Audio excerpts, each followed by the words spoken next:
Sir, you're charged with especially aggravated kidnapping. You're also charged with aggravated assault.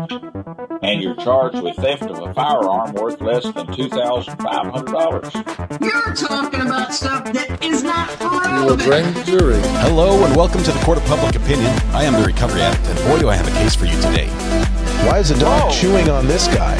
I think they have got the wrong guy there. Got the wrong guy. The dog was biting him. He roughing him up quite a bit. There's a lawsuit. 9 out of 10 judges prefer watching the Recovery Addict live stream in their courtroom. The fireworks are not done. Now we're getting commentary on the case. Dati mihi Anglican, please. Very much love you. Is that correct? Literally not true. I didn't ask you to interrupt me. Oh, for crumb's sake.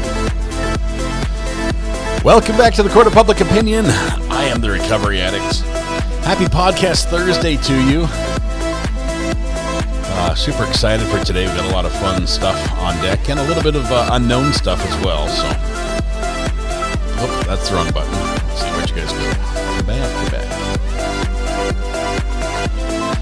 There we go. All right, Kim R. Congratulations, Kim. You are first in chat today. Everything IP-related worldwide is your responsibility. Good luck. Quick hello to everyone before I get changed. You're getting changed. All right, got changed and ready for the day. Good morning.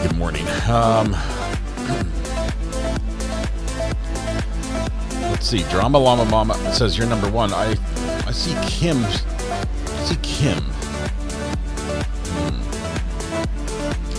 Today's my hubby's birthday. Camilla Juliana.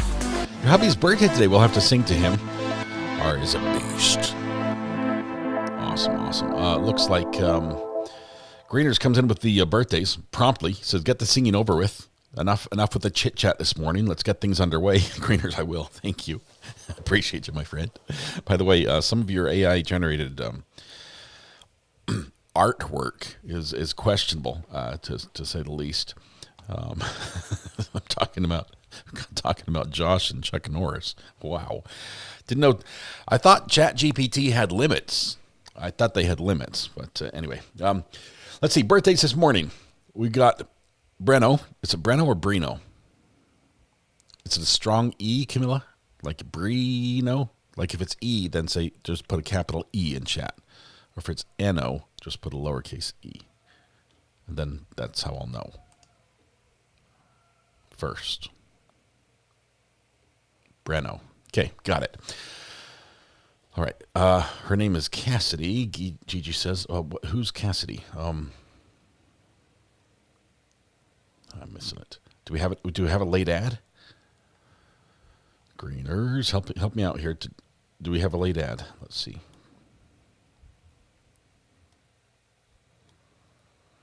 You can get around ChatGPT's guardrails by asking it to make it nun safe. Like nuns have no limits? Is that what I'm thinking? Drama Llama Mama's first chatter. All right, Drama Llama Mama, we're sentencing you to internet ownership. I thought it was Kim R16, but Drama Llama Mama, it's all you. Congratulations. You are the winner of the internet. Everything IP-related worldwide is your responsibility, not anyone else's. So Drama Llama Mama, get to work. I think. Oh my goodness. I don't know what I'm doing anymore. I'm confused by what I'm seeing in chat here. Okay. Gigi says, yes, my daughter's 30th birthday on Sunday. Is she on the form? Let me make sure we've got her listed. Cassidy. And so we just need to add Cassidy to the form. Greeners comes back. So I just need to add Cassidy to this one, right? Copy. Paste. And write Cassidy right in here.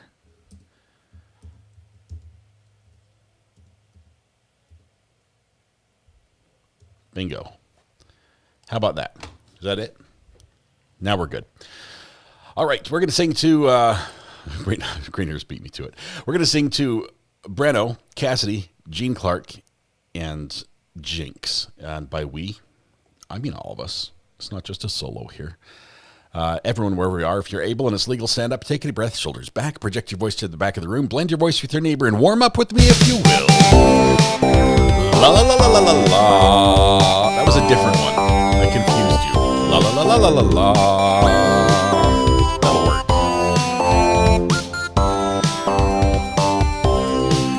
Happy birthday to you. Happy birthday to you. Happy birthday to Breno, Cassidy, Gene Clark, and Jinx. Happy birthday to you. There we go. There is a form. He says there was a way to get on the birthday list before the actual day if you choose to. Late ads also accepted. Just we complain a little bit, but they're accepted. Happy birthday to all those who are celebrating their birthday today. There are many wonderful days, but today is your special day. And I realize there are a million places you could have been and a million people you could have celebrated with, but you chose to be here with us. The privilege, pleasure, the honor, the joy is ours. Hopefully we can turn that joy back to you and make your day just a little more special. Or begin by helping yourself to free pancakes at Denny's, IHOP, Village Inn, Waffle House, McDonald's, Tammy Dunlap's House, Andy's Grill, Bob Evans, and Cracker Barrel. Woo! 2 breaths. Wow. Now we can focus on the dancers doing their thing. Uh-oh, we have an injury. We have an injury in the dancers. Somebody got hurt. Did you all stretch and warm up? I would send a happy poop now if I could. Can you not? Don't think I changed anything. I was going to talk about happy poop. I mean, not like during the birthday song, because that would be rude. But I'll explain it later.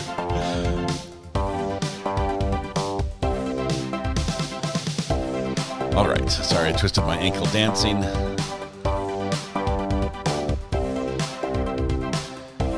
Today you could have added my house as free for dinner. Camilla Juliana, free dinner at Camilla's house. Hang out with Breno and Camilla. It's going to be great. Got to stay spry for the conga line. Lindsay bringing the treats as well. Thank you. I like the decorated cookie, especially. Drum solo for the big finish.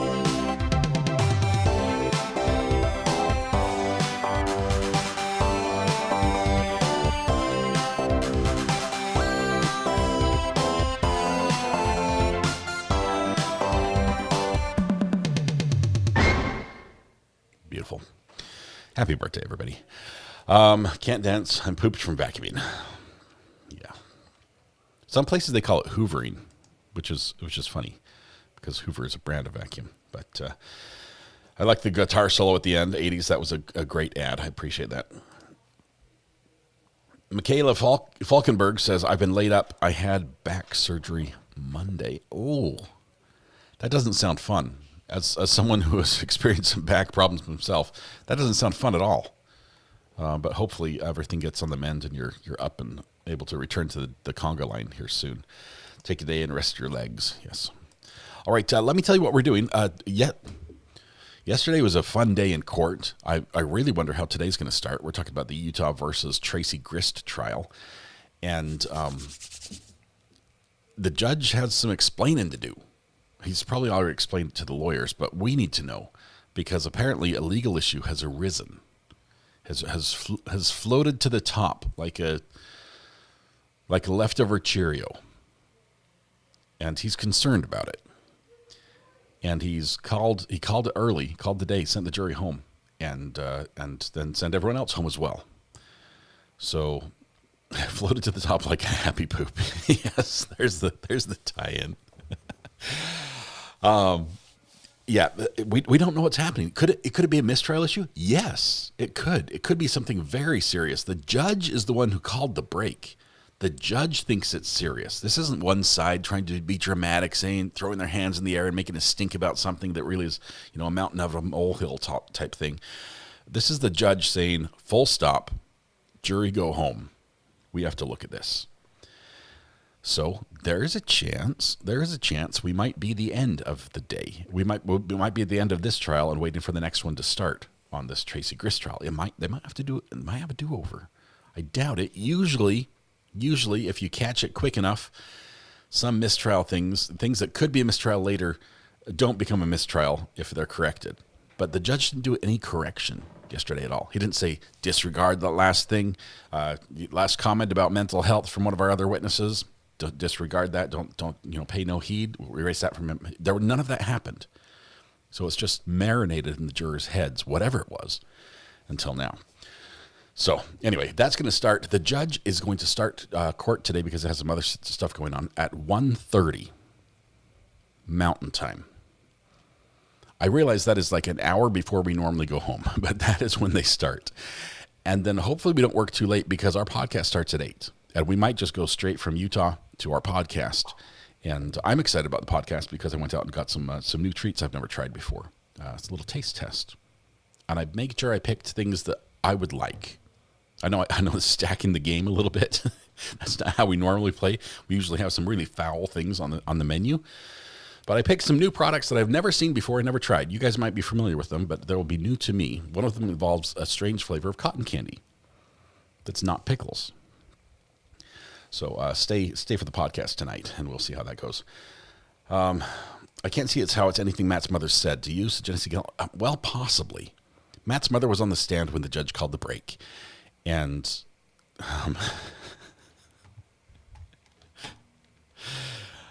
thank you.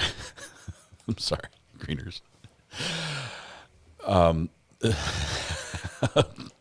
Lola's mom. That comment's funny. Having watched Miami boat ramp videos forever, I think that's.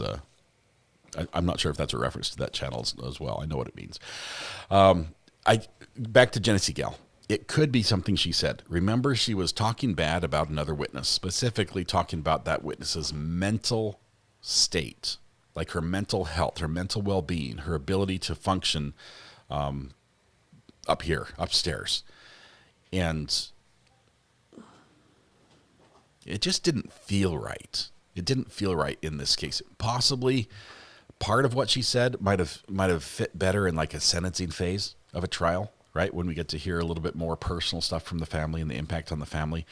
I don't know what this was, aside from giving us a picture of Matt, which we didn't have before, aside from giving us a picture of the victim and just basic knowledge about that, why we're going into how she felt when she was visiting their house in California and teaching her how to cook and things like that. I don't know, but this Utah court has been a little loose with the rules, especially with behavior in court by the attorneys. It's been a little wild, and I'm looking at you, Mr. Defense, because you've just been out there a little bit. I mean, I don't know why we heard about your personal experience with 23andMe or whatever the Ancestry.com swab you did to find out which country you're most likely to come from. Not relevant to the case. It was a little bizarre. Anyway, we're gonna pick up that case this afternoon and continue watching there, see what happens. It is right now only 8:15. Oops, that's the wrong one. Let's go to 6 instead. It's 8:15 in the Intermountain West there in Salt Lake City. So they're going to start at 1. I think they start at 1:30.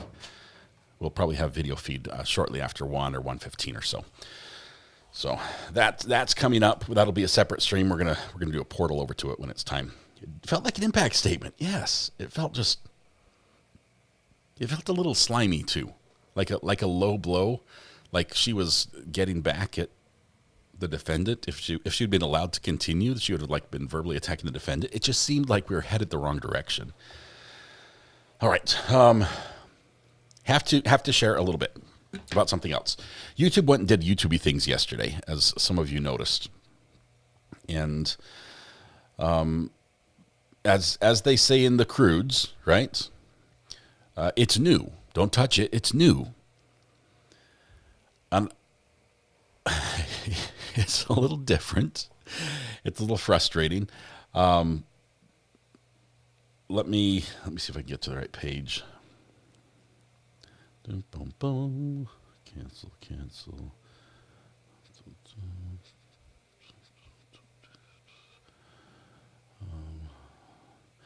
I think they call it gifts. Gifts is what it is. And gifts is basically looks like the type of a version of like a super chat that is common on Twitch or TikTok or something like that. It's a very invasive sticker. It's an addition to super stickers. It's just different, and it requires YouTube jewels to send things. And I believe YouTube gives you free jewels. Like to start out, they give you like, I don't know, like 1,000 jewels. Like, here, have some free jewels. Now you can send gifts. It's cool. It's cool. We like it. But we're probably going to ask everybody just to do the same thing we do during trial with the sound effects. We have the sound effects on pretty much all the time. But y'all are really good when we're in court of not playing sound effects to distract everybody as we're trying to follow a conversation or following court. And we're just an audience that's capable of, being good that way. So I say, here's my idea. Fair game. If I'm talking and court's not happening, like we're not watching court, I'm not like saying he's now headed over to the judge's bench. That's the wrong time for it looks like we're having a sidebar. That's the wrong time for the little pop-ups. But here, it's all good. It's all good. Right. Catch a whooping. We're going to try it. We'll try it out like that. I do realize, and I apologize to the mods, because it does make things a little bit harder for them, especially on some of the bigger, more invasive gifts. Remember in the beginning when we started 110 years ago? I do. Those ones cover chat when they're trying to read chat and follow a conversation. Hello. It makes Procedural it matters, harder, and unfortunately, you have not. Hello? Okay, so I didn't say you had to use all the sound effects right now, but now is the time. Where did I go? Why am I hiding? There I am. Now is the time to do that. But anyway, that's the plan. Thank you. I can't, through my current system, I can't recognize everybody that sends jewels. It does show up on my screen. Let me show you what it looks like. Say, for instance, right here. We've got P. Lola's mom, who just sent a star for 2 jewels. Tracy Chappelle said 100 for 2 jewels. Late but Present sent a gift. I can actually click on this one, but it takes a little bit of work, and it shows up as a super chat with a sticker. Thank you very much.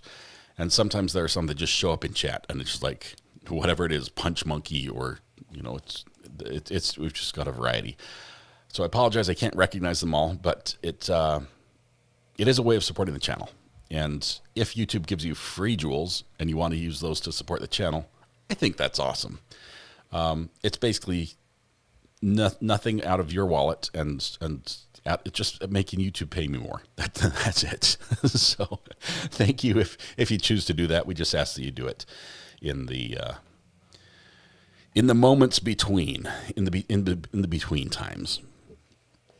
The icon for it, if you're looking for it on the mobile, is like a little spinning present down at the bottom of chat, I think. So some people have them, some people don't. I guess it's being rolled out slowly, but yeah, if you update your app, it'll probably have it on your iPhones and things like that.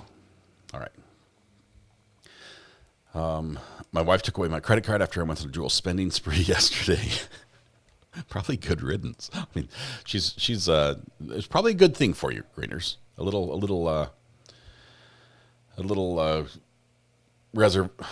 you call that? When you don't do as much as you possibly want, it might be good for you. I appreciate that your generosity. You were just doing it to help test the channel and help us figure out what was going on. But it's good. YouTube is going through a difficult phase. It's like a teenage years, honestly. Oh, it's a little older than that, because what? Is the YouTube's what, 30 now? How old's YouTube? I was doing it back in 2016. When's the oldest YouTube video? So I've been here for about 10 years, but it's 22 years. So it's an early midlife crisis is what it's going through. Restraint is the word. Restraint. Thank you. So it's not pop-ups like in TikTok. There are some pop-ups, but only on the more spendy options. So it's good fun. Basically, it changes your super chat from something where I have to click on the screen to put it up there. Like I'd have to go back to, I can go back and I can say, hey, look. Oh, I can't. Nobody sent it yet. Never mind. I can put things up on the screen. Why does it not work like that? I should be able to.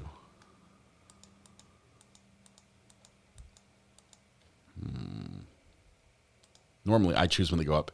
On these ones, you choose when they go up, just when it's gifted. So that's all. Remember when Super Chats used to be read aloud by the robot voice? You know who talked me into not doing that anymore? Greeners? That was Emily D. Baker. And she didn't even say it directly. She just mentioned that might not be a good idea. And I thought about it for about 2 seconds and realized she was right, considering what the mods have to find and strike in the chat. It could be terrible if it's read out as if it comes from me. So, all right. With that being said, we're going to do a little bit of court hopping today as we're waiting for the Tracy Grist trial to start. Let me go back here. Actually, let's see. Hold, please. Let's see. I think Judge Dad was live today. He's live right now. Hang on one second. Let's go down to Judge Dad. Let's see what he's up to. To talk to him on Zoom. So, in fact, who's Sherilyn Foster Tucker? Who's that? I don't know, Judge. Sherilyn Foster Tucker. We don't know. Lawyer entered an appearance on this. Remember in the beginning? When we Yes, I started am 110 seeing that. years Did he ago? hire? I do have a. Did your father hire a lawyer? Oh, yes. I forgot the name. I apologize. Where is the lawyer? Not on They, Zoom. they should be here. They sent us the email from Stephanie, Sam, Charlene to appear in the Zoom. Hello. And they were telling us they will be representing my dad, but for some reason they're not here today. Gonna track down lawyers. Will you talk to that lawyer and make sure the lawyer's here? Tell your father I'm adjourning the arraignment and pretrial today. We're gonna adjourn the arraignment and pretrial.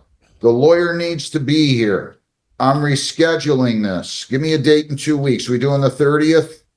Yes, at 10:30. At 10:30. So Okay. the lawyer, Mr. Akashev, needs to be here. We are going to get a Russian interpreter here, but the lawyer needs to be here. Will you convey that to her, please, sir? Yes, I will. April 30th, write that down for me. 10:30 in the morning. Make sure your dad is in a place where I can talk to him on Zoom. He shouldn't be in a truck. He's Sure, going to have to be somewhere else. I mean, I don't mind if they're in a truck, usually if it's not moving.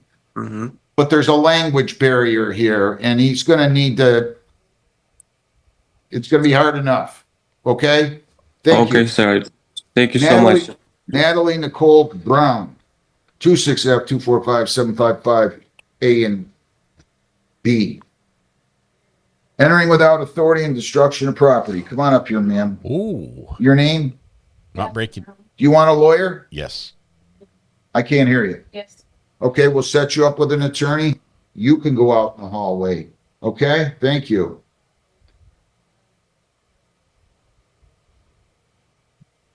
Think it involves the boyfriend? I think so. Mazzolini. Gustavo Ruben Mazzolini, I think. 260-265-709. 260-265-769. Your name, sir? Masolani. Did you have a lawyer? I did property. I can't hear you. Here. Okay, so I'm not doing no contest on these. No. Where's Miss Patillo at? She's at a breakout room right now with Have a seat at the table there, sir. One thing here. Right there. I need to take 5 minutes too. Everybody stay seated. I'll be back in 5 minutes. Thank you. I don't know what kind of morning he had, but he seems riled up. I'm going to rewind just a little bit and see if he got a bit agitated here. See, he's leaning back. He's flipping through papers. He's not liking this at all. Oh yeah, hand on the head. Let's see what happened here with this red shirt case.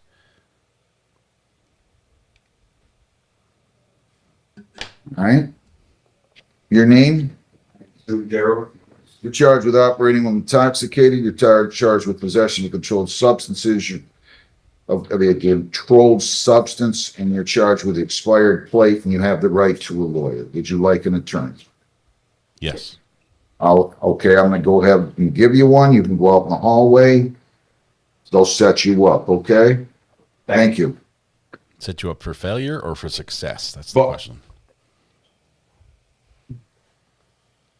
There's trial Russell. today. It just starts at Andrew 1:30. Elizabeth Russell. Court starts at 1:30 Mountain Time. So 26B02516. Good morning, Judge. Nice to get friend out, Mr. Russell.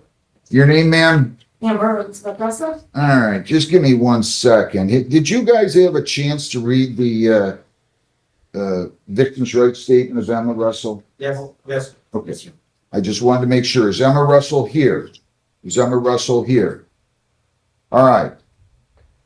Your client pled guilty to the charge of, actually, she pled no contest, I believe. Correct. Under section 771 to the charge of disorderly person. She was referred for a screening and assessment. Have you had a chance to review the report, whether or not are there any material additions, corrections, or deletions? Yeah, with regard, we have reviewed the report. It is mostly accurate, except on section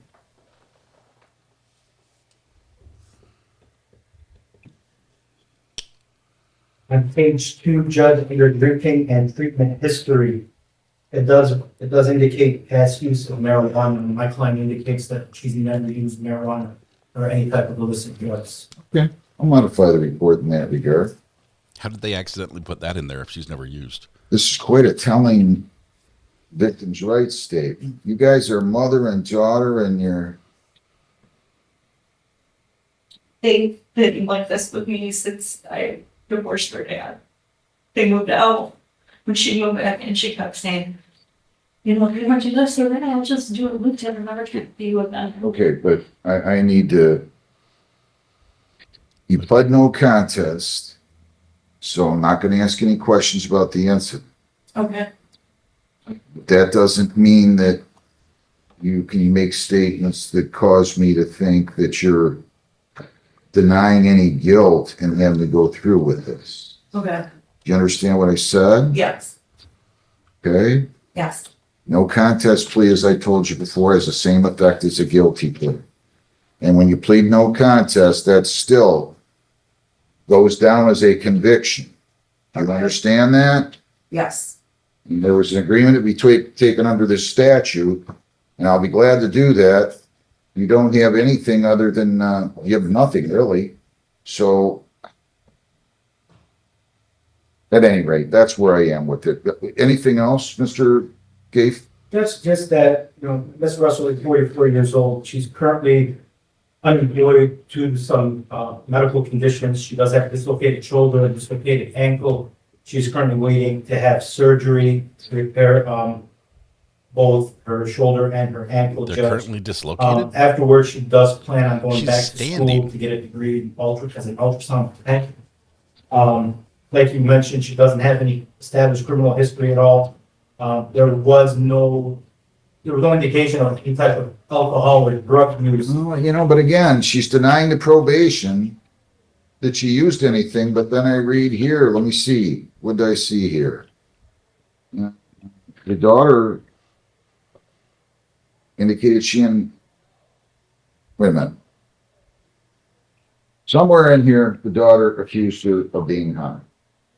She said she explained her mother, suspect Amber Russell, who was believed to be high, had been acting strange lately and had been sending odd text messages to family members. So just to be consistent, just so you know, I've seen enough where I'm going to order her to abstain from alcohol, drugs, or otherwise. No, but I would, that, regardless, I think that statement maybe it's a little more tailored to what the victim or the alleged victim here said in her recommendation. I mean, she made a recommendation to the court, Judge. No, this was in the police report. Well, in her statement, Judge, she did make a recommendation to the court. She did mention what you just said as well. But what she didn't mention was her mother has trouble sleeping. Her mother was on sleeping medication, which caused her to be groggy and slur her speech. Now, aside from the victim's statements here, she's not a certified medical I get it. professional. I get it. So her assessment of what her mother was on at that time, Fair. I would ask the court to give, take note of that. But again, there's no established, drug history or alcohol history with my client, Judge. She was on medications for her inability to sleep. We do have a med list if the court would want to see what. No, you know what? I'm just gonna order to abstain from alcohol and drugs though still, but I'm not gonna order treatment. Thank you, Judge. That was actually my next point. We would ask that the court reconsider recommendation 5 and 6 with regard to the medical, with the chemical testing as well as the outpatient. I'm not sure I'm not gonna order chemical testing. There's enough here. There's enough here for me to do that.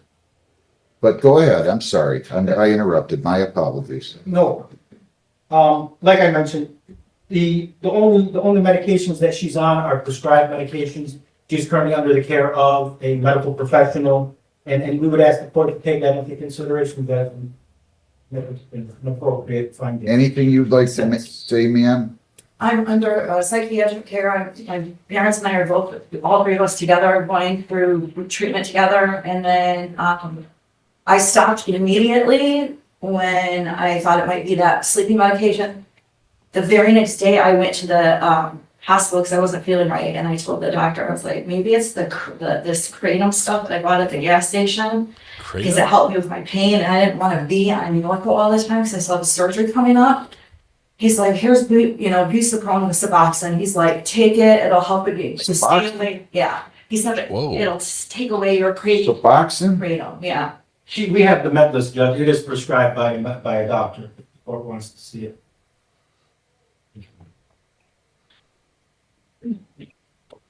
This sounds crazy. Suboxone, correct? Because she was having issues with kratom.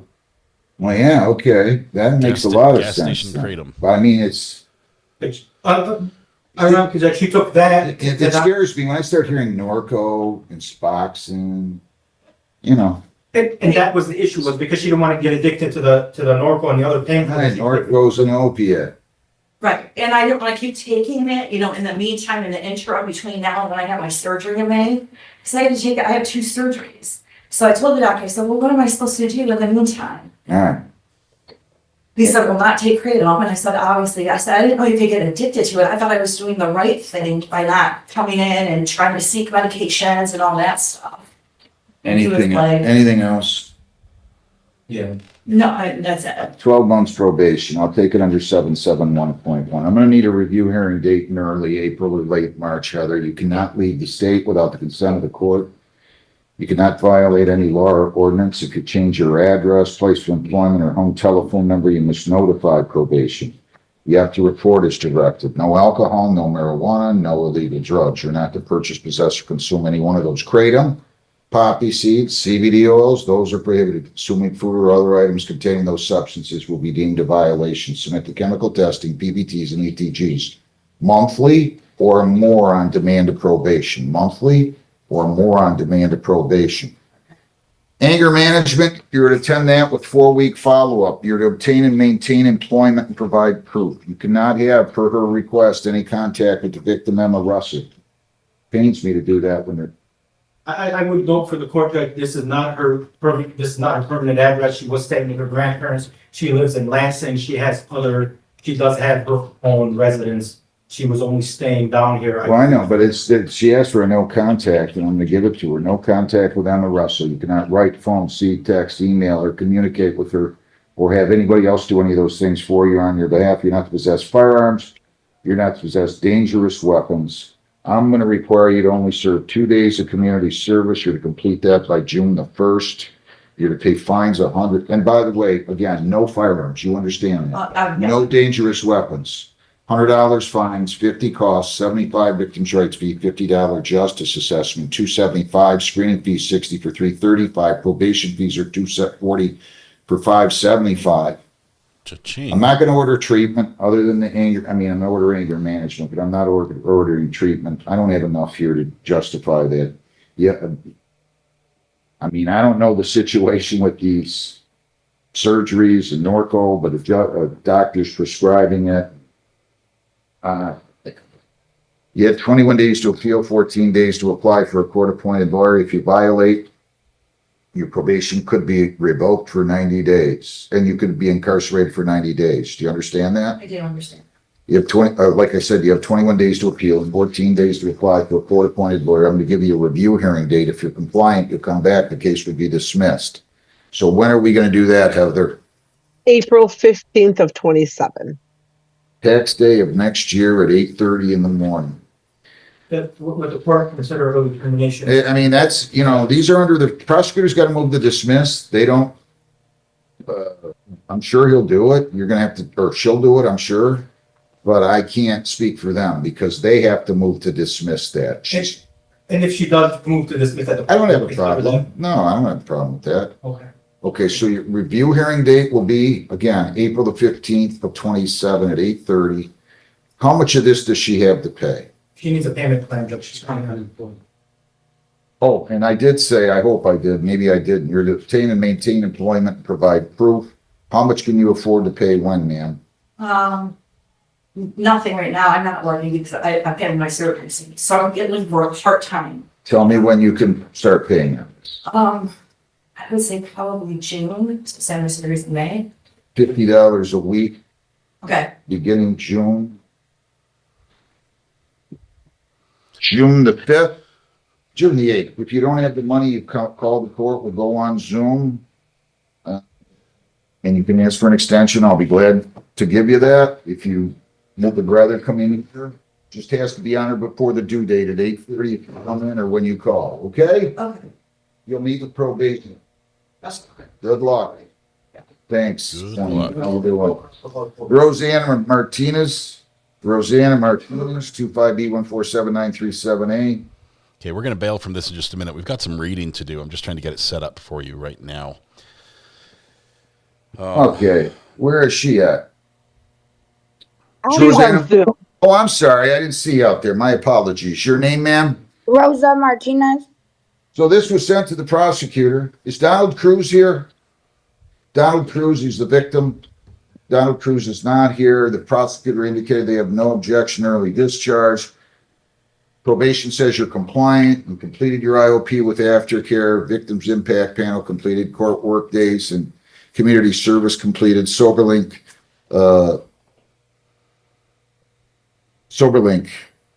it says they are completed. I think they just miswrote something there. Balance zero, testing negative. Defendant granted early discharge, ma'am. I wish you well. You're entitled to that by statute, and I'm granting it. We will send you the order from the court, okay? So you're off probation right now, all right? Okay, thank you. Best of luck to you. Thank you. Yep, bye-bye. Cody Gabriel DeFore, 26B150274. Could I have seated up here Eric Bugaya? All right, you're good there. I'll call you next. Come on up here, sir. This is Corey Gabriel DeFore, 26B150274. Your name? Cody DeFore. You're charged with possession of a controlled substance. You have the right to a lawyer. It says cocaine on the citation. Would you like to talk? Do you wish to have a lawyer represent you? Okay, we'll set you up with a lawyer. You can go out in the hallway. I'll be right with you. People against Eric Bagaya. He needs a lawyer too. Eric Parenti Bagaya Jr. 26F262289. Good morning, Mr. Counsel. Pat Bass, P763439. Well, yeah, we say your name, sir? Eric Bowen. So what does this mean? Possible plea? Judge, there's some other family court matters going on right now that are happening in the next week or so. So we want to kind of see how that plays out before we undertake the plea. We're planning to resolve it When? on the 11th, or on the bench trial date if need be. Okay. All right. We'll continue to the bench trial. You know, you would help me if you guys know you're resolving this by doing it beforehand. Oh, I know. As soon as we figure something out. I got it. You could always get a stip from him if that's what you guys choose to do. And I can, in other words, you guys sign whatever your agreement is, and you can call the court, Heather, give them your extension, will you please? And you can call her and say, when can I get in front of the judge? And I'll do my best to accommodate, okay? Okay. But if you decide not to, that's fine. You'll see you at the bench trial. Sounds good, Judge. So you're aware it's scheduled for 11 a.m. I might be about 5 minutes late that day. Hey, Greens, I'm 5-10 trying to minutes. open these on my computer. If it's and it just 5-10 won't. minutes, I don't care. If you're showing up at 11:45 and you guys are gonna tell me, yeah, we're going to trial, No, okay. you done with, As long as I know, as long as I have a plea, Can you or send we're it by starting that PDF? trial by 10 after 11. Not a link, Lawyers but a tell me PDF. 11 and it's usually 12, and then you guys don't get to get out of here, and that's not fair. I understand, Judge, I just have something at 9:30 in the. I got it. Good It'll take me enough. less than an hour to get here, I just wanna make sure that. Good enough. No problem. There's traffic like today. Good luck. Go down the hall, get your notices. Have a great day. Be safe out there. Alexis, Rachel, Leanne, Seiler, 26B150604. Your name? Seems like I just saw you. Didn't I just see you? Yes. You're It's a different back. case. All right. You have the right to a lawyer. This is a suspense charge. Would you like one? No. You sure? You know how to do this now? You've been here before? You can do it on your What were own. you in here on yesterday? Remind me. I was in here yesterday for being in my car drunk. Okay, all right. Maybe you should get a lawyer. Why don't you get a lawyer? I'll give you a lawyer. Unless you want to represent yourself, like Perry Mason or whatever. You got a drunk driving pending, you got this, what, I don't know what else you got. Is this your dad? Yes, that's my dad. I thought that was him. Get you an attorney. Go out and get an attorney. Dad And then says, you "Get a can talk to lawyer." him or her and they'll help you. Benson, Nicholas Allen Benson, 25B147801 A, B, and C. Thanks, Good Greens. morning, Judge. Matthew Gates, on behalf of Mr. Benson. Mr. Benson, your name. Pickles Allen Benson, Your Honor. Good I morning. ordered a pre-sentence report. I don't know why I did that. It was a drive while suspend, no insurance, and resistant obstructing officer. I know I did that in part. Wait a minute, what do you, hang on. Oh, I'm sorry. Yeah, just let me, I gotta put some things on the record here. So I ordered a pre-sentence report, and, they're not fooling around over there, are they? No. They're recommending jail. So, Okay, you sent me Jack. Oh, wait. you had a chance to review the report? Yeah, Any material additions, corrections, or deletions? no, it's actually. Okay, we're good. Anything you'd like to say? He's got, so just let me go back here. He owes money on file 801C. He has not been sentenced on the suspend charge yet. He's not been sentenced on the Now we charge see why which the judge caused me had to a refer him, and bit of that a was rough the warning. R&O that was reduced to disorderly. We're gonna bail. You know how Judge. bad your record is. Yes, sir. You, say some. No, let me, no. Go ahead. Yeah, we have had a chance to read the report. On behalf of Mr. Benson, Judge, he is 45 years old. He is currently unemployed due to the fact that he was diagnosed with multiple sclerosis. He's applying for SSI, Judge. He was just recently released from Wayne County Jail where he did a year on retail fraud. He was released in February of 26. There's two sentences. Let him finish. He currently lives with his mother, who's 83 years old, Judge, who suffers from dementia. He is her sole caregiver. There was a living nurse who was helping her out. That nurse responded to the committing all sorts of larceny and embezzling certain financial assets from the mother. 1 second, John. You took his daughter's case to the lawyers, right? It's, Yeah. And what I wanted to say, she got away up. Well, Right outside. I just thought you went down the hall. What was her name? What's your daughter's name? I have that file. Thank you. Sir, just please, she's to wait out there for this lawyer. Go ahead. Judge, and to Mr. Benson's credit, Judge, he was the one that, he tried several times to do a plea by mail while he was incarcerated. That never materialized. Hang on, let me see. This is a mess. Wait a minute. Let me double check. I'd be shocked if I didn't respond. Did I respond to you? He said he also submitted an apology letter. With an apology letter, but at the time, the R. Hang on. Hang on. I mean, I'd be shocked if I didn't respond. Back in. Listen, I got it. Just give me a second, will you please? Yes, sir. Yes, sir. I What do you think- apologize. What do you think the judge's coffee cup says? It ends in ish. I never received a plea by mail request on this. Never. I'll wait, maybe it was put in the other file. Give me 1 second. I'll double check. Maybe it was put in this suspend charge. As of April 10, you still got a warrant out of 35th District Court. He's in the process of taking care of it. He does have court dates already scheduled. Okay. You did send one July 75. Bullish. July 7 of 25, I should say. Just shush.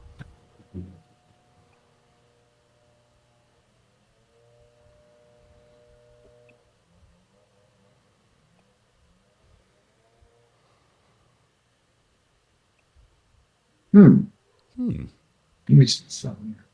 Let me see something here. Pickle relish. I like that one. Nice-ish. Just fish. This job is bullish. Yes. Innocent-ish. Innocent-ish unless proven financially beneficial for the county. You guys hear that? I don't know. My neighbor is testing leaf blowers incessantly right now. But, I mean, it's my practice to respond to these, and I don't see where I did. Oh, the Russian guy's back. That's his first time. Okay, we're gonna bail after this. Go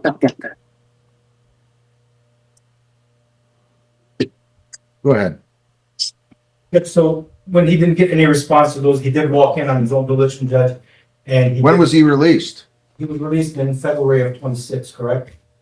I was released from Oakland County in November. I came to court that turned myself in, came to court, got a personal bond, and was ahead of court date schedule, but then I had to go back to Wait a minute, Wayne County on another charge. Wait a minute. I was out for, You came in here November 12th to 25. right, and then I had a court date for the 2nd, I believe, of December, and I missed that because I got incarcerated by Wayne County for another case. And then I did the time in Wayne County, and when I got out of Wayne County, I reported again to Brownstown again. The only reason I missed court date was due to incarceration. Gosh. I know, it's been I made a mess, a couple years ago, I made a huge mess of my life. I'm cleaning it up right now. I'm facing it head on. How old are you? I'm 45. Cleaning sober now. Good job. Wow. So I'm on felony probation for the Wayne County case. But I'm trying to clear all these things up. I made a huge mess. All right, okay, slow down. Are you done talking? Judge, I would just ask the court to take that into consideration, that he's in fact trying to clear up his past issues and anything that's outstanding, and the fact that he is caring for his elderly mother, along with his current medical situation, Judge. I would ask the court to sentence him to probation, and he's assured me that he would do whatever it takes to comply fully and put these issues behind him, Judge.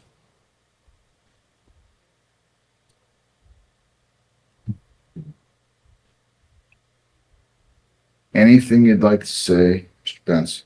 Just, I stand before you, a humble man, Your Honor. Like I said, I made a mess of my life in communities. A couple of years ago, I was committing retail frauds and I was on drugs. Since I've been released from Wayne County Jail a couple months ago, I've made 2 truthful reports to my felony probation, which I submit clean drug tests, and I'm attending team wellness, which I'm seeing bi-weekly. I see a therapist. I also am seeing a psychiatrist, and I'm back on my medication. I know I have a slew of court dates, a slew of old cases that mounted up on, stacked up on me. I'm facing, I got Van Buren, I got Huron Township. What judge are you in front of on the plea and elude? Were you sentenced on this? Yeah, I was sentenced. That's what I found. I was sentenced to jail time and then how much? The follow. How much? I did 90 days in jail on that case, but 8 months in Oakland County on the retail frauds prior to that. They were back to back. Who was taking care of your mom while you were doing 90 days in? Like I said, I'm clean sober now, and I'm ready to face on, take on probation, community service, whatever. It keeps me busy anyway, doing all that stuff, and that's good for me. Just give me a shot. I know the PSI, my record's horrible, and the PSI recommends jail time. I understand, but if you give me a shot at probation here or whatever I need to do, I promise I won't lay it down. Judge has heard that before, but like I said, I'm a humble man standing in front of you, Your Honor. Calm down. Judge has heard enough. PSI recommends jail time. Record looks terrible.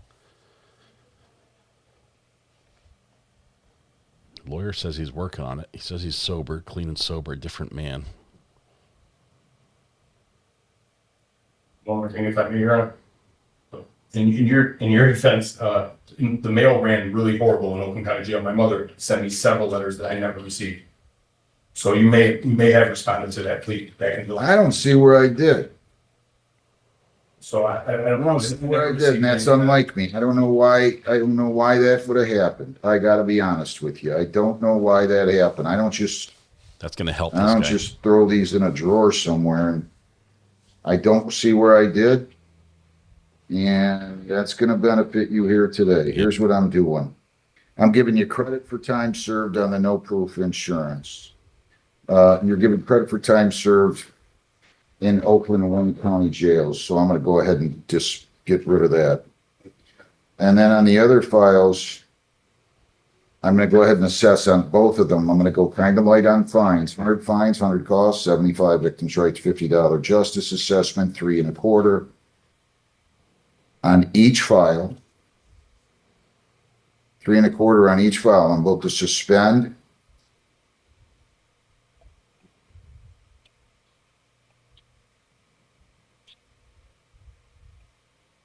I'm going to give you 30 days, credit 30 from the Oakland County and Wayne County time that you served. It sounds like so. And then I'm going to give you 60 more days if you don't pay your fines and costs. They're 3 1/4. Thank you. Each case. Is that 650 total? 650 total. So here's what I'm going to let them do. I'm going to let you pay $50 per month. Heather, I don't care how you do it. Print out 50 a month. You can pay them back to back. I don't care if you put it on the A file first or the B file first. So you can pay 50 a month. If you don't have the money, you call the court. We'll go on Zoom, or you can walk up here, or drive up here, I should say. You live in Flat Rock. You can't drive up here. You don't have a valid license, but you get what I'm saying. Yes, sir. So you set up the payment. I don't care where it starts. 50 a month on the 1478001A and 1478001B. And I'm going to close out the no insurance. Yeah, really You lucky. still have to pay the clearance fee on that, okay, to get your license back. That's $45. I don't know about the rest of your issues. And you need to go over to those other courts and take care of those, okay? And What's the start date for the payment plan? I'm going to let Heather set it up. Okay. Did I not say May? No, Didn't I say anything? My fault. Aces When Wildflower. do you think you can start? 2 June years. 1st? Thank you so much. um, OG. can I get to July 1st? July So 1st. are they going to send a notice in the mail too? No, for what? I just wonder because they have the wrong address if they are. Well, you go down and tell my judicial clerk what address you live at. We will 50 give a him month. the payment plan up here also, Judge. Whatever you set up is fine with me, Heather. Go talk to my judicial clerk. She'll be great with you, okay? Thank you, Your Honor. Stay out of here. Yeah, I hope you're changing your life. Good luck. Thank you. Chandler, All right. Nicholas, Elijah. We're going to bail for just a minute. Well, not for more than a minute, because we have some. Why is my face disappearing every time? I mean, it's small already. Why is it now disappearing? I can tell you why. On the switcher, I have key selected. There we go. Now it's fixed. We have some light reading to do, and by light reading, we're going to go back to a case that we followed on here way long ago. Seems like a long time ago. We definitely followed it for a long time.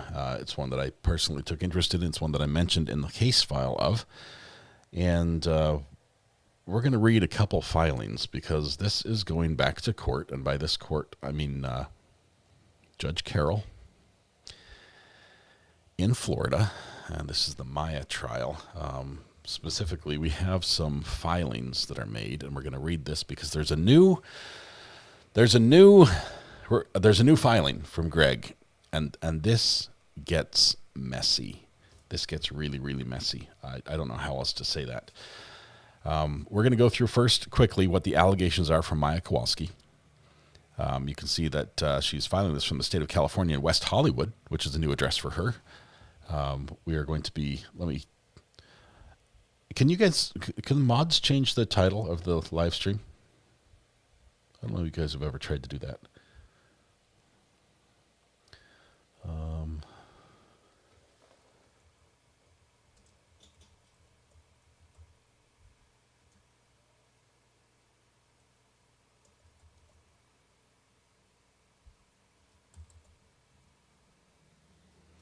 Okay, there we go. I got it.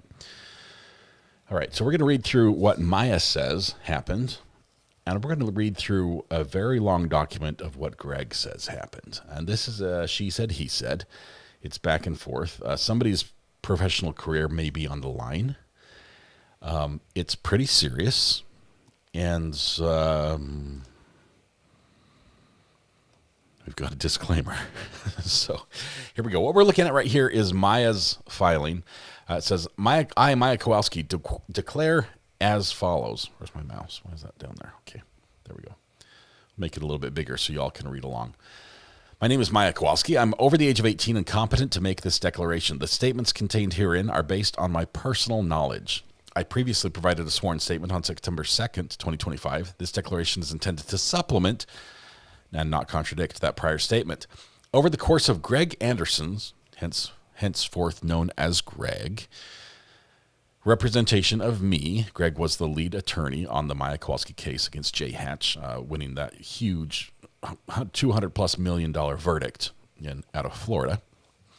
Over the course of Greg Anderson's representation of me, he frequently communicated with me privately without my father's knowledge. She was under the age of 18, by text message, email, and telephone. As time went on, I became increasingly uncomfortable with the tone and content of many of Greg's communications with me. Examples of things that made me uncomfortable are set forth below, and copies of these communications from Greg are available and can be produced if requested. I turned 18 years old in December 2023. Shortly after the new year, Greg arranged and paid for a hotel room for me, for my friends and me. Greg knew that I had just separated from my boyfriend, and he wanted to cheer me up. I was very upset and emotionally vulnerable at that time. Greg also stayed at the same hotel in a separate room. While at the hotel, Greg invited me to come to his room. When I arrived, it was apparent to me that he had been drinking. While I was alone in his hotel room, Greg rambled on about the variety of things for a very long time. During that conversation, he asked me to sign a new fee agreement because I had turned 18. I signed the document he presented to me. Greg did not explain that the fee arrangement might not comply with the rules regulating the Florida bar. I was not advised that the fee percentages exceeded what is permitted or that the court approval would be required. At no time did I suggest or agree that Greg should receive a fee greater than what is permitted by the Florida bar. After I returned to my hotel room, Greg sent 2 bottles of wine to the room for my friends and me to drink. All of us were under 21 years old. He later came to my room. Greg made many comments to me that were inappropriate. Among other things, he encouraged me to be sexually promiscuous and advised me that I should date older men. He told me that women age faster than men and that older men prefer younger women. He suggested that dating older men would make me more attractive in certain social and professional circles and would help me become connected to influential people. He also provided unsolicited advice about using contraception and not getting pregnant.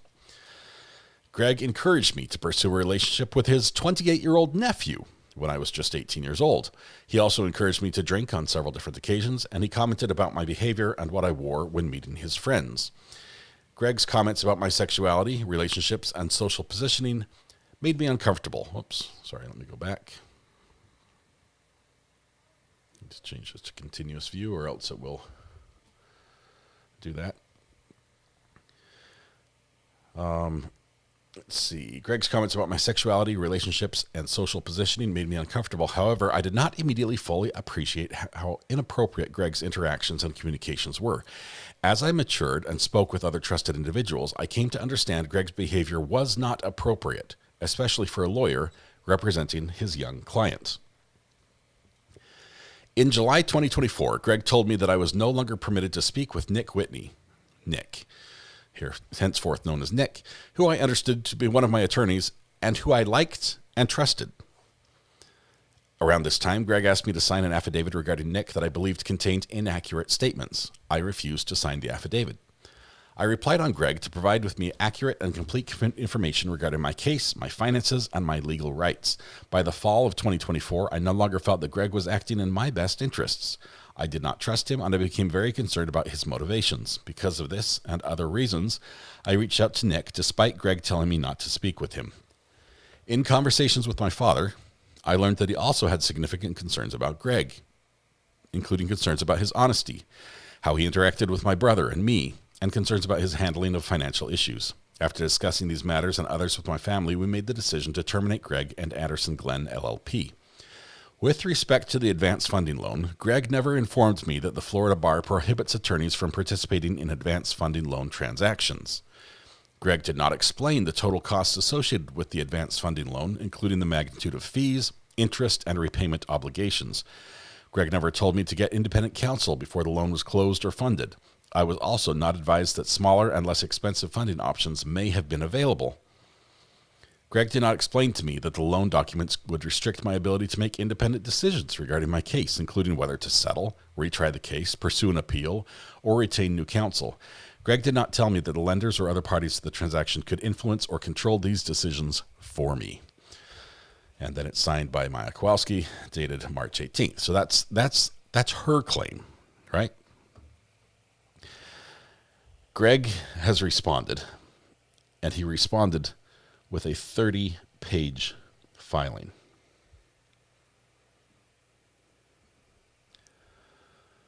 Let's see here, just one second.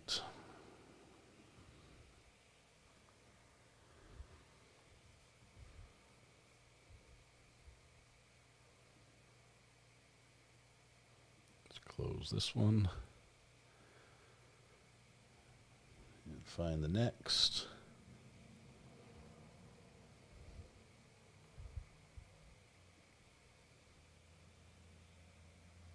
Continuous scroll. There we go. Let's go back. Here we go. Here's Greg's response. And this is the new one. This just dropped the other day. This is Anderson Party's motion to strike the declarations of Maya Kowalski and Jack Kowalski. We did not read Jack's. Jack's aren't there. There isn't a lot in there that we need this different. You get the idea of what the Kowalskis are alleging that Greg Anderson did, but he's basically saying delete them from the court record. Here we go. Former counsel Gregory A. Anderson, Jennifer C. Anderson, and Anderson Glenn LLP, collectively Anderson, by and through undersigned counsel, hereby respectfully move the court, pursuant to Florida Rules of Civil Procedure and the Florida Evidence Code, Florida Statute 92, to strike in whole or in part the substantial part identified below the declaration of Maya Kowalski filed March 18th and the declaration of Jack Kowalski filed March 23rd. Collectively, the declarations, is what they're going to be called, submitted in support of plaintiff's brief on legal issues relating to the disposition of disputed funds and the advanced funding loan.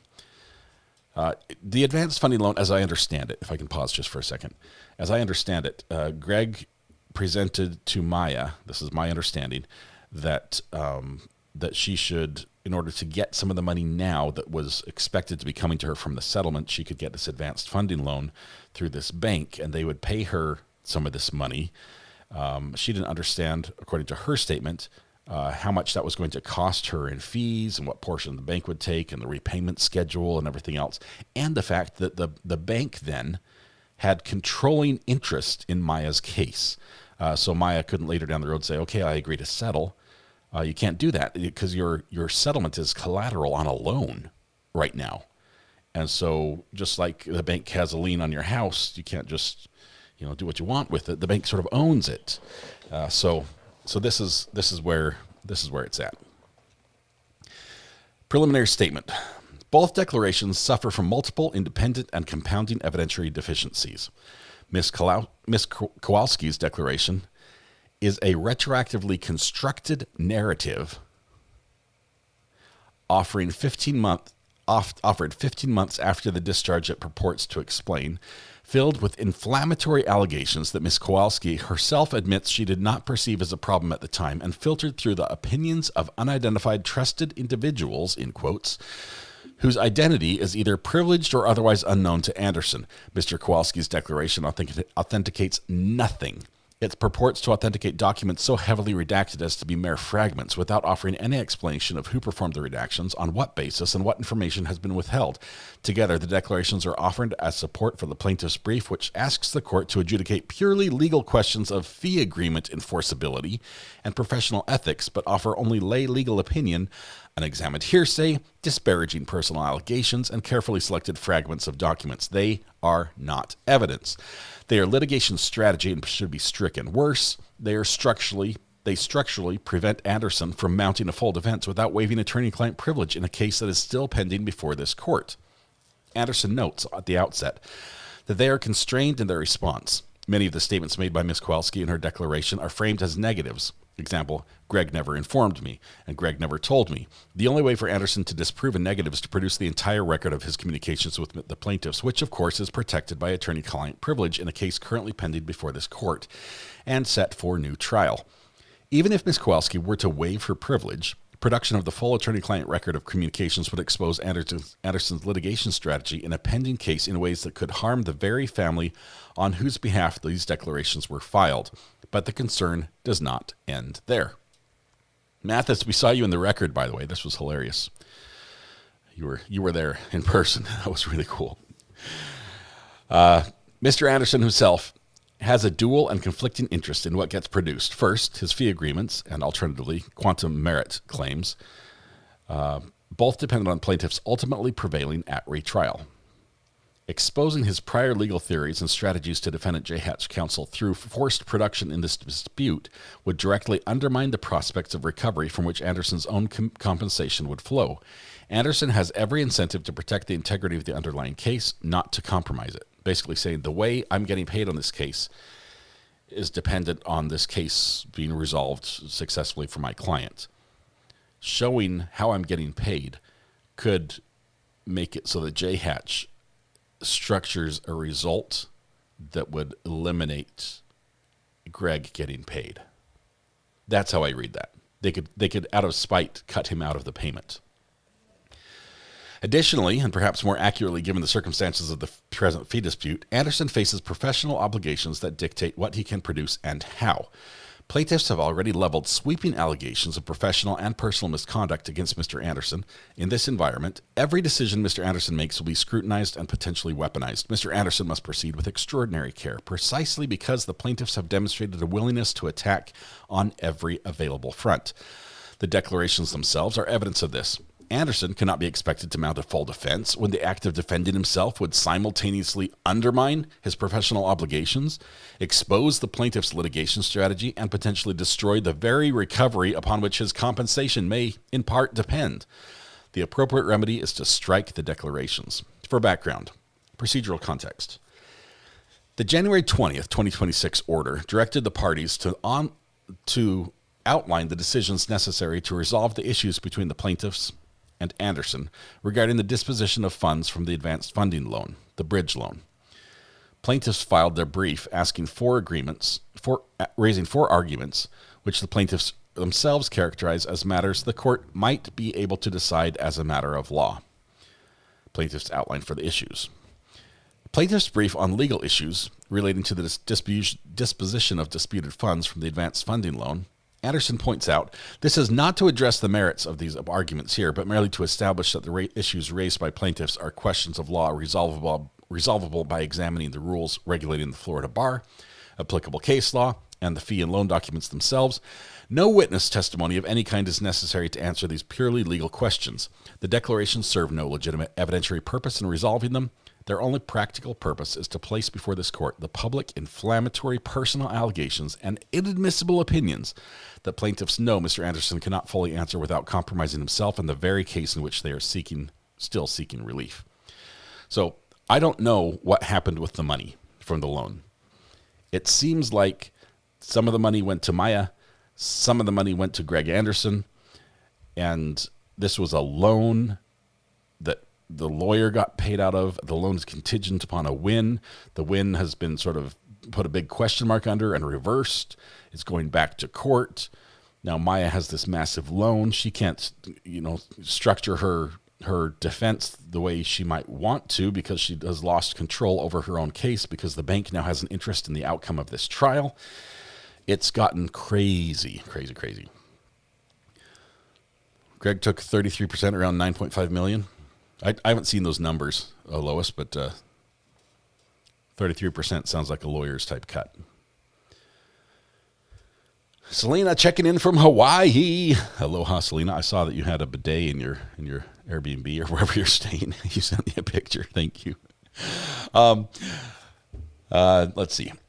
The strategic purpose of the declarations. On March 18th, 5 days before the plaintiff's brief was filed, Ms. Kowalski, filed her declaration as a prepositioned evidentiary predicate. Its purpose is clear from the plaintiff's brief itself, which states at page 4 that some of the reasons for discharging the Anderson parties for cause are set forth in the declaration of Maya Kowalski. The personal misconduct allegations in paragraphs 3 through 13 of Ms. Kowalski's declaration serve no function in the fee agreement or loan proceeds legal analysis. Their sole purpose is to attempt to establish a for-cause narrative to defeat Anderson's quantum merit claim. The timeline that destroys the for-cause narrative. The chronology of events is fatal to Ms. Kowalski's declaration evidentiary purpose. December 19th, 2024, plaintiffs discharge Anderson by letter. That means they basically fired their attorney. The discharge letter does not mention any of the allegations raised in Ms. Kowalski's declaration at paragraphs 3 through 13. September 2nd, 2025, Ms. Kowalski and Mr. Kowalski each file sworn affidavits in Florida bar disciplinary proceeding. That means they went to the bar to complain. These affidavits address in detail the reasons for the discharge and the circumstances of the attorney-client relationship. Neither affidavit contains any reference to the personal misconduct alleged in the paragraphs 3 through 13 of Ms. Kowalski's declaration. March 18th, 2026, Ms. Kowalski's declaration is filed 15 months after the discharge of Anderson.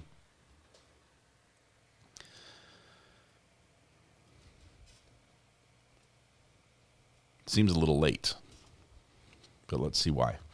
This is the first time the specific allegations of personal misconduct described in paragraphs 3 through 13 of Ms. Kowalski's declaration are raised in any filed document.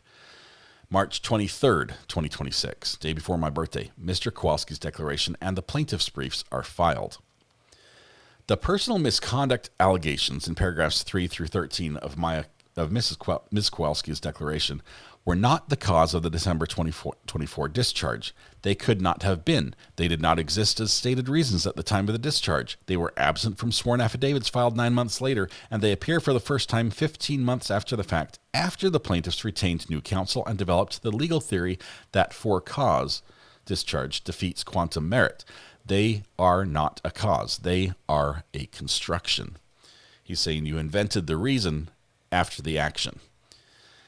Finally, Ms. Kowalski asked Mr. Anderson to help her in a multitude of interviews and events over the course of 2024, culminating with a several-week stay with Mr. Anderson's sister and brother-in-law at their home in Southern California up through late November 2024. Yet there was never any mention of alleged misconduct.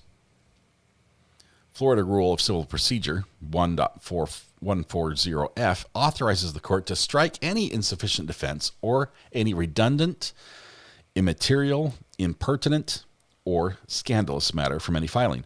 Florida Rule of Civil Procedure 1.510C4, I like the C4, requires declarations to 1, be made up of personal knowledge, 2, set forth facts as would be admissible in evidence, and 3, affirmatively show that the affiant is competent to testify to the matter stated.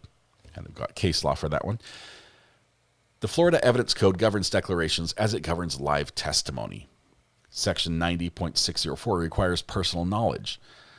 0.701 limits lay opinions to perceptions rationally based on the witness's own observation. 0.702 restricts expert opinion on technical or specialized matters to qualified experts. And 0.403 permits exclusion of evidence whose probative value is substantially outweighed by the prejudice. We've heard this, a 403 objection, right?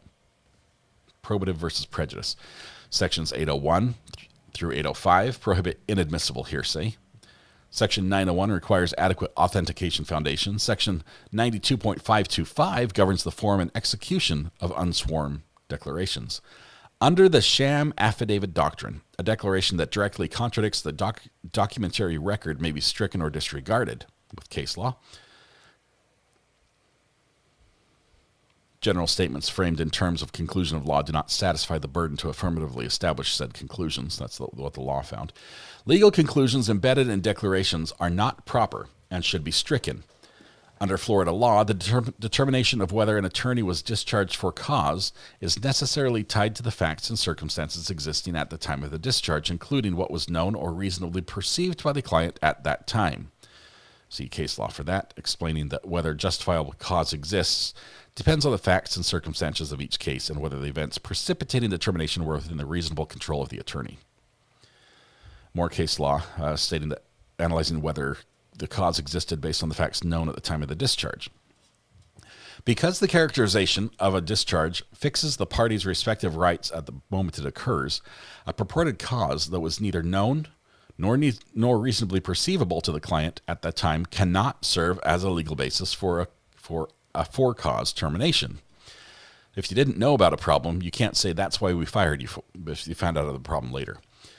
Accordingly, post hoc justifications developed after the discharge do not constitute legally cognizable grounds to defeat a claim for quantum merit. So this is his argument that they say the excuse for why they fired him came after they fired him. They even went through complaints with the bar and never raised these excuses. And now you're raising these excuses saying this is why we fired him. He said, you can't do that. You can't go back in time and invent the problem or discover a problem that you didn't know previously existed or think was a problem back then and now call it the problem and say that's why we fired you. So I think he's got a sound argument for that reason, with these disclosures coming very late in this whole process. Ms. Kowalski's declaration, central evidentiary foundation, is fatally defective. Paragraph 13 of Ms. Kowalski's declaration states, I did not immediately fully appreciate how inappropriate Greg's interactions and communications were. As I matured and spoke with other trusted individuals, I came to understand that Greg's behavior was not appropriate, especially for a lawyer representing a young client. Emphasis was added. This admission is fatal on two independent grounds. First, it destroys the personal foundation of the entire declaration, which is required under 604. Florida statutes requires personal knowledge of the matter, justified to, meaning knowledge of the fact the witness actually observed or experienced at the time it occurred, not an opinion formed years after the consultation with unnamed advisors. Ms. Kowalski admits she did not appreciate the behavior as inappropriate at the time. Her current sworn characterization is therefore not personal knowledge of a fact. It is a retrospective opinion she adopted from unnamed third parties. Second, the admission undermines the for-cause argument advanced in paragraphs 3 through 13. Under Florida law, a discharge can only be deemed for cause if the alleged cause existed and was known or at least reasonably perceived by the client at the time of termination. And we've got case law there. Because the characterization of the discharge is fixed by the circumstances existing at that moment, a client cannot be retroactively transform a termination into one for cause based on information or theories developed after the fact. Put differently, the alleged cause must have actually motivated the discharge at the time it occurred. It cannot be supplied later through hindsight or post hoc rationalization to defeat a claim for quantum merit. This is further supported by looking at the September 2025 bar affidavit sworn 9 months after the discharge of Anderson. While the September 2025 bar affidavits were submitted in a different procedural context, both address in sworn testimony the reason the Kowalskis allegedly lost confidence in Anderson. Ms. Kowalski briefly mentions intrusion into our personal lives as a contributing factor, but fails to mention the far more inflammatory allegations she makes in her current declaration. Neither affidavit from September 2025 mentions a hotel room, alcohol, sexual commentary, advice about dating, Anderson's nephew, contraception, or comments about Maya's appearance. The allegations Ms. Kowalski now raises are serious, personal, and inflammatory. They are precisely the kind of grievances that, if genuinely experienced, a person does not set aside when given the opportunity to speak under oath about why she lost confidence in her attorney. She had that opportunity in September 2025. The silence in the September 2025 affidavits speaks for itself.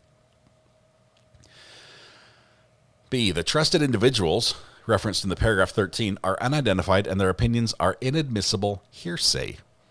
Ms. Kowalski referenced to unnamed trusted individuals who caused her to retroactively reinterpret Mr. Anderson's communications is central for the for-cause theory, and it is fatal to it. Ms. Kowalski does not name these individuals. She does not describe their relationship to her, this litigation, or to current counsel. She does not explain what they told her, when they told her, or on what basis they formed the opinion that Mr. Anderson's behavior was inappropriate. Yet these unnamed individuals apparently persuaded Ms. Kowalski to transform years of documented affection and appreciation into the serious personal misconduct allegations she now asserts in her declaration. Mr. Anderson has no ability to identify, examine, or respond to these unnamed accusers responsible for that transformation. Mr. Anderson is entitled to know who they are, or Ms. Kowalski's statements about them, and any opinions flowing from them must be stricken. Greg wants to know who the trusted individuals are. I think he knows. I think it's Nick. Now, I have nothing to go on other than the fact that Maya says, I like Nick, I trusted Nick, I lost confidence in Greg, I didn't trust Greg. Seems like you can put the two together, but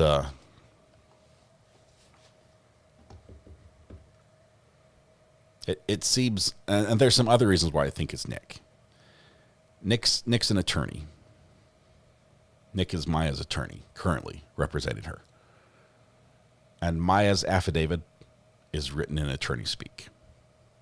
It just is. It's got those key words, those phrases that the wording is done to a legal standard, in my opinion.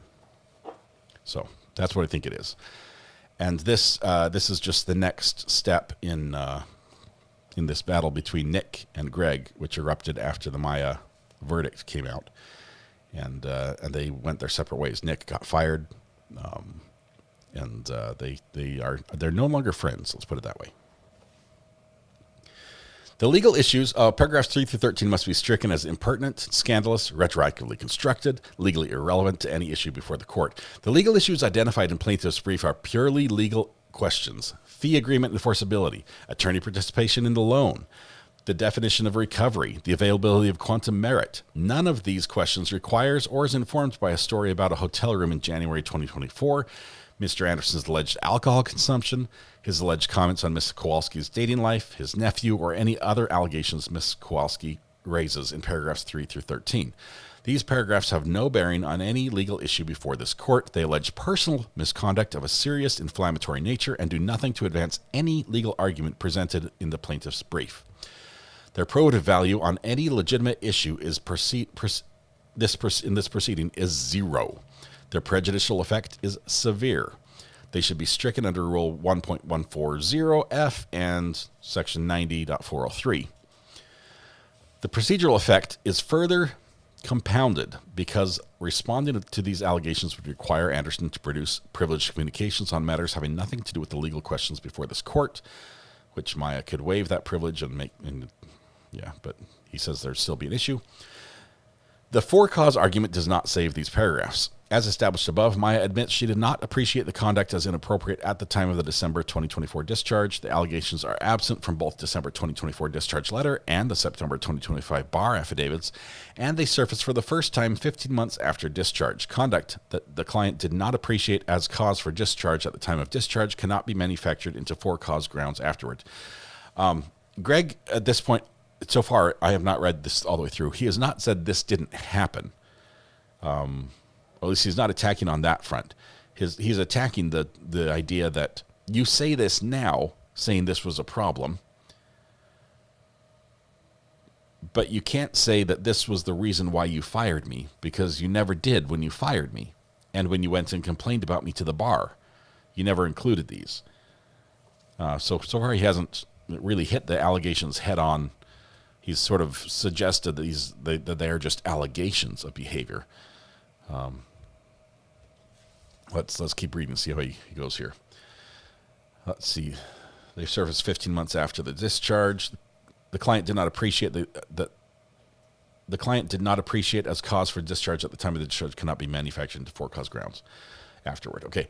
Moreover, the personal misconduct allegations in paragraph 3 through 13 were not called for by courts January 20th, 2026 order and are not responsive to any legal question the court has been asked to decide in this briefing cycle. It's like they came out of nowhere. The court didn't ask for clarification or anything. Paragraphs 9, 18, 19, and 20 must be stricken as inadmissible. Let me see which ones those are. Those are... Wait for it.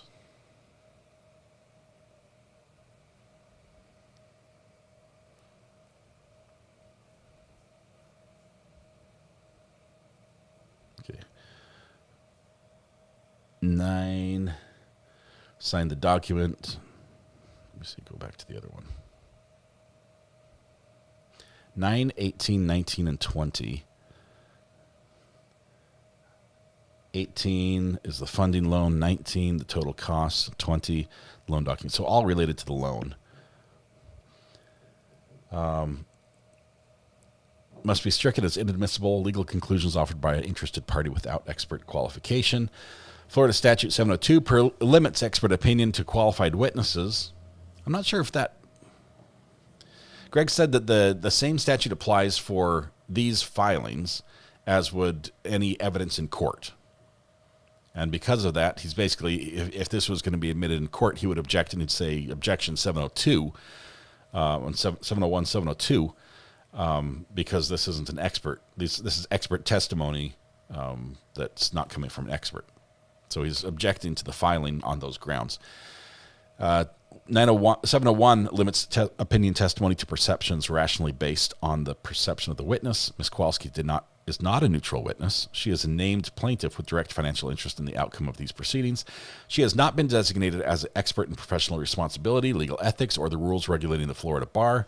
She has no known qualifications in any of these areas, yet 4 paragraphs of her declaration offer legal conclusions about her former attorney's professional obligations that are indistinguishable from expert opinion on professional responsibility. Paragraph 9 states that Anderson did not explain that the fee arrangement might not comply with the rules regulating the Florida bar, that she was not advised that the fee percentages exceeded what is permitted, and that the court approval would be required. Ms. Kowalski may testify about what was or was not communicated to her, though Anderson is certainly not conceding that point. He's not saying you're right. What she cannot do is testify that the fee percentages exceeded what is permitted, because that is the primary legal question in argument number 1 of the plaintiff's brief, currently before the court as an open and disputed question of law. That question is for this court to decide, not for an interested plaintiff declarant to resolve by embedding the answer in a sworn statement. Paragraph 18 states that Anderson never informed her that the Florida bar prohibits attorneys from participating in advance funding loan transactions. Ms. Kowalski may testify about what was or was not communicated to her, though Anderson does not concede that point. What she cannot do is assert that the Florida bar prohibits such participation, because that is a central legal question in argument 2 of the plaintiff's brief, currently before this court as an open and disputed question of law. Resolving it requires interpretation of Rule 4-1.8e, 3 Florida bar ethics opinions, and Florida Supreme Court authority. That question is for this court to decide, not for an interested plaintiff declarant to resolve by embedding the answer in a sworn statement. Paragraph 19 states that Anderson did not explain total costs, did not advise independent counsel, and did not advise of smaller alternatives. Ms. Kowalski may testify about what was or was not communicated to her. This is like a copy-paste, though Anderson does not concede that point. What she cannot do is assert that Anderson was legally required to explain those things, because whether those obligations existed requires interpretations of Rules 4-1.4, 4-1.7, and 4-1.8a of the rules regulating the Florida bar. Those are questions of professional obligation that have not been established, are actively disputed, and are reserved for this court.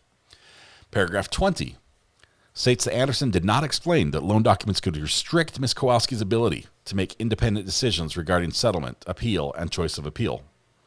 Once again, Ms. Kowalski may testify about what was or was not communicated to her, though Anderson does not concede that point.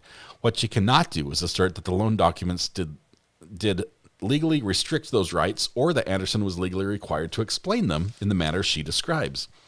Whether the loan documents had that legal effect, and what disclosures Anderson was legally obligated to make, are questions of law for this court.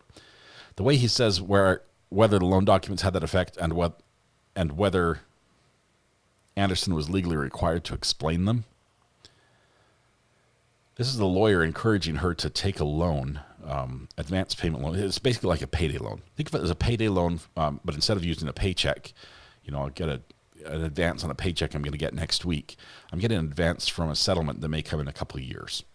It's a bigger deal, right? But the interest rates, the percentages, they appear to be predatory to me. Big fees, big numbers, lots of interest.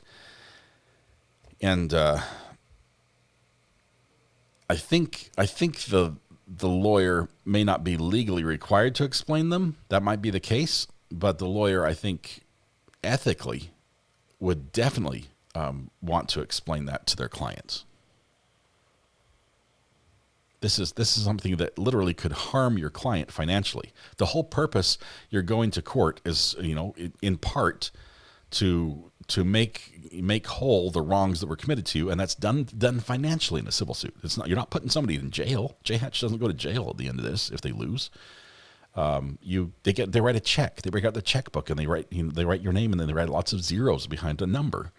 That's the whole idea. And if you're now saying, okay, now I recommend that you go to ABC settlement loans or something and get this huge advanced loan, I think there is a duty to let you know, oh, by the way, you'll have to pay X amount every X number of days at this interest rate, and I'm taking this percentage, and this is the effect it's going to have. I think that needs to call 877 money now.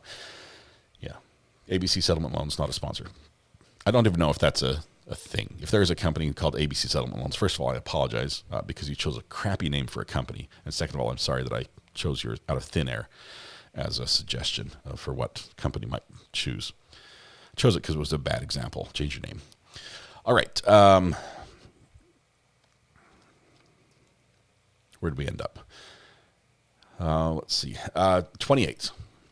Plaintiffs have already designated Gary Lesser as their expert witness on professional responsibility issues. There's a filing for that. Having retained and designated the qualified expert for precisely this purpose, plaintiffs cannot simultaneously deliver the same professional responsibility opinions through the declaration of an interested plaintiff who is never disposed as an expert and has no relevant qualifications. The court should not accept as established fact the very legal conclusions it's been asked to decide merely because an interested plaintiff has embedded them in the language of personal recollection. Paragraphs 13, 16, and 17 must be stricken for lack of personal knowledge, speculation, and hearsay. 13, 16, and 17 are, pardon me while I hit the microphone and then hydrate.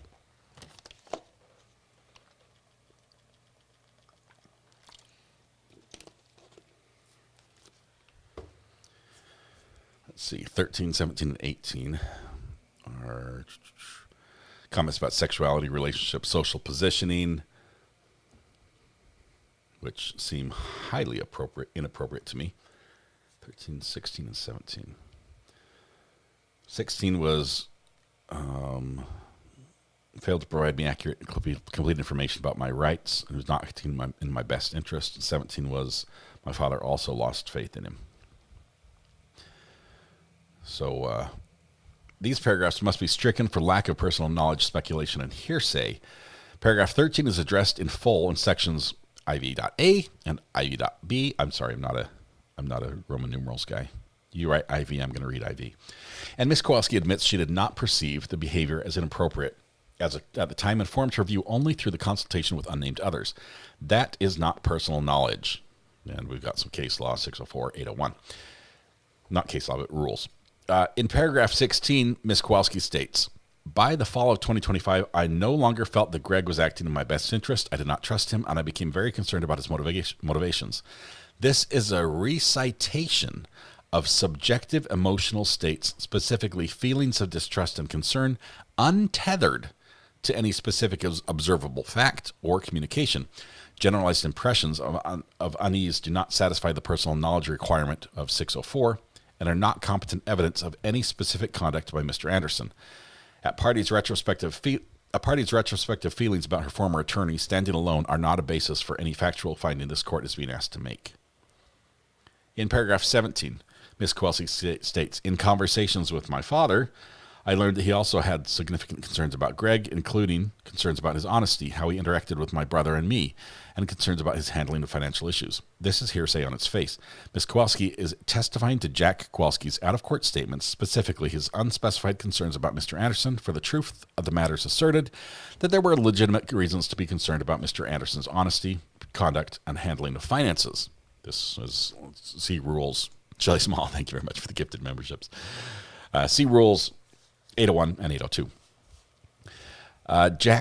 Jack Kowalski's private mental impressions, as characterized by his daughter, do not fall within any hearsay exception. In fact, the fact that Mr. Kowalski filed his own declaration does not cure Ms. Kowalski's hearsay characterization of his concerns, particularly since Mr. Kowalski's own declaration says nothing about the matters Ms. Kowalski's attributes to him in paragraph 17.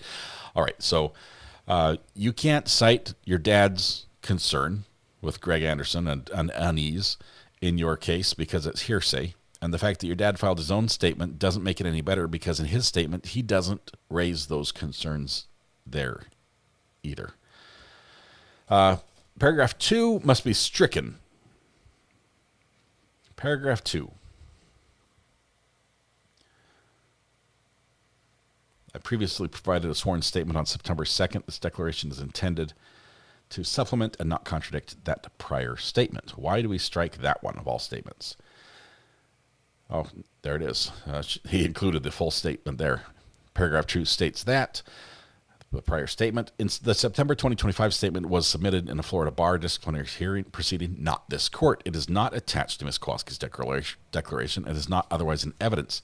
Paragraph 2 incorporates by reference a document the court cannot see, creating an evidentiary foundation that is invisible to the court and unchallengeable by Mr. Anderson. Wow. Cashette, how are you doing? Thank you. And we need to talk about YouTube updates. This matters because the prior statement may be destructive of the declaration's for cause narrative, but Anderson cannot fully evaluate that claim because Ms. Kowalski chose not to attach it. What Anderson can say with confidence is that none of the specific allegations that are in the paragraphs 3 through 13 of the current declaration, including the hotel room, alcohol, sexual commentary, advice about dating, or comments about Ms. Kowalski's appearance and behavior, appear anywhere in the September 2025 affidavit. A declarant who made no mention of these specific allegations in a sworn statement 9 months after the discharge cannot credibly claim that a declaration arising for the first time 15 months later merely supplements that prior statement. Whatever the 2025 affidavit addresses, the current declaration dramatically expands the factual narrative in ways that cannot be reconciled with a genuine contemporaneous experience and of the conduct now described. The court is being asked to accept that characterization without being able to evaluate it. I don't know if it even can be brought in. If they filed it, I'm not sure if they could. It's not a filing in this court. It's a filing in another court. That's interesting. I don't know where that goes. Declaration was prepared by counsel. Oh, this is where the bee gets under his bonnet. He was upset about the other things. But he's mad about this because this is where it gets quite personal. I think when he says counsel, I think Greg infers here possibly Nick. Declaration was prepared by counsel and functions as attorney advocacy delivered through a client surrogate. Ms. Kowalski's declaration internal structure reveals its authorship. Paragraph 9 tracks the specific elements of Rule 4.15F4BI, B1, with precision that a 19-year-old with no legal training could not achieve independently. Paragraph 18 uses the word prohibits in direct reference to the legal standard at issue in Argument 2 of the plaintiff's brief, a word choice that mirrors the brief's own framing almost exactly. Paragraphs 19 and 20 mirror the informed consent definition from the preamble to the rules regulating the Florida bar verbatim. These are not the natural observations of a young woman describing her experience with her former attorney. These are attorney-engineered formulations designed to establish legal elements inserted into a declaration and signed by an interested plaintiff. Do you remember the last case we just watched out of Hawaii, where the state objected to I forgot what the term was, but they basically said that we believe that his testimony has been crafted and change to legally use certain words that would make extreme emotional state one of the options for the jury, and it worked. This is Greg Anderson coming in saying this was a lawyer inserting very important words and very important phrases into this, in the idea that this is coming straight from the client. And because she's saying those words, it fits perfectly into these sections of rules. Now, problem I see for Greg here, just a little bit, he knows those rules. And he should know if it was right or wrong to do those things. Okay, so you're sort of admitting that that's what the rule states when you're putting that in there. These are not natural observations of a young woman describing her experience with a former attorney. They're attorney-engineered formulations designed to establish legal elements inserted into a declaration and signed by an interested plaintiff. A declaration so thoroughly infused with counsel's legal arguments that it cannot meaningfully be distinguished from the attorney's brief is advocacy in declaratory form. It is not independent testimony of an interested party. It is the work product of counsel presented through a client's signature. This court possesses broad inherent authority to safeguard the integrity of proceedings before it and decline to treat attorney argument as witness testimony simply because it's been placed under oath. And he cites case law. This is a direct strike back at counsel on Maya's side. And by counsel, I think he means Nick. The privilege trap. The Anderson parties cannot fully respond without waiving attorney-client privilege in an ongoing case, and this structural unfairness is itself independent grounds for striking. The most fundamental defect of Ms. Kowalski's declaration is the structural trap it creates. The declaration alleges a catalog of omissions, specifically that Anderson never explained, never disclosed, never advised. Disproving an omission requires showing the full record of what was actually said. The full record is the attorney-client file. Producing the attorney-client file waives privilege in a case set for a new trial, in a case which the Kowalski family remains the party seeking relief. Okay. I think this one sort of explains itself, but he's saying, I can't fight these allegations because if I do, it waives attorney-client privilege. And even if Maya released me from that attorney-client privilege, it hinders the case that's still at hand. It hinders her case. It hurts her and it hurts me, and it benefits J. Hatch to do this, and it's just not right. Ms. Kowalski has filed a declaration whose allegations are structured in a way that cannot be fully answered without the payment of a price, specifically privilege waiver, that would harm the very clients on whose behalf the declaration was filed. Mr. Anderson is simultaneously accused of professional misconduct and prevented from fully defending himself without exposing privileged communications. Whatever the intent, the effect is the same. A declaration structured so the only complete defense is one that Anderson cannot ethically and practically implement. You know who's laughing through all this? Probably J. Hatch. Hunter and Shapiro are probably laughing through all this because they're reading all these filings. It has nothing to do with them. Well, it does a little bit, but they're just laughing. Florida courts recognize the fundamental fairness requires a meaningful opportunity to respond to adverse evidence. And they're laughing because the plaintiff side, they're eating themselves. They're destroying themselves, and in the process, setting up J. Hatch to be in a better position. Florida courts recognize that fundamental fairness requires a meaningful opportunity to respond to adverse evidence. This court has inherent authority to strike when it cannot be fairly answered, and Ms. Kowalski's declaration cannot be fairly answered. Paragraphs 5 through 10 are intentionally inconsistent with the documentary record, suggesting the second fee agreement and undermined by the same. Paragraphs 5 through 10 of Ms. Kowalski's declaration are contradicted by plaintiff's own Exhibit B, the second fee agreement, attached to their brief on legal issues. The four corners of that document reflect that it was executed on January 3rd, 2024, and bears the signatures of Maya, Jack, and Gregory Anderson. The document is clear and complete. In those paragraphs 5 through 10, Ms. Kowalski alludes to alleged inappropriate conduct by Mr. Anderson occurring during the review of the execution of that agreement. That assertion cannot be reconciled with the undisputed fact that the agreement was executed in the presence of her father, a co-signatory to the same document. So here he's disputing, he's saying it didn't happen like she said. You can't say, I went, he invited me to the hotel room and was giving me wine and said, you're over 18, you should be promiscuous, and by the way, you need to sign a new document here. When on the document, her dad's signature also appears. How can it just be them if dad also signed, right? Jack Kowalski's own declaration is completely silent as to any such alleged conduct. He does not corroborate the interactions Ms. Kowalski now describes, despite having been present at the time the agreement was reviewed and executed. The absence of any such allegation from a contemporaneous witness and co-signatory is significant. This inconsistency is not minor. Plaintiffs rely on these paragraphs to support the narrative of misconduct occurring at a specific moment in time. They are worded to allude to deplorable conduct while carefully avoiding outright stating such.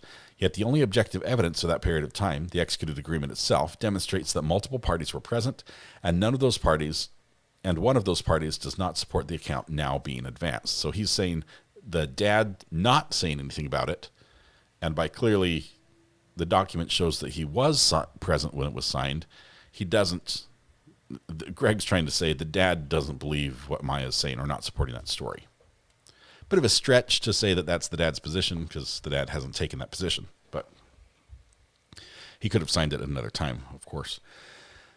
Where a declaration is contradicted by the documentary record and lacks corroboration from an unidentified present witness, it does not create a competent factual dispute. It instead further underscores the unreliability and falsity of the allegations being asserted. Part 5, or V as we should say. Argument. Mr. Kowalski's declaration must be stricken or substantially limited. Authentication of a redacted copy does not authenticate the underlying document. Mr. Kowalski's declaration's stated purpose is authentication. Paragraphs 3 through 9 each attest that an attached exhibit is a true and correct copy of a redacted email or text message. Emphasis added. Visual inspection of the exhibits confirms the severity of these redactions. Exhibit D purports to be text messages from November 21st, 2024, and has multiple consecutive blocks of text entirely obscured by black boxes. Exhibit E purports to be text messages from July 13th, 2023, but has more than 80% of its content blacked out. Other exhibits are also heavily and unilaterally redacted without foundation or legal basis. Section 901 Florida statutes requires authentication sufficient to support a finding that the item is what the proponent claims it is. What Mr. Kowalski's declaration authenticates is a redacted version of communications, not the original communications. Authenticating a redacted copy establishes only that the redacted version is an accurate reproduction of itself. It says nothing about the content, accuracy, or completeness of the original. The original documents remain unauthenticated. Mr. Kowalski's declaration provides no information whatsoever about who performed the redactions, when the redactions were made, on what legal basis the redactions were made, whether Jack Kowalski consented to or was aware of the content redacted, or whether the redacted material is favorable to Mr. Anderson, or to Anderson. The unilateral, unexplained elimination of large portions of communications that form the factual predicate of the plaintiff's brief is not authentication. It is curation. Paragraphs 3 through 9 should be stricken, and Exhibits C through H should be excluded. The Anderson parties further note that this authentication is offered by a named plaintiff with a direct financial interest exceeding $9 million in the outcome of the very proceedings these exhibits are filed to support. Mr. Kowalski's declaration fails to establish adequate personal knowledge foundation for the third-party communications. Paragraphs 4 through 9 attempt to authenticate communications allegedly sent by Anderson, not by Mr. Kowalski. Mr. Kowalski can attest to having received the communication. He cannot attest to the authorship, completeness, accuracy, or integrity of a redacted version of the communication. Receiving a message establishes receipt. It does not establish that the message was authored by who it purports to be from, that it was transmitted without alteration, or that the redacted version presented to this court accurately reflects what was originally sent. These are foundational questions that go to the personal knowledge of the authenticating witness, and Mr. Kowalski's declaration answers none of them. So he's striking the foundation of these documents.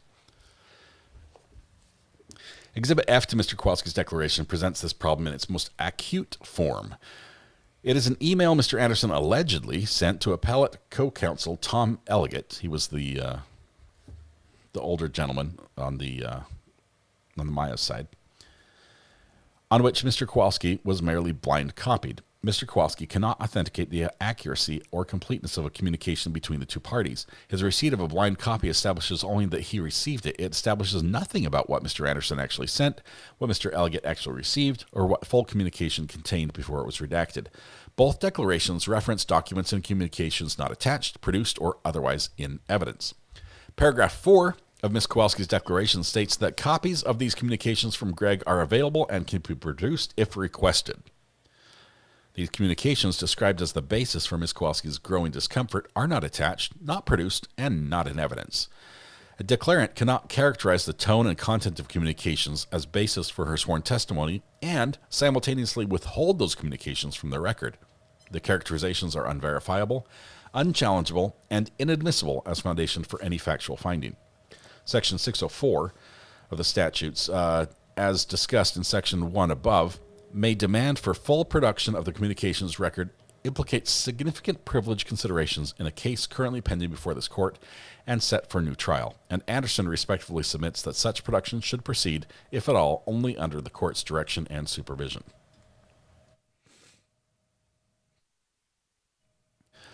Oh my goodness. Are we frozen? I'm not frozen. No. Okay. I see an issue here. We've got a couple complaints by Greg saying you have incomplete documents, the foundation isn't laid, you're citing stuff that isn't included. Some of that can be remedied by including the foundational documents, and I don't think he wants that. I'm not sure if Maya's side wants that either, but it's possible this could get a little deeper by releasing some of these foundational documents. Paragraph 2 of the Kowalski's declaration incorporates the September 2025 bar affidavit by reference without producing it, as addressed in section IVF, which is not stand for in vitro fertilization. 53. Mr. Kowalski's declaration authenticates exhibits rendered incomplete by unilateral redaction, as addressed in section VA. The cumulative effect, or 5A, the cumulative effect is a selectively curated record that presents to this court only the fragments plaintiffs have chosen to reveal, with the remainder hidden, withheld, or redacted without explanation. Part VI, or 6. Both declarations should be stricken as unnecessary to resolve the purely legal questions before the court. Plaintiffs frame all 4 arguments in the brief as matters that may be decided as a matter of law. If that is true, no witness declaration of any kind are necessary or appropriate. The legal questions are resolved by the text of Rule 4-1.5, Rule 4-1.8, the bar ethics opinions, controlling case law, and the fee loan documents themselves. No declaration from either plaintiff advances that analysis by a single step. The sole practical function of the declarations is to place disparaging personal allegations before this court, deliver inadmissible opinions. I'm getting a scam call. I'm not sure if I can answer it in time. Hang on. Hello? Oh, so close. Call back. The sole practical foundation of the function of the declarations is to place disparaging personal allegations before this court, deliver inadmissible opinions on professional responsibility from interested parties who have no qualification to offer them, and construct retroactive for-cause narrative that fails as a matter of law for the reasons developed above. None of these functions is legitimate. All of them are prejudicial. The court should decline to consider either declaration in resolving the legal issues presented in the brief and should strike them from the record accordingly. The summary of what we're asking for. As to the declaration of Maya Kowalski, the Anderson parties respectfully request that this court strike the declaration in its entirety on the grounds that its central evidentiary foundation is not based on contemporaneous personal knowledge. The trusted individual's admission renders it inadmissible. It functions as attorney advocacy rather than independent testimony, and it's deficient under 92.5.525, and it is unnecessary to resolve purely legal questions. In the alternative, strike the following paragraphs. So if you don't strike it all, Judge Carroll, strike paragraphs 3 through 13 as impertinent, scandalous, retroactively constructed, and legally irrelevant under Florida law. Paragraphs 9 18, 19, and 20, which 9 is included in the 3 through 13, but as inadmissible legal conclusions offered by an interested party without expert qualification, pursuant to 701 and 702 rules. Paragraphs 13, 16, and 17, so 13 has been included twice as well, for lack of personal knowledge, speculation, and hearsay, pursuant to 604 and 801. Paragraph 2, for improper incorporation by reference of an undisclosed prior sworn statement not in evidence in the alternative but order production of the September 2025 bar affidavit. Oh, he's saying, or bring it in. Bring it. This is the only time he's said so far, bring in the document that I say you can't do that because you don't have the underlying documents. He wants that one in because it doesn't contain any of these allegations in it. Direct in-camera inspection of communications between the Anderson and the Kowalski family that directly contradict the sworn assertions of Ms. Kowalski's declarations in a manner preserving privilege in the underlying case. Okay, that's with the judge. In a manner preserving privilege would mean with the judge without J. Hatch. Okay, in the judge's chambers, we'll talk about this, but just us. Just us. Ex parte.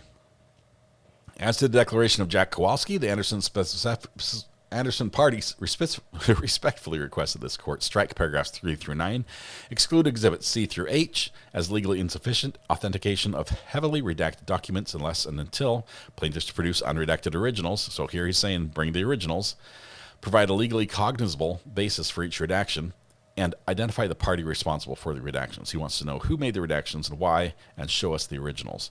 There may be things in there that Maya's team doesn't want out. That's why it might have been redacted. We don't know. In the alternative, order an in-camera review of unredacted originals before assigning any evidentiary weight to the authenticated exhibits. As to both declarations, the Anderson parties respectfully request to this court decline to consider either declaration in resolving any legal issue raised in plaintiff's brief on the grounds the issues are presented are purely legal questions that no witness declaration can or should resolve, and that plaintiffs themselves have so characterized them. Strike both declarations as improper vehicles for professional responsibility opinions offered by interested parties without expert qualification, given plaintiff's designation of Gary Lesser as their designated expert for that purpose. So get rid of their expert stuff and just use the expert that they've cited. Grant each other and further relief as this court deems just and proper. Conclusion. Declarations are not evidence, they are litigation strategy. Ms. Kowalski's declaration is internally inconsistent and legally insufficient.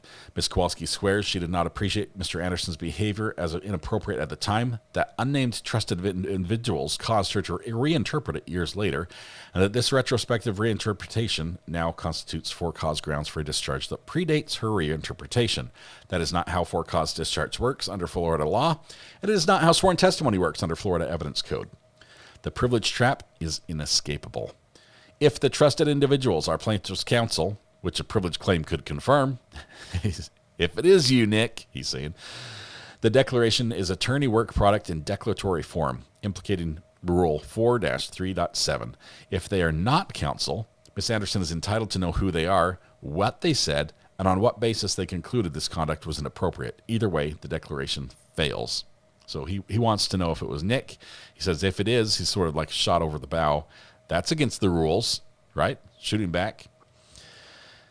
Either way, the declaration fails. The retroactive construction argument is confirmed by the documentary record. In September 2025, bar affidavits contain no personal misconduct allegations. Contemporaneous communications between Mr. Anderson and the Kowalski family contradict the narrative of sustained discomfort. The allegations appear fully informed only after 15 months of representation by new counsel with a direct financial interest in establishing for-cause discharge to defeat quantum merit. Defeating quantum merit, as I understand it, is it would be cutting Anderson out of the verdict money, in either in part or in full. Basically, cutting him out. That's my understanding. Anderson cannot fully respond without waiving privilege in an ongoing case set for a new trial. That structural unfairness itself is a reason to strike. This court should not permit plaintiffs to build their case on the contents of the attorney-client relationship while the rules governing that relationship prevent Anderson from fully responding. When he says that this is an ongoing case set for a new trial, it's not really set for him. Maya and J. Hatch have to go back to court, right? With Maya's new attorneys, including Nick as one of them. They're going to fight it out again in court, and it's under a different set of rules. It's a much narrower scope. The settlement is likely going to be, if there is one, going to be much smaller, exponentially possibly smaller. And yeah, but he still has privilege because he has inside information about the client in the case that's going forward, so he can't divulge that. It's not that he's like, I've got to prepare for this battle with J Hatch, because he's not going to be in that fight going forward. His only fight right now is about the money and about this loan and about, how that all went down. Let's see. This court should not permit, and honestly, if they win, there's a chance that he would have an interest in whatever the winnings are going forward. So he would still be present if the court rules that the Anderson is is due some money, due a percentage. It might even be 33%. I have no idea. If they're due a percentage of the winnings, he might be able to claim those winnings even after basically not arguing a thing in the new trial because of the work he did beforehand. So a lot of money at stake, millions and millions. Let's see. The structural unfairness is in itself a reason to strike. This court should not permit the plaintiffs to build their case on the contents of the attorney-client relationship while the rules governing the relationship prevent Anderson from responding. The defects identified herein are apparent on the face of the declarations and may be addressed on the present record. To the extent any issue is reserved, Anderson respectfully requests that it be addressed within the evidentiary hearing already scheduled without requiring a separate preliminary proceeding. For all the ongoing reasons, Anderson respectfully requests that this court strike the declaration of Maya Kowalski and the declaration of Jack Kowalski in whole or in the substantial part identified above, and decline to consider either declaration in resolving the legal issues presented in plaintiff's brief 4577, signed by John Glenn Gregory. Digitally. When is court back? The Utah court's going to start at 3:30 Eastern Time, 2:30 Central Time, 1:30 Mountain Time, and 12:30 Pacific. If you live somewhere else other than that, you have to do the math because it's higher math and I can't do it.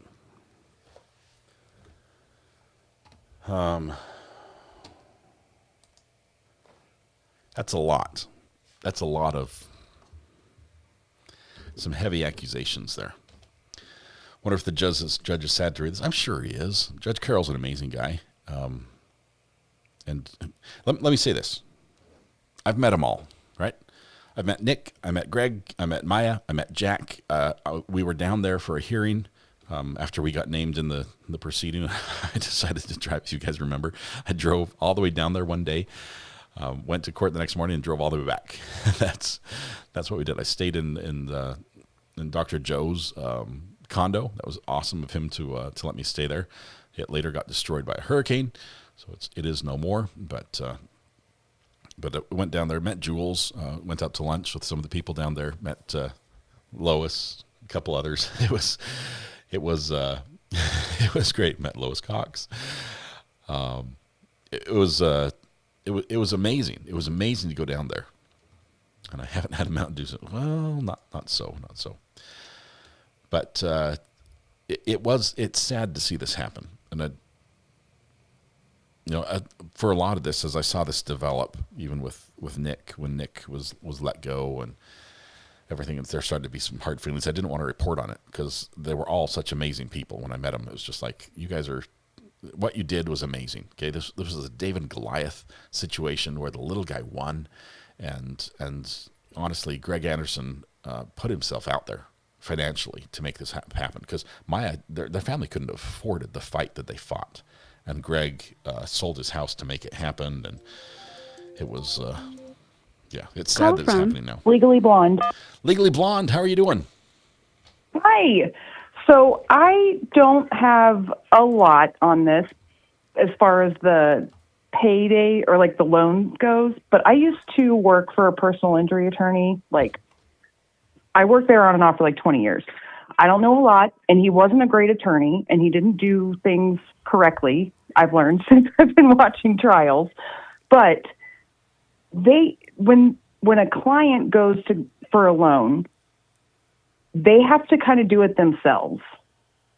And now an attorney does have to kind of fill out some information later once the company asks for it. But it's something that a client does on their own. So I saw somebody say in chat that lawyer, did a thing on this, and I would trust whatever he says more than me. I'm nothing. But there is a lot on the client for that. Now, Greg could have padded the form when he answered it, but I can see why he's kind of disputing that based on the way from what I know how it works in Ohio.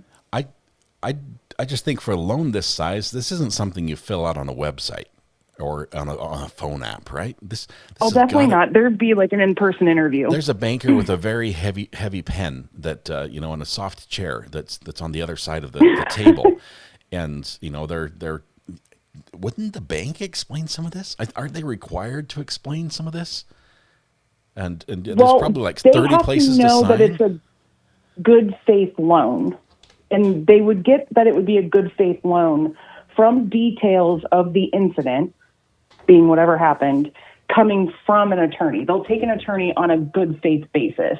So an attorney does have to answer certain questions. And I don't know what the questions would be in a case like this. But I mean, for a car accident, it would be like the details of the accident, the injuries associated with the accident, things like that. Yeah. I don't know.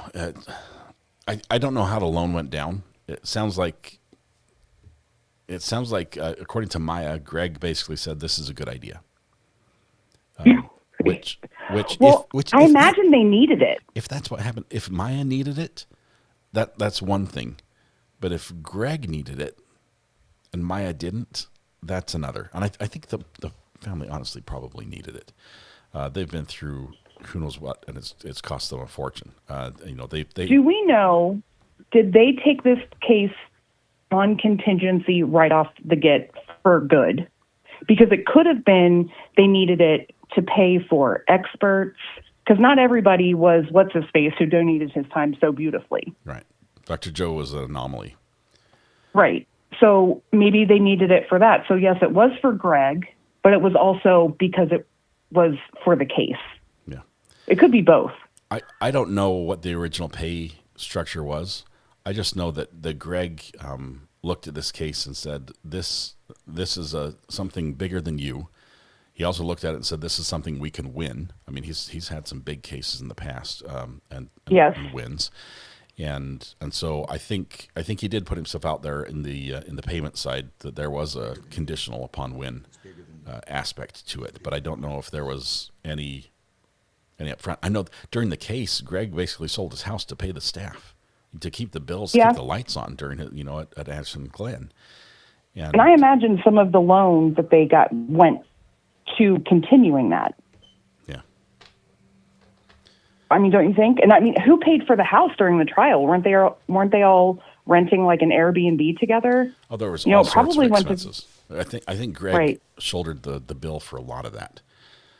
Because if she owes $42 million for a $30 million loan, oh my goodness. So, but Greg is a partner at a firm, right? It's not just Greg. Right? It was for the company or the firm that he works for too, right? So the firm can help shoulder some of that. He's a partner. That's what Anderson Glen. That's what PI firms do. This is all the firm was doing. This was they dumped all their eggs in this basket. They were just coming off a pretty strong settlement from a previous case too, right? I think it was the helicopter one. I think they had a helicopter crash situation that they had won. I don't know. Once, and I said this in chat, and I know you can't comment on this, but I can because I'm not you. Once the trial ended, and Greg, and I said this in chat, he did his little, walk around all the YouTubers and, news and stuff like that, his victory run. I did start to get a weird feeling from him about him. It seemed more about his win and his how great he was more than it was about Maya. When Nick went on, he was truly emotionally invested. I think Greg's ego was invested. I think he saw wrongdoing, he knew it was wrong, and he knew how to maximize on it, which really is probably what makes him a great attorney. Yeah. And most personal injury attorneys kind of have that stance. I know I used to work in a building full of them. I can't fault the guy for, trying a case against a behemoth, J. I don't fault that. And winning the largest personal settlement ever. There's got to be a little bit to your ego that's like, yeah, I did that. That's I agree. It's got to be there. I wholeheartedly agree. Yeah. It would boost an ego, but for me, it felt more of an ego thing than a good. It was a good. He did a good. He did a really good. Yeah. Like one of the best goods you can do. But it wasn't about the good. It seemed more on his ego. And I don't know, I heard him tell a story about the way he met his wife, and I felt like that was weird too. She was young. That's one of the things that lends to the credibility of what Maya is saying. His own story about the way he met his wife. I had the sisters on the show with me. I never had Greg on the show. So his wife and her sister, I think it was. I forget. Yes. And that's going way back. And they were a blast. Oh my goodness, it was so much fun talking with them. I never had Greg on. I never had Nick on. Possibly because, at the end of the trial, when it was over, there were some great legal minds, Rob, Ian, Peter Tragos, Emily, all these people who had You sell questions. yourself so short. No, they have questions from a legal aspect that could get into some of the details and strategy that I just couldn't articulate, right? And I said, It doesn't take away from the great questions and commentary that you have for people when you do get with them. Yeah, but you just don't give yourself enough credit. But go on. I just know my place, right? And I'm not trying to be something I'm not. So if you knew your place, you would know you sit below your station. well, I'm happy where I'm sitting. That's what let's say that. But okay. I never had him on. I did have concerns after seeing him on some other shows. And I'm not a drinker, right? Yes, I can count, I know where you're going with this. I saw it too. I've been under the influence of alcohol, and none of them were willing. But at least I was unknowing. Let's put it that way. Yes. The conversations got really loose and sloppy, and I was nervous. Like hearing him on a show and just, he's taking a victory lap and it's celebratory and that's great. I was nervous for him. I was nervous because I'm like, oh no. It seemed like he was like about to cross a line just because he'd chucked a couple back, and he was just talking freely like you might down at the bar with a close friend. I'm like, this is live. Everyone's watching this and this lives forever. I was worried about that, and that's one of the reasons why I didn't pursue it. I didn't want to be the show where... Good for you. That makes sense. Where something slipped out that he didn't intend to, because, he might have, he's had a busy day, he kicks back with a cold one, and let something slip. I didn't want to be that guy. Doesn't that also lend to Maya's allegations? If that's what he's doing, knowing that this is being recorded on YouTube for the world to see at the height of its popularity after a huge win, if he is letting his tongue be that loose, imagine what he does when he's not in front of YouTube, in front of a camera, and it's being recorded for the whole world to see. Imagine the inhibitions that go away. I can see that angle. Look at it from the other side. If this was something that was fabricated by Nick, and Nick, on the surface is a great guy. I love him. I've never seen anything from him I didn't like. But I do Every time I see him, I like him more. I do see that he really doesn't like Greg. And if this is a personal battle, that statement could be crafted just because of that, because people have seen him, getting a little, speaking a little freely after a drink or two. Maybe that's why that was put in there, if it was inserted, or at least said the way it was. Because that would then give it credence.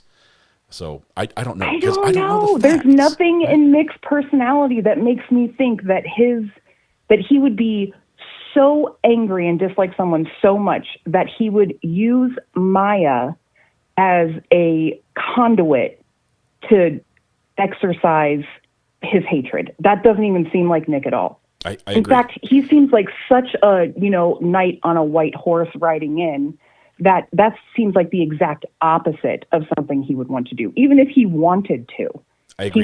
He wouldn't. I agree, but I also have to look at this all the allegations that Maya presented, and I can look at that and say that's not 18-year-old girl speak.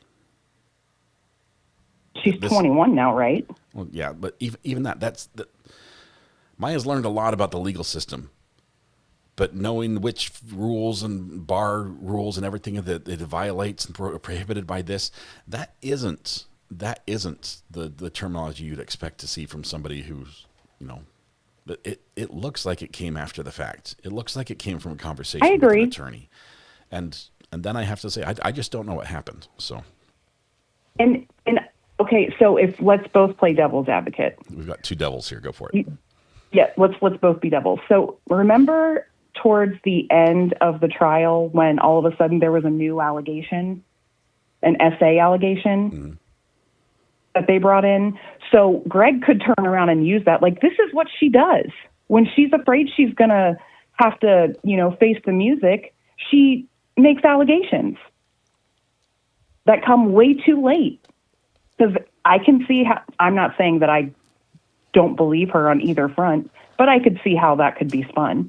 And if Jay Hatch was his defense attorney, that's exactly what they would say. I don't know. Just in my meeting, Maya, I did not see her as that type of, that cunning, conniving, this is my strategy type thing. I agree, which is probably why she landed with Nick. It's just like, right. They're the good people, the people you'd want as neighbors, and just incredible, and it's devastating to see what they've been through. And I agree. I think they were victims in every way, and the system just ran over them and thought that they were too small to fight. I could see Maya finding these rules and regulations on her own, and then even maybe putting a little synopsis into ChatGPT. And even though everything is correct, I could see how she herself, reading enough legal documents and being a part of this for as long as she has, could write something like that. Why not? I could see using some help from AI for inspiration, but I don't think this was AI generated. AI. No, I don't either. AI assisted. I can sniff out AI pretty well because I write a lot of songs with AI. I guess that's true. Okay, I don't know enough about it. But AI is great for research, and I use it all the time. My kids do it. It's used in school. Colleges will have you use AI to research things, but the language is definitely at parts I think hers for sure, and other times crafted very carefully to include words and terminology that are literally ripped from statute or rules. So that's fair. And is it illegal though for an attorney to help you write an affidavit? I don't know that. That goes back to the advocacy rule, and where it looks like it does violate one of the maybe a ethics point, because that's one of the last things that Greg cited in his paper. Sorry, I probably missed that. I was taking my littles for a walk. Well, that's really all I have to contribute. But either way, Greg makes my spidey senses tingle, and not in a good way. No, I still have so much admiration for him. I obviously don't know what happened. It's sad to see it go down like this. When we were all cheering. It doesn't fit the narrative I wanted in my head. This was not the utopia I had planned in my head for Maya. And money can do strange things to great people, right? That's true. And maybe that's the fact. I might be biased. My mom heart sees her as a little girl who needed her mommy so bad. And it's like, I feel like what she needs really is an army of moms. And I like, the advocate inside of me is like, I need to be a soldier for Maya because she needs it. And so maybe I just kind of lend to her that way. And that's also aiding in my continued hatred of Greg. I don't hate the guy. I don't hate them. I don't even hate Jay Hatch. They are. Ew, what? We cannot be friends anymore. No way. They were zealous advocates for their client. And if anything, that's what this court sort of resulted in. Even with Dr. Joe starting up his own YouTube channel, showing the importance of having an advocate or being your own advocate. especially in the medical world. They have advocates on their side. You need some on your side. What about the Dr. Smith? What about her? Do you hate her? Okay, I don't mean like hate in the biblical sense. Okay, we're on YouTube. I'm talking like, the society, like, ew, I hate her. I try not to hate people, just as a general rule, because it just takes Well, up space in my heart that I don't want to give. in your good little earnest heart? I think she needs another profession, and it needs to come with a Walmart greeter badge. I think that she is completely inappropriately skilled for her position. And by skills, I'm talking basic human decency and things like that. Right, so it's your version of hate. I use the word loosely. Okay, I'm very liberal with my hate. Okay, yeah, I was offended at the idea that we're trusting some of the most vulnerable people in our medical system and in the justice system when it comes to family courts to people like her. So if not hate, what you don't have any admiration for J Hatch based on that time period? No, but I also don't think that J Hatch, the hospital that it is out there to prey on vulnerable families. Oh, I agree. I've been to children's hospitals are absolutely amazing, and yes, I agree. had to take my kids for minor things to hospitals and just seeing just from the ground up the way they're structured, how they take a kid who's scared and in pain or hurting or doesn't know what's going on, and go through treatment and handle them. It's like there's a special place in my heart for children's hospitals. It doesn't mean that because the nurses are really good, the corporate hospital gets a pass if they're doing something wrong, and I think they should pay. Right. But I just don't hate the whole entity because a couple people, and several in this case, were doing wrong and swept it under the rug, in my opinion. The juror number one, I am sad that he's gone. And I've been thinking about him a lot. I live in Cincinnati where Fiona the Hippo is, and that's why his wife's name was Hippo Lover, because she loves Fiona the Hippo from the Cincinnati Zoo. And I just think it's almost a blessing that he didn't have to see this unravel the way it did. Yeah. What a heartbreak for anyone on that jury to have worked so hard to get them that judgment, and then for all this to come out. We saw these here. We're watching our heroes fall. The people who defended her. Yeah. It's rough. Yep. I'm with you. Okay, really, that's it though. I have a steamy bag of gross Brussels sprouts to eat. Oh, yum. Anti-inflammatory diet. No, if I want my back to stop hurting, I got to eat these things. What do you eat them with? It's just like salt, pepper, and butter? Okay, so seriously? Yeah. Yes, but I buy the Jolly Green Giant steamer bag, and I toss it in the microwave for 5 minutes, and then I eat it right out of the bag with a fork like a heathen. Like a heathen. Great. I don't think there's a better way to do it. Other than just got to stomach them down. Possibly when you're cooking it, like the last minute or so, take a little slit and put like a big old fat slab of butter in there, and then Well, that just totally defeats the purpose. My back is a mess. I got to get this inflammation out of here. Butter is not gonna help. Butter's the grease of life. It makes everything work. I agree. But I am already suffering through a steamy bag of farts, so my back feels better because that's what it smells like. I'm not going to write a song about that. Okay. Legally Blonde, thanks for the call. It's good talking to you. You're welcome. We'll see you. Bye. Bye. I think she said steamy bag of farts. I'm pretty sure that's what she said. All right. After sushi. What happens after sushi? All right. I do like Brussels sprouts. It's been ever since I've been in England. That's when I learned to love them. Roast potatoes, so good. Hello? Hello? Oh, it's coming back. Hang on. Call from Art. Oh, okay. I think it's Art. Hello? Are you there? This is Scott. Yeah, that's it. Yep, you got it. Art, how are you doing? Good. I just got one. I've got a question. Mm-hmm. I'm probably going to get in trouble for this. But, will I get in trouble for it? That's where I draw the line. Yeah, you and I can be in trouble together. Okay, what's up? Since the trial of Maya, has she needed to be put in a coma with ketamine. The ketamine treatments. That I don't know. Why has that stopped?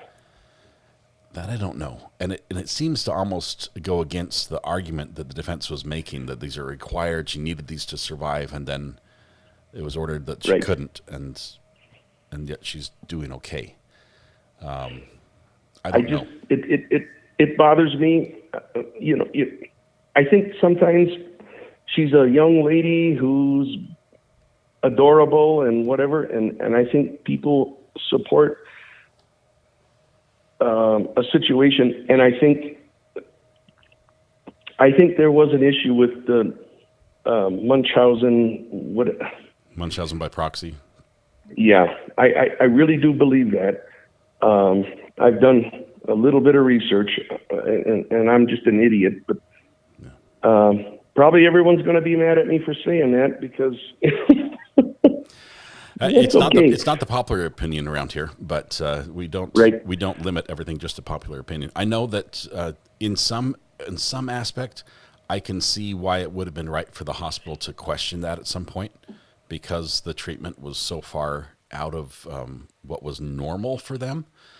But she was getting treatment under a doctor's orders, and it wasn't. I mean, they didn't like the way it was going, but I think that they overstepped their bounds on this one in a big way. Yeah, and I think they did overstep their bounds because they saw something. Someone trying to harm their own child. And I guess that's how I feel about it. But anyway, I should shut my mouth. Well, Art, no, I appreciate you. So I'm going to leave it at that. Art, I'm going to leave it at that. I like to hear different opinions than my own, because it does challenge me to make them think of things. All so right. Definitely call again and share again. It's easy to call, like you just found out. So appreciate it, Art. Okay. Thank you very much, my friend. Yep. See you. Yep. Bye. Jay Hatch could have handled it a whole lot better. Yeah, I thought we buried that Dracula a long time ago, right? Isn't that what Hunter said? I thought we'd hidden that a long time ago, buried it deep in the coffers.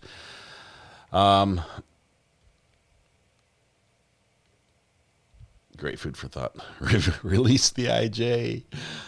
Oh my goodness. There's still documents that haven't come out that were supposed to come out. Remember in the beginning when we started 110 years ago? I remember that, Ricky.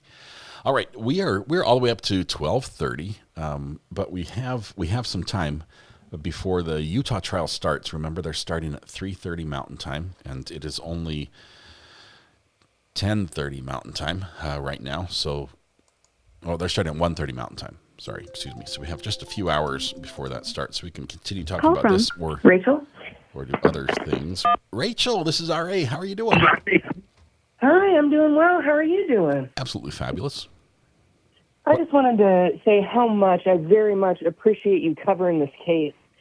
It was heartbreaking to watch, and and God, even more heartbreaking to see all of this fallout. Yeah. I have so much admiration for Maya and her father and her brother through all of this. It's just devastating to see this. With that being said, I did want to give a shout out to that most recent caller who had concerns about the underlying, medical facts, which side of that you kind of fall on.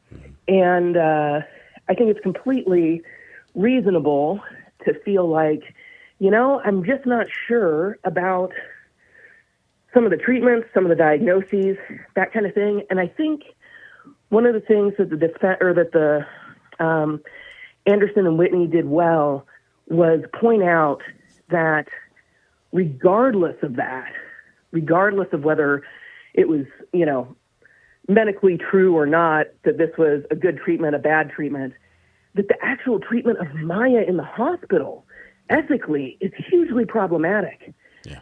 Not letting her priest there. The way that they took some of the supposedly appropriately to document pictures. The you know, it just blows my mind The way they treated how her, long it was. disbelieving The way that- her pain, and tried to put her in a situation that would cause more pain, or try to prove that it wasn't happening. But that's understandable, right? From a clinical perspective, if you think that this is not the case, what's the best? How do you figure out if this is something that is psychological or something that's physical? It's distressing, but medically, it's also kind of understandable. I think the biggest problem was in not finding, like, if you did think that this was the case, right?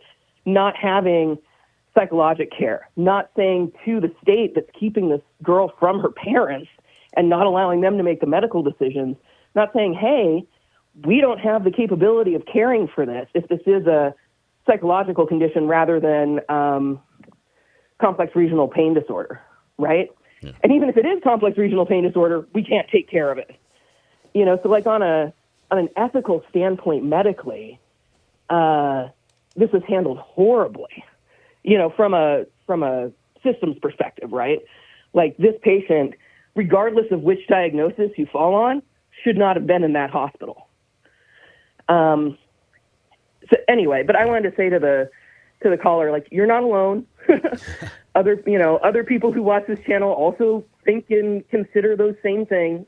I like it. And so I just wanted to put that out there so that they didn't feel so bad about, you know, feeling like that's a decent question to ask. Yeah, that's just because chat might lean one direction. There may be hundreds, if not thousands, of people on the other side who are just staying quiet because they don't they think they're alone. Yeah, well, and like I said, even bracketing that question, the hospital's actions were still wrong, and still, in my mind, still deserve all of the judgment that they got and more. Frankly, it's appalling to me how this family was treated. So.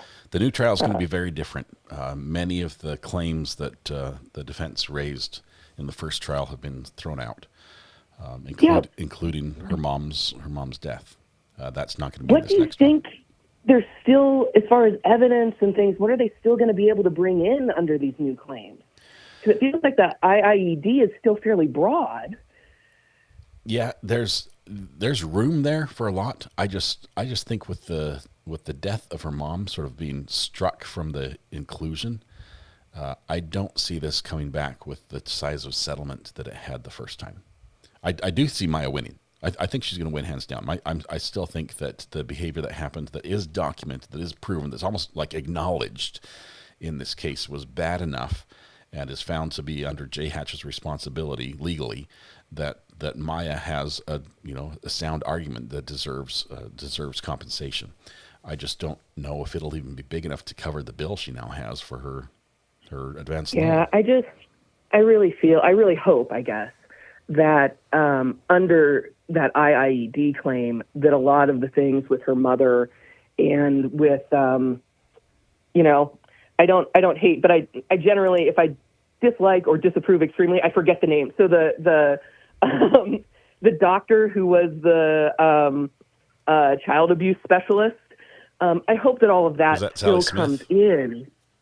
Yes, thank you. I hope that all of that still comes in because that's so, God, just appalling and really demonstrates, I think the real heart of this case, which is, just this appalling way this entire family was treated, and Maya. It's just watching it was just shocking to me. Because like you're saying, so many people have an experience at children's hospitals that's so different, and children are particularly vulnerable, which makes it so appalling. I agree. Anyway, sorry. Rachel, just wanted to... Rachel, appreciate the call. Thank you very much. Yeah, thank Good you so talking much. to you. All right. Yeah, take care. We'll see you. Bye. All right. I don't think it'll ever get the missing reports. I think they're long gone. They're buried deep. They were supposed to be in that last batch of documents, right? We're supposed to meet him somewhere and grab like 3 cases of documents. We never really heard what was in them. Can also help make JHatch make their case stronger. Call from Drama Llama Mama. Drama Llama Mama, how are you doing today? Hey, I'm doing good. Good. How was internet ownership? Me and Kim are sharing it. Okay. She's covering for you right now while you're on the phone? Yeah, that's awesome. What's on your mind? So complex regional pain syndrome. My daughter actually was diagnosed with it. So on a mom standpoint, I completely side with Maya's mom. I totally understand. You cannot handle, right, I'm getting emotional. You cannot handle seeing your child rolling in pain. Yeah. And as a mom, not being able to take that away. And she was not believed when we took her to the ER the first time. They came and told me she's either faking it or she just wants attention. Yeah. And the only thing that saved that doctor was the fact that it was 3 a.m. and I had been up since 5 that previous morning. Because if I was in my right mind, I probably would have gone off on him.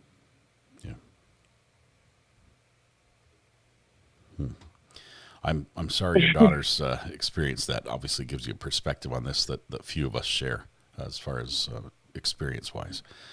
But I can definitely see that. You know, as a parent, you know, your kid gets hurt, you want to make it better, right? You want to take the pain away. Nobody wants to see our kids suffer. It's even hard sometimes to see them get a consequence they deserve, right? That's right. You know, based on their actions. We're like, yeah, but he's my kid, and you know he's special. I know him, and that just doesn't seem fair. That doesn't. But you know, pain that they didn't ask for and something that they didn't cause is another story. But oh yeah, definitely. Drama Llama Mama, hang in there. How's she doing now? Thank you. She's good. She's learned. She was diagnosed when she was in 3rd grade. So her entire childhood was pain. And then she got diagnosed with fibro. So, you know, yay me. Yeah. But pile it on. She learned the differences because CRPS is more of a nerve pain and fibro is a muscle pain. So she kind of learned the difference, and there's really no treatment for either, but there's just, you know, little things that you can do that might take some of the pain down. But she's my baby that just got married, so she has a hubby to help her. Congratulations. That's awesome. So, yes. So she's learned. She's 20 now, so you know she's learned tips and tricks, and she doesn't want to take meds for it. Yeah. So I mean, I applaud her for, you know, being as strong as she is. That's awesome. That's wonderful to hear. Yeah. You raised her right. You raised a good one. Hope she does absolutely fabulous. And tell her you're ready for those grandkids. No, she's definitely put her foot down on that one. Okay. I'll have to wait for my son to have another. All right. Drama Mama. Have a great one. We'll see you. Thank you too. All right. What would you like to do for the remainder of the day? Mathis, I know you'd love for me to read some Supreme Court decisions. They're just a little heavy after reading 32 pages of the other things. That's just a lot. Let's see. Call from Arkansas Bestie. Arkansas Bestie. How are you doing? This is Scott. Hey, how are you? I'm doing fabulous. What's on your mind? I just want to say thank you for talking about this, because I also had a daughter that went through heck and back trying to figure out what was wrong with her when she was little, and went to Mayo, went to Arkansas Children. We went everywhere, all over. And I mean, a lot of people can't do that and afford to go all over, you know, God's creation for your child. But I was called crazy. Nobody believed me. And it took a good year and a half. And I'm telling you, some of those doctors would like try to tell me that she just little things. And it was so sad. And I would feel crazy. But come to find out I was right. But I mean, unless you can have the resources to go everywhere, it's really hard. And to see your child, like you said, see your child in pain is awful. Yeah. And you want to fix it. And a mother's intuition is usually pretty right. So I don't know. That's all I wanted to say. I just wanted to say thank you. And it just hits home with me. So. Well, thank you. I'm Anyway. happy to do it. It's obviously a sad situation. We wanted this to end with, everyone smiling at the end. And Right. I don't, Because of the day she's without a mom, and I think it's avoidable. It's a sad deal. This stuff we've been reading today, we could have avoided all this. It didn't have to go down this way, and that's the sad part. Everyone could still be friends at the end of the day, and now we're not. No. And now she's gonna have to relive it all again. So yeah. Well, anyway, thank you for everything you're doing. You're and most welcome. I appreciate you, and I love listening to you every day as I'm doing things around the house. So, thank you, Arkansas Bestie. Appreciate it. All right. Bye. Bye. All right, we might have a little court to hop to, and this is courtesy of Josh, who never goes wrong when he's looking for some courtroom options. Is this from today? This is from yesterday. Just one second. Pull it up here. Oh, I'm on the wrong one.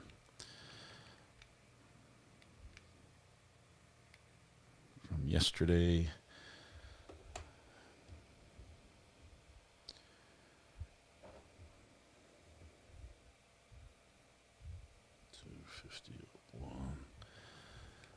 There it is. Josh says, start at 1 hour, 23 minutes, and 10 seconds from the hearing. 1:23.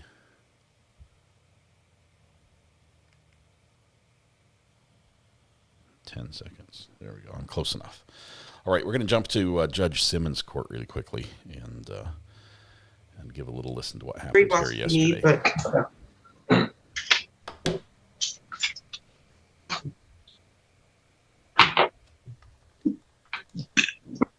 This is E3 Investments LLC versus Zachariah Latney, 26-01434. Appearance, please. Attorney Catherine Gable, P81555 on behalf of the plaintiff. Your name, sir? I believe the caption is Zach Latney. It says Zachariah. Zach Latney. Okay, your name's not Zachariah? My name's, as it appears on the lease, is Zach Latney. No, I don't know. I'm asking if what was filed is correct. Yeah, Zachariah. Okay, thank you. And you don't have an attorney representing you, correct? Okay. Okay, you have not been able to come to resolution. This is for non-payment of rent? No, Your Honor, we have not. I tried to speak with Mr. Whitney earlier, but we have no resolution. Mr. Latney, you believe that you have a lawful reason to withhold the rent? Yes, Your Honor, the equitable defense decided in the answer which should be on file with the court, Your Honor. Equitable justice. Okay, you can have a seat. You can call your witness. Thanks, Your Honor. Plaintiff's call Eric Romano to the stand. Oh, if you can get their exhibits out of your way. May I approach? Yep, thank you. Okay. You can raise your right hand, sir. Do you solemnly swear or affirm testimony you're going to give us the truth and the whole truth under penalty of perjury? I do. Thank you. State your first and last name within spell both. Eric Romano, ERICROMANO. You can proceed now. Thank you, Your Honor. Mr. Romano, are you the owner of E3 Investments? I am. All right, and Mr. Romano, does E3 Investments own the property located at 113 in Lansing, Michigan? Yes. Okay, and what is your role at E3 Investments, Mr. I'm the Romano? owner, president. And janitor. It's me, just me.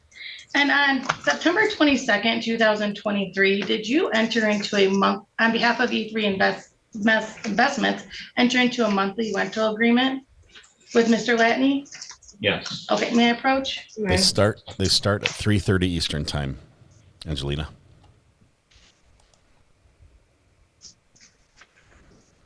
We're going to go there live. We'll portal to it from here.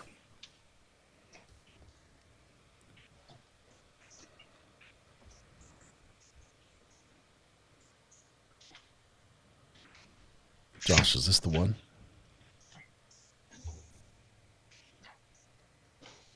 Mr. Romano, I have placed in front of you what is entitled monthly rental agreement. Is that correct? Yes. Okay, and is that the lease that you executed with Mr. Latney?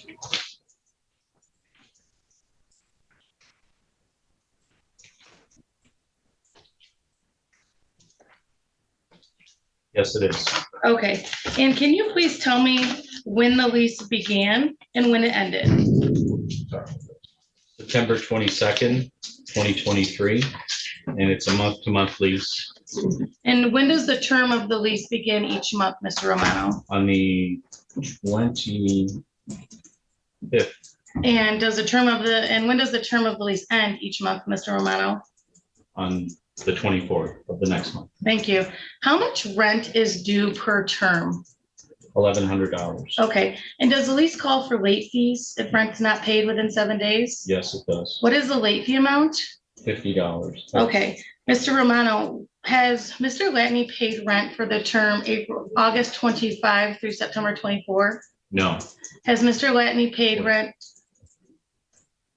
August 25 through September? August 25th through September 24th? Sorry, it's a 30. Okay. Yeah.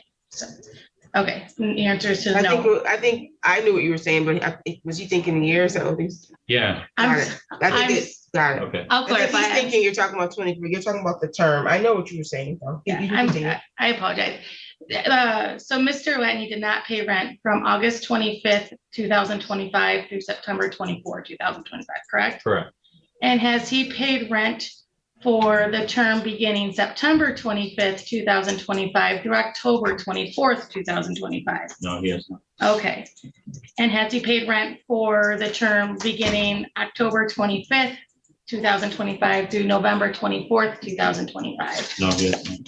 Has he paid rent for the term beginning November 25th, 2025 through December 24, 2025? No, he has not. Has he paid rent for the term beginning December 25, 2025 through January 24, 2026? No, he has not. Has he paid rent for the term beginning January 25, 2026 through February 24, 2026? No, he has not. How many years And has has he he not paid paid rent rent? for the term beginning February 25, 2026 through March 24, 2026? No, he has not. Okay. And has he paid rent for the term beginning March 25, 2026 and ending April 24, 2026? No, he has not. Okay. Mr. Romano, have you kept the premises in good habitable condition Yes. and good repair? Yes. May I approach? May.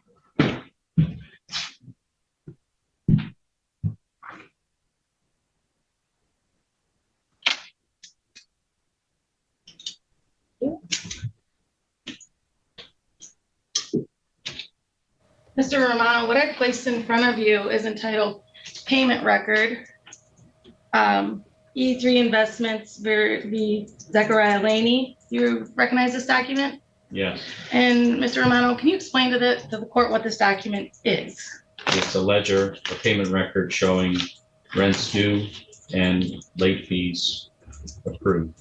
Mr. Romano, what is the balance for rents and late fees due today? $9,200. And is that payment record a true and accurate reflection of what is due and owing under the lease with Mr. Latney? Yes. Objection. What's the objection to? Just not receiving this, and that amount is not encompassing the original complaint. You said not receiving the ledger? Yeah, I'm just not receiving this. Is this being submitted? I don't know. She not. I'm going to move to admit it as Okay. Exhibit 2. Okay. Okay, the amounts asked upon are inconsequential because they don't encompass that which is encompassing the original complaint. You're saying that it's larger than the complaint? Yes, ma'am. Did you understand that as the time progresses, the amount increases, correct? So you're saying that? Yeah, like, for example, if I No, I continue, understand the question. if I continue this until next month, May 1st, the amount's gonna grow. Precisely. Okay, so the question then becomes, to what extent do those amounts? So essentially, that which is originally complained upon. Objection to the exhibit. The exhibit is that he never received it. Yeah, I never received it. And that he says that I'm just he not thinks the receiving amounts those. are. That is a clear objection I'm having. The amounts are off. Yeah. I'm gonna respond and say that's not an objection. It's an exhibit that's going to be admitted, and if he wants to ask questions about it, he can do that when it's his turn. Okay, it's a copy of a ledger that you keep in the regular course of your business? Yes. Okay, objections overruled, it's admitted. And I'm sorry, I guess I need to retract. I would move to admit the lease as exhibit 1. And it's admitted. Thank you. All right, Mr. Romano, again, I'm sorry, just for clarification, how much is owed for rent and late fees as of today? $9,200. Okay, and Mr. Romano, does that ledger include any court costs in that $9,200? No. Okay. And as to court costs, Mr. Romano, is it correct that you would be seeking those costs in the judgment today? Yes. Okay, and no further questions, Your Honor? Do you have any questions for the Yes, Your Honor, I do. He owes 10 Proceed. grand in rent. Always got his questions. Allow me a brief second. Saying the right words. Okay. Can I get my questions together? Is that an issue? No, I just told you you can Oh, no, cross-examine the it seemed like witness. she had a complaint. I'm like, what's the issue? All right, okay. What date did, okay, this is gonna be my question. What date did you allegedly engage in the lease with the plaintiff, Mr. Romano? He is the plaintiff. With the defendant, Mr. Romano? Excuse me. Jack, that's asked and answered, but go ahead. He has answered that already. The 22nd of September, 2023. Okay, these proceedings, on what date did your attorney file the complaint initiating these proceedings? Relevance? That I don't know. I can refer that question to my attorney. So I can take judicial notice of when it was filed. I have it. Gave me the court. It was filed with the court, it looks like on February 20th, 2026. Okay, all right. February 20th, 2026? Correct. Okay. Actually, February 23rd is the stamp on the side, but it was dated by the attorney February 20th, 2026. This action was filed? That's when the complaint was filed. Thank you, Your Honor. I do have more questions on point and which are relevant. Okay, I wonder for the record, is your phone number, Mr. Romano? But you don't have to put it on the record. His phone number. You can ask the last 4 digits if you want to confirm. Thank you, I appreciate it. Does the last 4 digits of your phone number end in 9908? Yes. And did you text the defendant regularly for means of communication by way of payment to be received from you, from the tenant? Yes. So you and the tenant regularly texted with that phone number ending in 9908? Yes. Okay. Prior to initiating this suit, did the tenant text you respecting amounts owed and that were paid to you? I'm sorry, can you repeat your question? Prior to your attorney initiating this suit, prior to counsel initiating this suit, did you and the defendant communicate regularly by way of that phone number ending in 9908? Yes. Thank you. Okay. Look at One the last attorney. question. A few more questions, Your Honor. She's like, what are you asking? Thank you.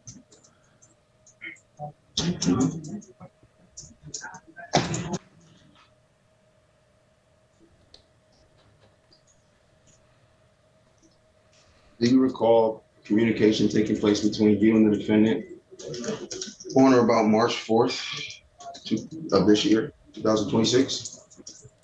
No, I don't. You don't recall? I don't recall it. Okay, so you don't recall a text message taking place between you and the defendant wherein the defendant gave you formal notice by way of text message? Objection asked and answered. He said he doesn't recall the messages. Okay, no problem. Objection sustained.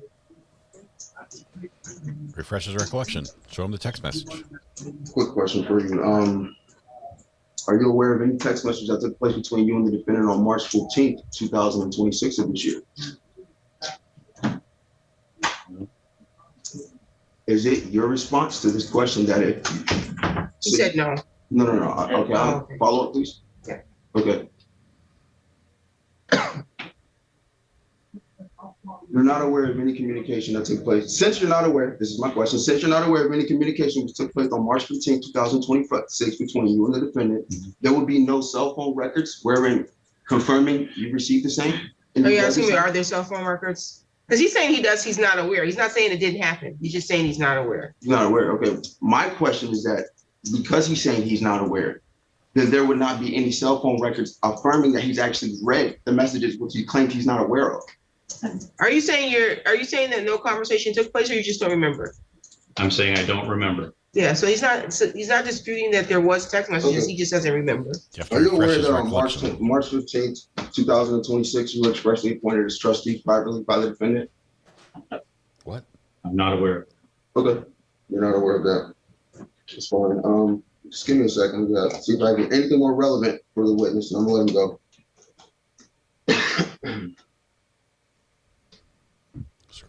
Scroll. Okay. Oh yes, this is actually very poignant.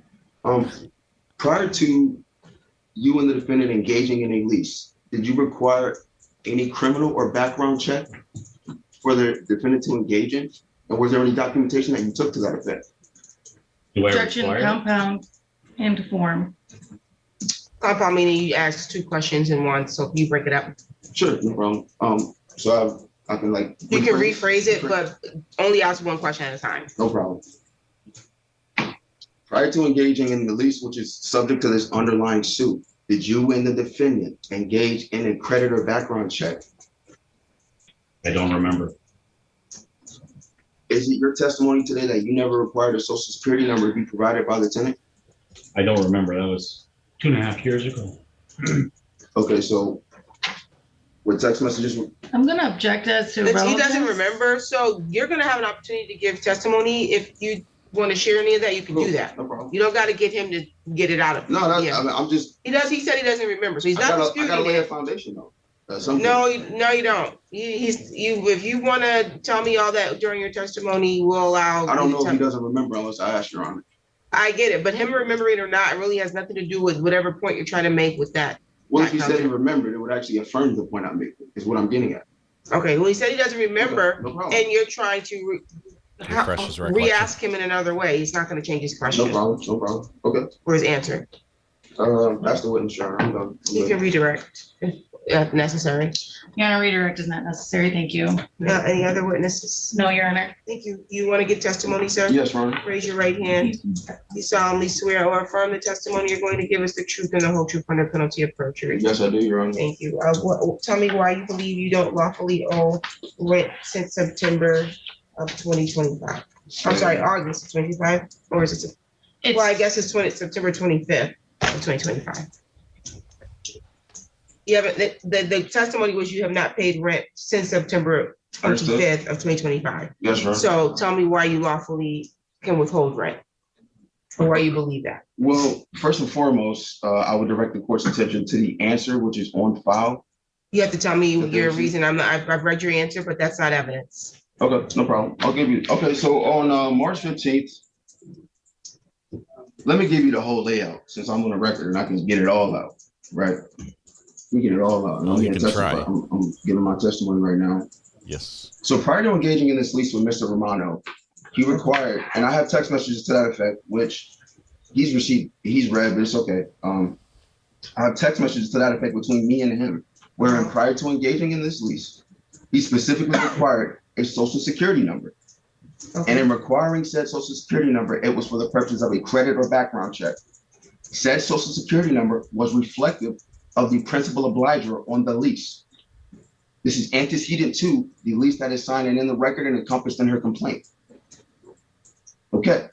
Said social security number that was taken from him is not reflective of myself. It's not reflective of myself with respect to being obligated regarding this. You lied about your social security. This is just a primary claim that I'm making. I have a secondary claim, which is an equitable defense, which is layered onto this.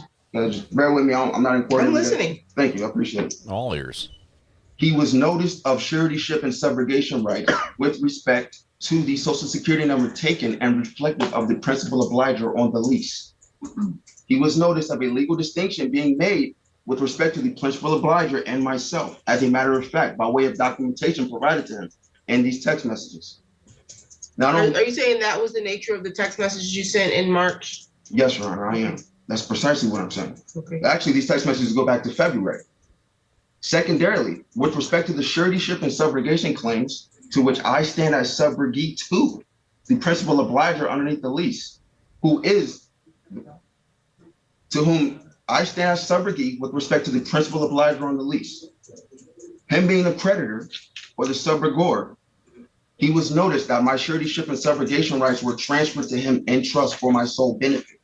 What I am saying is, prior to even showing up to that first hearing 2 weeks ago, he was noticed of and read text messages wherein he was expressly appointed as a trustee and owes me fiduciary duties as sole beneficiary prior to initiating this suit. That is my purely equitable defense that I'm asserting here today. Okay. As a result thereof, and as a result of those allegations of fact, which bear on this immediate case, Mr. Romano and E3 Investments LLC, by way of a trust indenture, which I can show this court and my phone number, stands with respect to me as my trustee. And he owes me a duty of undivided loyalty as my trustee, as is my allegation of fact today. And I am the sole beneficiary with respect to that trust that I can provide the court. He owes me fiduciary duties and a duty to account with respect to that which he was entrusted with, specifically and prior to engaging in these proceedings. And he was noticed of that. Not only that, but as sole beneficiary, equity regards me as the true owner. And my sole defense right here and now is that he stands in relation to me as a trustee and a fiduciary, owing me duties sacred in equity, to which I can't freely enforce in probate court. And as this court has been made aware of, this court doesn't have jurisdiction over those exclusively equitable claims of beneficiary of trust relations. But that is my equitable defense that I'm asserting here today, that he was granted a fund in trust, that he possesses said fund, and that as fiduciary, he owes me a duty to account as sole beneficiary. And that said accounting that he owes me directly conflicts with the legal relations that he has as landlord in this underlying suit. And I am now asserting there is a conflict and variance between the rules of equity and the rules of law with respect to the same matter. And that owing me an exclusively equitable duty of trusteeship. That said he owes you a duty of trusteeship? Yes, he does. Okay. Any other argument for why you think you can live in his property for free? He's been granted the fund to which he must account. These are equitable rights. You granted him some funds? Yes, I granted him the fund. By the way, I'll show you right here. Got you right here, Your Honor. Got you right here. Show his attorney where the funds were sent to her client. Is the court saying as a matter of fact that he's not? Show me where you're gonna show me evidence where you sent him the funds? Yes. Show him to the attorney first where he was sent his funds. Got you right here. This guy's got his argument. Got you right here. Give me 1 second. Yes. Pulling up the text. You're gonna see it says red right next to it too. For clarity, Your Honor, if I may, this is rent payments for the money we're claiming due and owing. Those are the only funds I'm looking at. Not previous. Correct. Is this court asserting that I did not have that equitable defense asserted is not relevant? Well, let me be very clear here. I read your answer and I gave you ample opportunity to make a record here. I don't really know if there is an underlying issue that requires a competency evaluation, or if you Googled something that made you think that these things were lawful reasons to live in someone's property and withhold rent. You speak over me, you will be remanded for contempt in court. I don't know what's going on, but none of the things that you say or have said in this courtroom as it relates to a lawful reason to withhold someone's rent makes any sense. For you to sit here and vehemently assert that the landlord, after telling you that you are filing a notice to quit and vacate his property for failure to pay rent, now owes you some duty other than to collect the rent from you, sounds bat crazy. Bat crazy. You don't live in someone's house for free. You show me where you paid the rent or that you have a lawful reason, not some cockamamie story you didn't came up with. Your answer looked like you cut and pasted something from a probate court proceeding from probably a sovereign citizen, crossed out what you didn't think applied and signed your name to it. We don't run circuses in here. This is a courtroom of law. Do you understand me? May I respond? If you have proof where you paid rent, show it to her. Otherwise, judgment for the plaintiff. Your Honor, may I respond? Do you have proof? I'm trying. Do you have proof? You asked me to do two things. Well, I asked you one thing. Ask you one thing. Do you have proof? Yes, I do. Show her the proof. Got you right here. I was in the middle of getting that earlier, but listen here. Show her the proof because she wanted to clarify what you were about to show her. Okay. I don't want to see no text messages of I notified him of some trust. That don't work here. We're not dealing with trust. We're not dealing with probate. We're dealing with possession of property. I You know signed I know a I'm at lease. law. I know I'm at You law, Your Honor. signed a lease. You agreed to pay the money. I don't care if he did a background check or if he didn't. Well- I don't care if you gave him your social security number or if you gave him your telephone number. You agreed to pay this rent. You've been holding over his property since August of 2025. And I want to see proof that you either have a lawful reason to withhold it or proof that you turned it over and he's just mistaken. Okay. Thank you. Thank you. Got you right here. My mandamus gonna go in tomorrow too. Don't worry. You can find a mandamus or anything else you want to file. I really do not. I promise you, I don't care. That's okay. Threatening. So it's a quite lengthy text. That's why I'm trying to find it. But I'm gonna Is show you this right here. evidence of you sending his past due rent? Yes, he's in possession. Okay. He's in You possession of it. You Yes. can show the attorney for her review. Yes, 100%. And I'm standing on my equitable defense regardless. What are you reading right there? It says declaration of trust and appointment of trustee. There's no Judgment in favor of the Thank you, plaintiff. Oh, You can be excused. Bye, bye. Yeah, I know. My mandamus going in too. File whatever you want. Yeah. Do you have paperwork? I do, Your Honor. Is it the possession 427? The writ date Yes. is the 27th. Thank That you. is correct. Bye.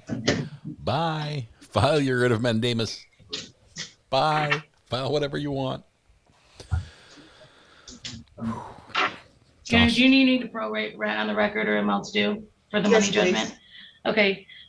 For possession, Your Honor, he owes $8,800 in rent, plus $400 in late fees, plus costs in the amount of $174.80, for a total of $9,374.87.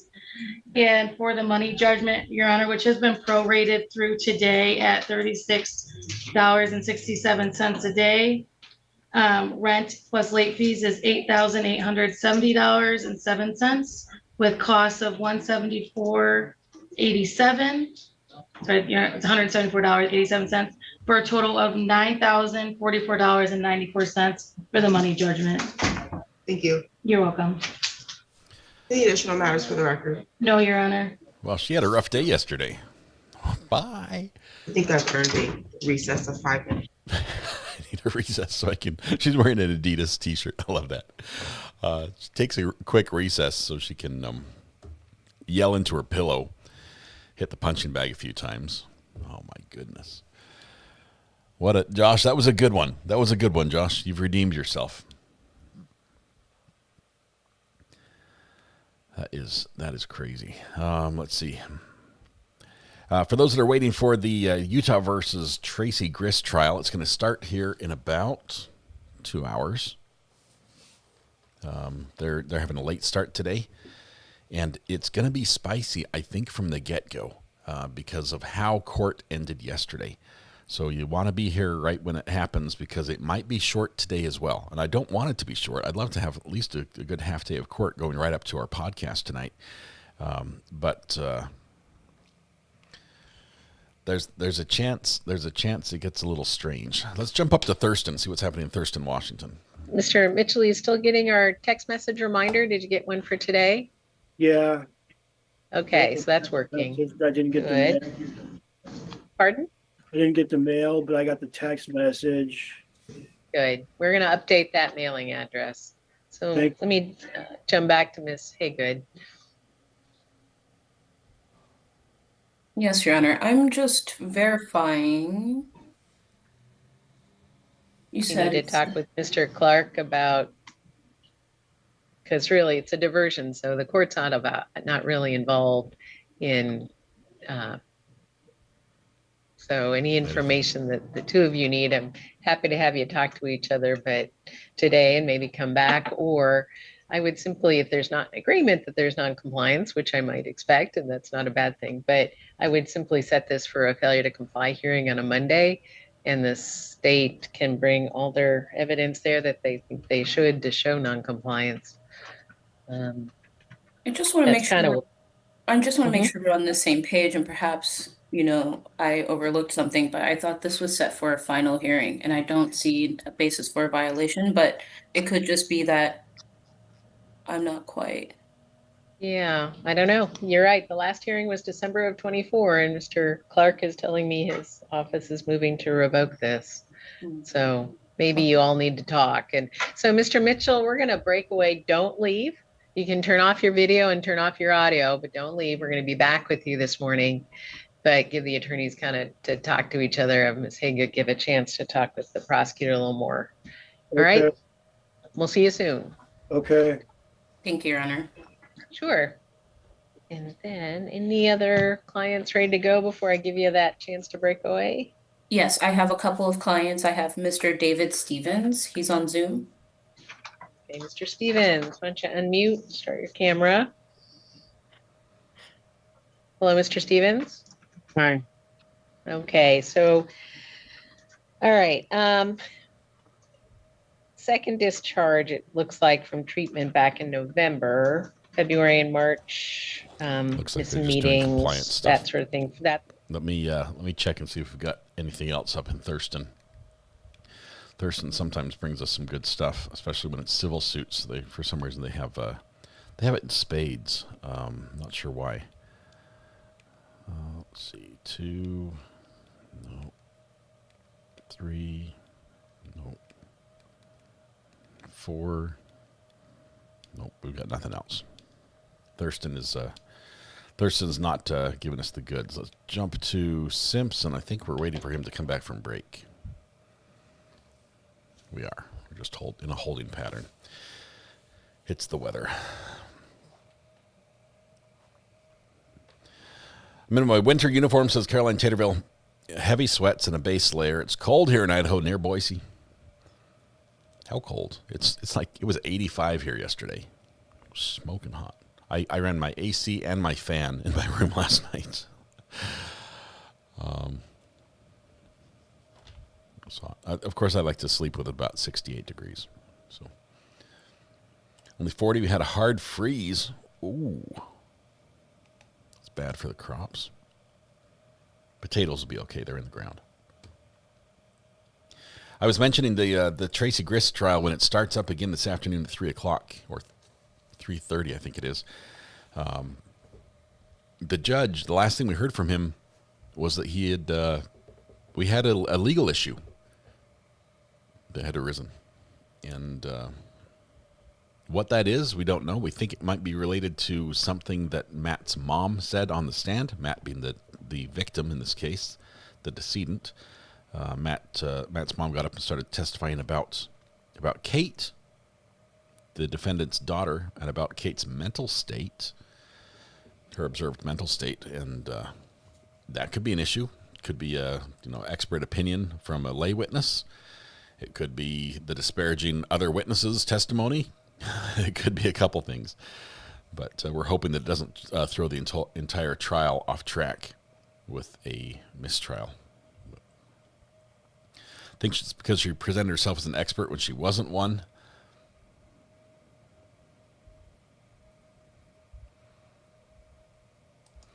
Red Pen, do you know anything about these presents people keep sending each other in the way of jewels? Piqued my curiosity. Yes. You can send gifts now. On the bottom of your chat, there's a little spinning.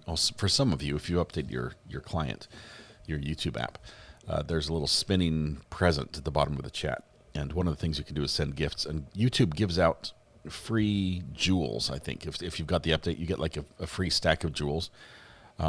Doesn't cost you anything to spend them, but it does benefit the channel financially. And I'm not sure exactly what the jewel to penny ratio is, but I don't think it's 1-to-1. I think it's like 10-to-1 or something like that. Somebody could correct me if you know, but I'm not opposed to you, Tomato Troy. Just sent Happy Pooper for 10 jewels. I'm not opposed to you spending your free jewels on this channel. It does benefit us, and it's a great way to say thank you. So if you do have some, this would be a great time. We just ask that you not spend the jewels using those invasive things that pop up all over chat during court. How many jewels for a spider ring? Not sure. YouTube has a low profit margin on the jewels. Expenses are high. Love that they're free. Some are free. I think once you spend your initial jewels, they're gone. It's like it's the drug dealer mentality that YouTube gives you some free ones, and then, or gives some people free ones. Tomato says I paid for mine, and then the next ones are going to cost you. So, all right. Still watching to see if a judge comes back here on break. There's a lot of people here in the courtroom in Simpson's court that are waiting. Got a guy in red and white stripes back there. Not Waldo. Looking to see if I recognize any of the defendants. Don't see any familiar faces. It's the courtroom that brought us such great ones as Mr. Magoo. And of course, that the young girl that we helped out a little bit, who was in a bad spot, and you guys came through in a big way. So, Lindsay Lou, thank you, thank you very much. Can't find my jewels, missing my jewels. I got a stubby little pencil. Got a stubby little pencil. Yes, I do.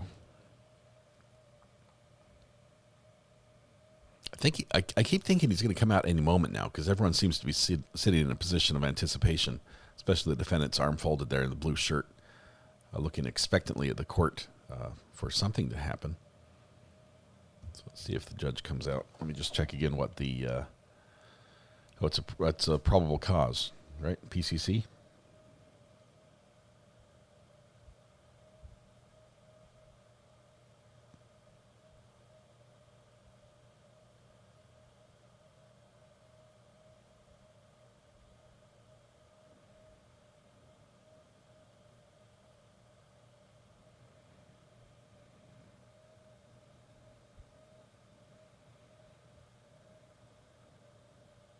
AI video is just good nuts.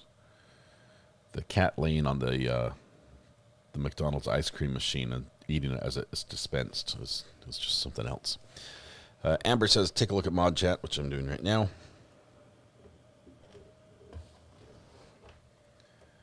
Okay, gems. Okay, 50 to $1.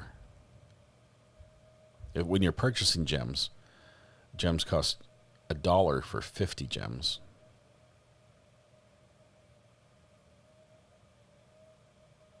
Oh, it's a sliding scale. The more you buy, the cheaper they get. So it's not just a flat. Because if you bought 8,000 of them, it's $100, which is arguably a better deal than 99 cents for 50. And then 20,000 for $250. Nobody buy 20,000 jewels, please. They're not worth it. They're not worth it. But all right. Thank you, Amber, for the update in chat about how the jewels work.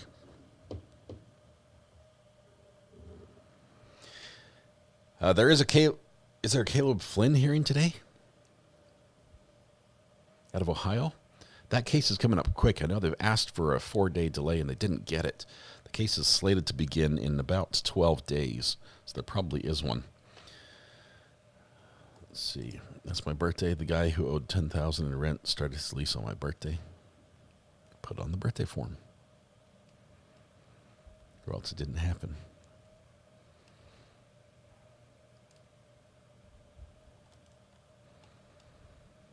I want to know these jewels and don't have it yet. You might have to update your app, like the YouTube app. If you're on an iPhone or an Android, if you go to the App Store and search up YouTube, you might have an update button, and that might fix it. But it also might just be dependent on which server you're connected to, as YouTube rolls things out to different servers at different times. So even though you're standing right next to somebody, both looking at the same app on YouTube, you might be on different servers just because of load balancing. So it depends how they're doing things. Stealing your jokes. I'll give you credit right there, Purple Coconut, but you're right up on the screen. Corey wants to change her sentencing date. I saw that. Corey does not want to be sentenced on the birthday of the defendant, or excuse me, the birthday of her husband, the dead guy. That's not. She does not want her sentence to be his last birthday present. She wants it on a different day. I'm not sure if that'll change anything. I don't think it will, but it's you're fiduciarily responsible. You owe an accounting. You owe an accounting. Might be in a different user bucket. I updated, but my app doesn't have it yet. So yeah, everyone use their free ones, then hope peeps don't buy them. Obviously, I'm not going to stop you from buying them. 39,500 joules for a disco party? Are you serious? Let's do the math on that one. That's like $500. $500 for 3 seconds of flashy lights on the screen? Let me just suggest that if you did want to spend $500 on a channel, possibly buying gifted memberships would be a better way to do it. Or unless you had a really, really important super chat. That's crazy. That's crazy. Okay, everyone's getting bored here. What time is it? It's 1:21. Usually this is about when the judge comes in for his 1 o'clock block. He always starts late. Big yawns from prosecutor's table. Defense is, I think, asleep. No, he's on his phone. He's just leaning on the table. Gallery's all talking to themselves, playing Angry Birds.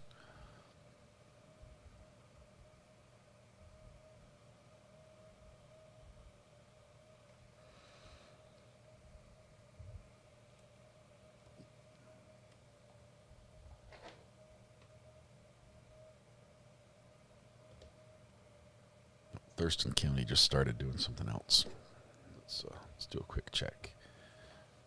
What Thurston's up to.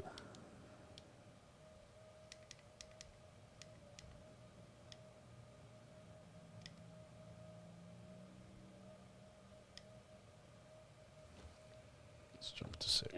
I do, yes. Okay, Thank you. Steve told me that. Thank you All very right, much. so you ready to do this today? I am, yes. Okay.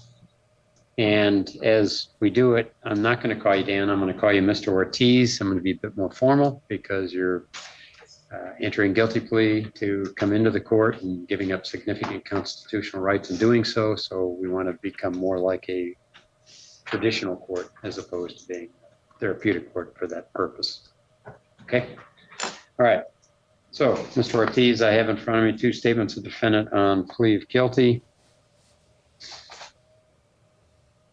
And in both cases, the charges are similar.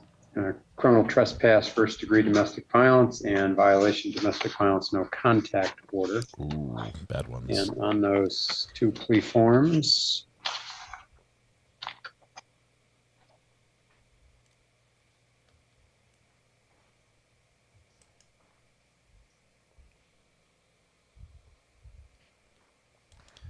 therapeutic. same signature appears, so you've signed each of those forms. And you've gone over each form with Mr. Martinez. Yes, I have. Any questions for me about the forms? No. And you understand by pleading guilty to those 4 counts, you're giving up the constitutional rights that are set forth in paragraph 5 of each of the plea forms. Understood. And Mr. Martinez, you went over any potential immigration consequences. I did, Your Honor. All right, thank you.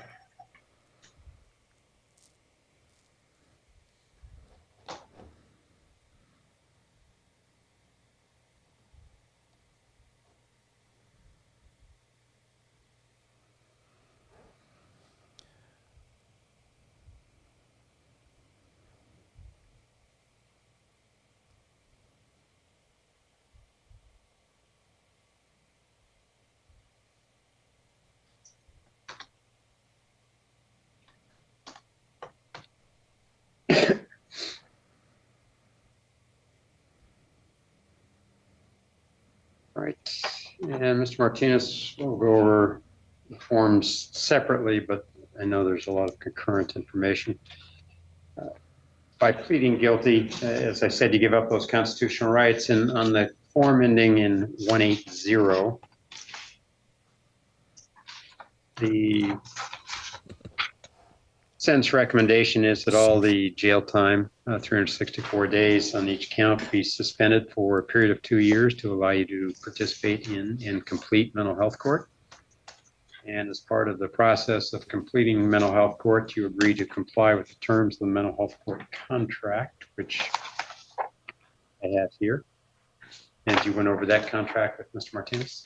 I did. Do you have any questions for me about the contract? I do not.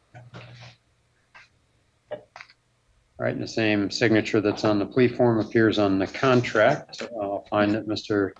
Ortiz enters into this contract knowingly and voluntarily.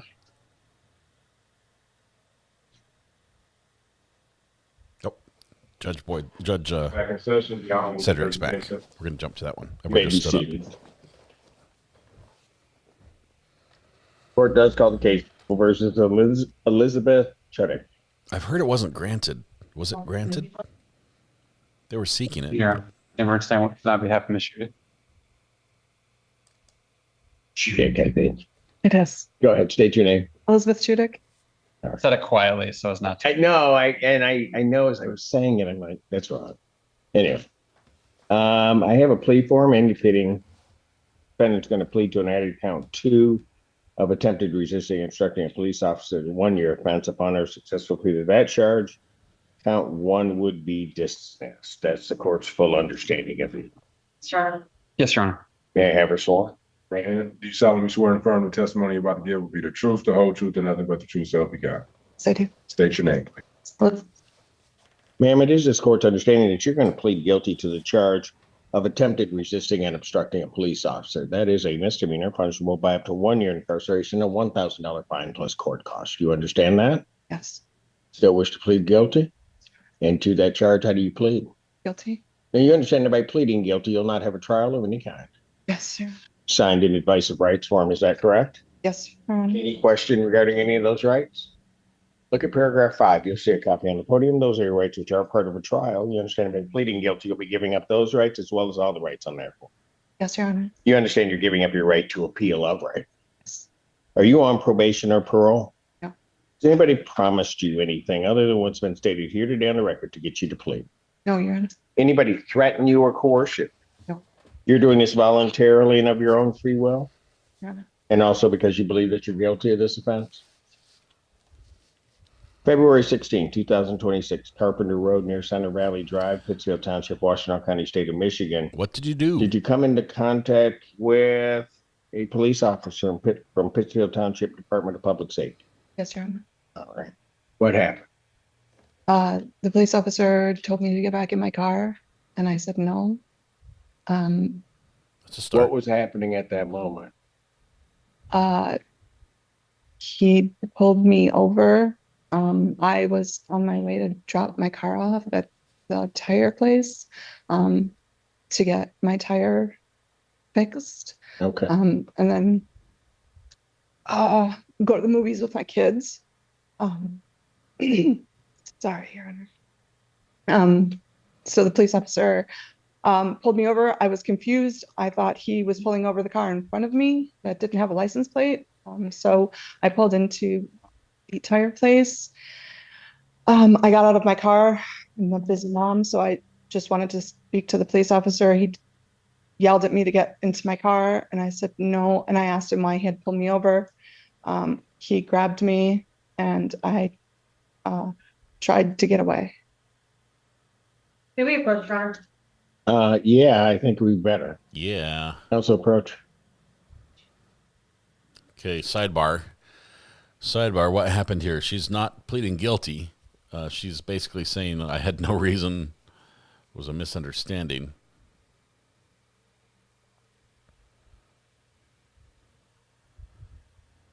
Yeah, her saying no to the police officer, that was not smart. Why'd you pull me over?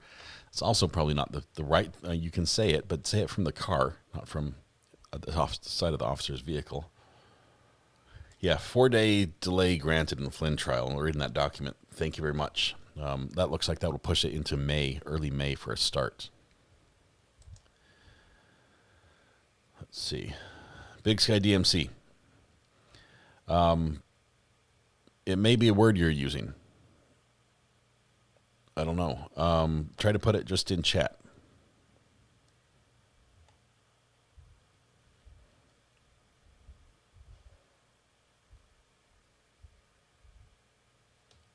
Because because obviously we can see you, so you're not hidden. Nothing's shown up. It just might be a YouTube-y thing. Michael Vaughn, scheduled for September.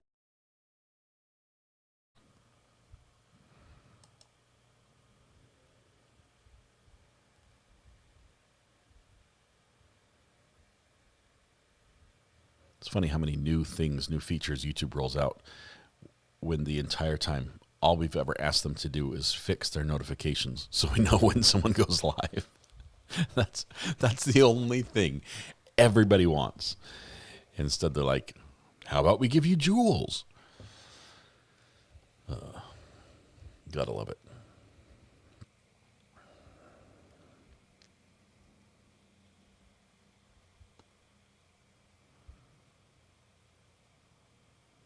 Records reflect we bench conference. Ma'am, were you aware at some point that the officer was pulling you over because your registration had expired? I had no idea, Your Honor. Okay. As you're sitting, why didn't you remain in the vehicle? I was, like I said, I was running errands, and I understand that. I don't. The officer told you to remain in the vehicle. You didn't. Is that correct? Well, I had gotten out because I, in my mind, Let me ask it this way. Whether you got out beforehand, at some point the officer told you to get back in your vehicle and remain in your vehicle, correct? Yes. And you failed to follow that instruction. Correct. Is that correct? All right. Ultimately, determined that the reason that the officer pulled you over was in regard to your registration. I'm sorry, Your Honor, can you repeat? Ultimately, you determined that the reason that the officer pulled you over was in reference to your registration. Eventually, I did not know that before. Didn't ask that. Yes. Ultimately, you realized that. Yes, Your Honor. So under all of those circumstances, you would agree that the officer's command for you to get back in your vehicle and remain in your vehicle was a lawful command for you. Yes, Your Honor. All right. And that you refused to follow that. Yes, Your Honor. Ma'am, if I accept your plea and you commit misconduct between the time of my acceptance of your plea and the time of sentencing, you would not be permitted to withdraw your plea, and the court would not be bound by any sentence evaluation or recommendation. You understand that? Yes, Your Honor. Counsel, are you aware of any of the promises, threats, or other inducements which have led to this plea? No, Your Honor. No, Your Honor. Have I complied with the court? You are satisfied. Yes, Your Honor. Or will accept the defendant's plea of guilty to count two. Count one is dismissed. Pre-sentence investigation and report is ordered at 14A1 probation. Sentencing in this matter will be May 13th at 9 a.m. May 13th, 2026, 9 a.m. Before me. Bond will continue. Thank you. Thank you, Your Honor. Ma'am, on your way out on the left, about 2/3 of the way down the hallway is my probation department. Stop in there and get instructions so the sentencing process can begin. Okay, thank you, Your Honor. Thank you. Court calls the case of the people versus Nicholas Strunk. Good afternoon, Your Honor. Sam Bernstein with on behalf of Mr. Strunk. You're on the Zoom screen. Strunk, state your name. Nicholas Strunk. All right, you're requesting an adjournment. Drunk Yes, or Your Honor. strunk? May 7th, will that work? Yes, Your Honor. All right. PCC will be adjourned May 7th, 2026, 9 a.m. Bond continued. We're gonna Thank jump. you, Mr. Strong. We're gonna jump. Okay, thank. All right. Sir, that's where you want to resolve that today? Yeah. And you've agreed to pay $500 fines and costs? No, When? I'm already on there now. You're 3 now? Yeah. Then what? Friday, for next Friday. Next Friday? All right, go on downstairs. You'll probably be the first smile in the cashier's line today. 300 now and 200 next Friday. Okay, misdemeanors dismissed. There you go. See ya. We're in the standing Judge Oakley's court now. Judge Brian Oakley. Romulus Tolbert? District. Tolbert. Morning, Counselor. Staff, John Fontana, Northeast over, number 4387. Please state your name, sir. I'm Northeast over. Good morning. Judge, we've had the opportunity to plead by this matter. Over people out of an unlicensed person to drive, and then this weekend was those charges. That explain all the rights. See the person in the way room? Yep. Cohen. Did you discuss your rights with counsel today? Yes, we did. Did you understand those rights and the options those rights give you? Do you understand the possible penalty for the charge? Yes.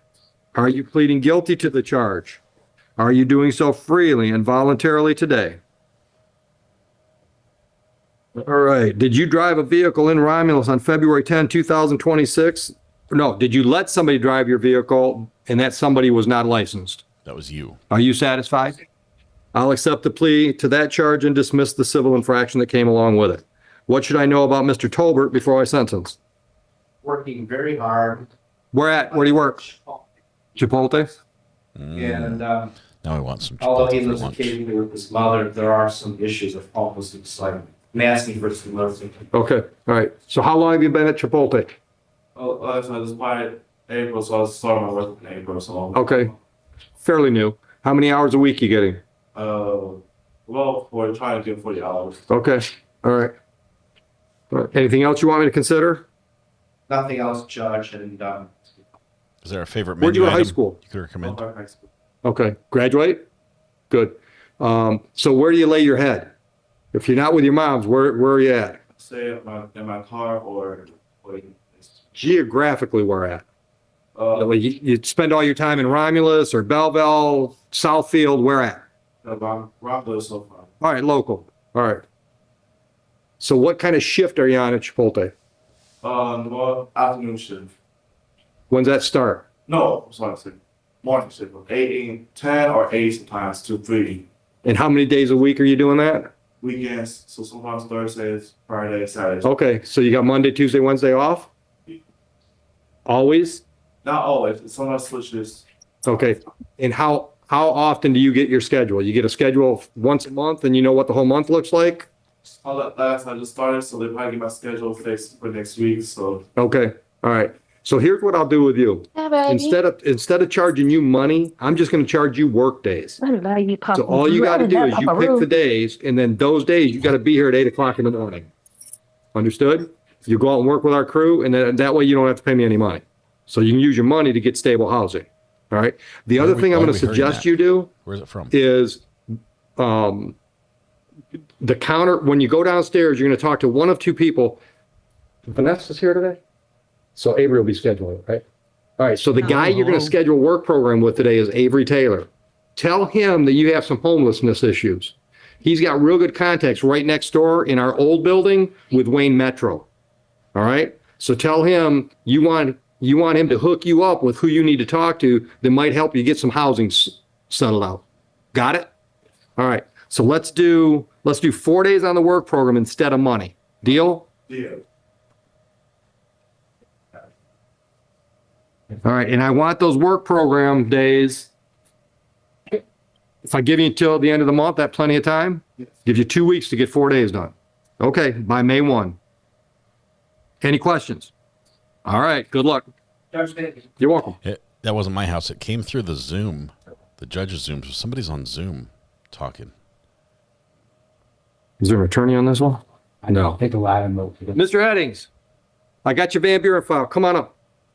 Did you read your rights form? Yes, sir. You understand those rights and the options they give you?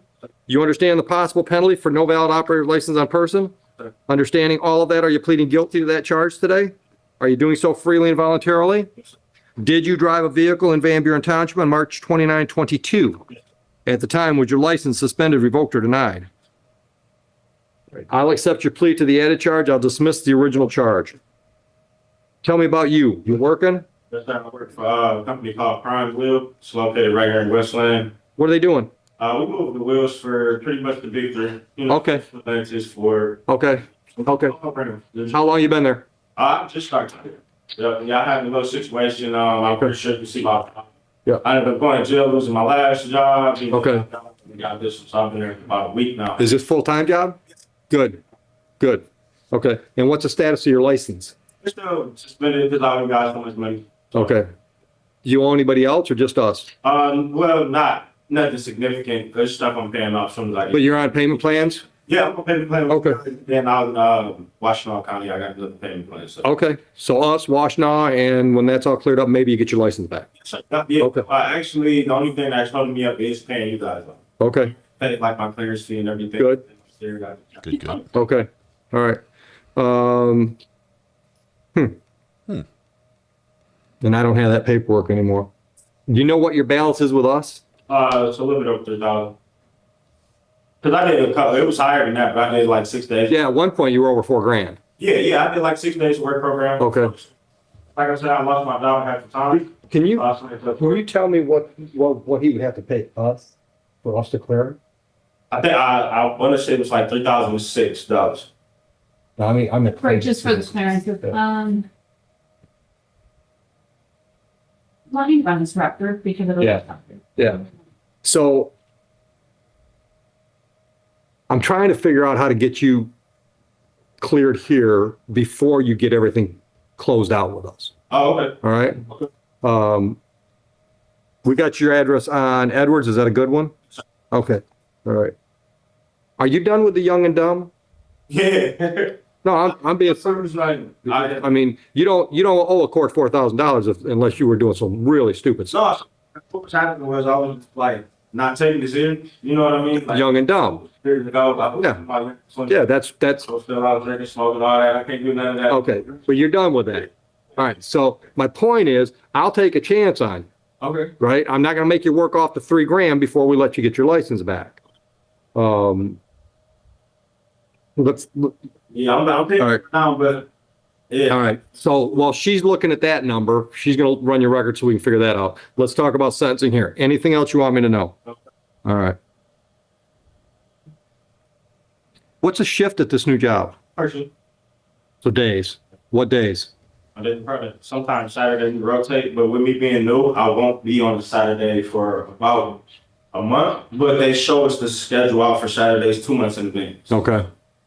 But that's why, because like I said, I lost my job from getting incarcerated out of Washington County. That's why I did the 6 days to knock off like close to $800. Right. Yeah.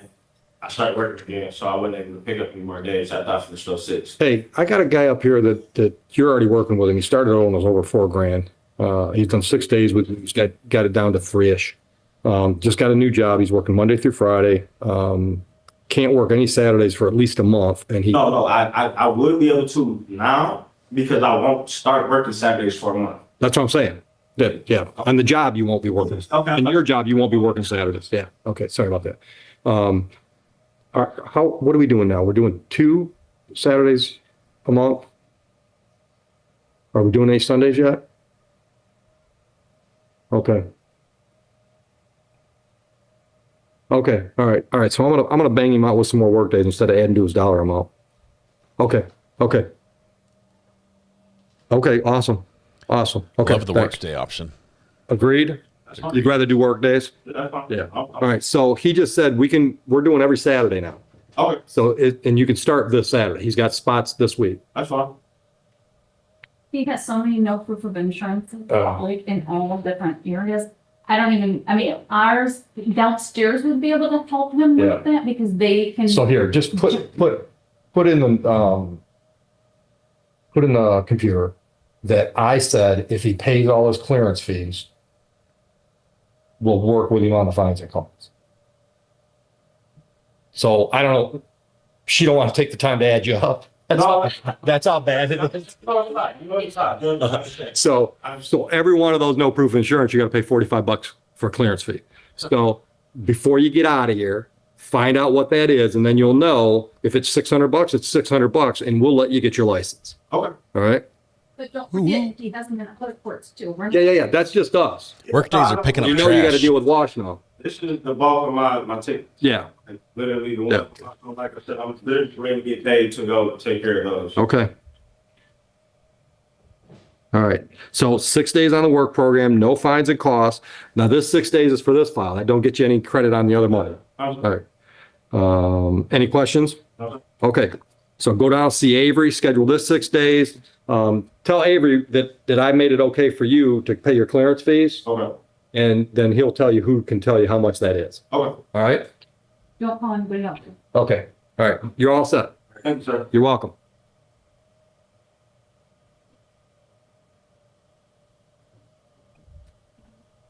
Can I call somebody if you don't have to do anything right now?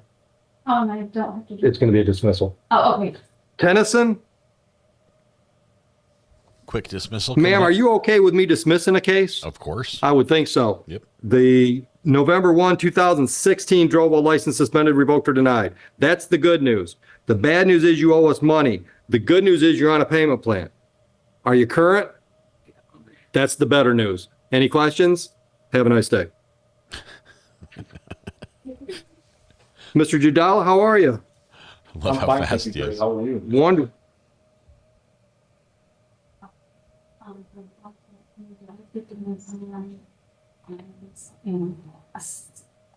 All right, so, also, are you available to another? Oh, yeah, you sent me an email. Okay, I'll take it again. Yeah, Monday morning, 8:15, we should, if you, and you just gotta find out from your client.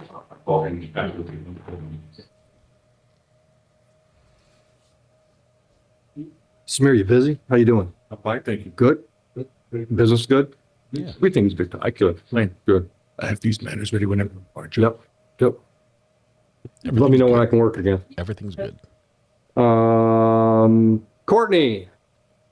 Is it Bo? Is it B-O-W? I can't read it. Okay. All right. Come on up. You're going forward today without benefit of a court-appointed attorney? All right. So you met with the prosecutor. It says here you're going to plead guilty to allowing an unlicensed driver to operate a vehicle, and both original charges from February 8 would be dismissed. Is that your deal? All right. I wonder what happened to our court officer.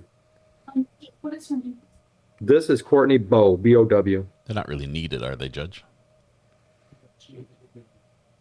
Unless you're going to lock them up. Joe, Mr. Jadala has the files here I have not had a chance to grab yet. All right, ma'am, did you drive a vehicle? No, did you read your rights form? You understood those? You understand the options they give you? You understand the possible penalty for the added charge? Are you pleading guilty to that charge? Freely and voluntarily? Did you drive a vehicle on February 8, 2026 in Romulus? Yeah. And at that time, was your license suspended, revoked, or denied? I'll accept your plea. I'll dismiss both the original charges. It's nice of you, Judge. This one? On that one? I think so. Gotta try to do everything I just did. And, Yeah, there's no bond shown on this one. So whatever the bond is on that one, put it on this one. 150. Yeah, just put it on A. So the bond that was on the ticket we just dismissed is coming over here to use. You're welcome. What's the status of your license, ma'am? It's invalid now. I have a lien on it, so I paid off the lien on my license. So what do you got to do to get it back? Nothing, no more. So I paid off the automobile club. Right.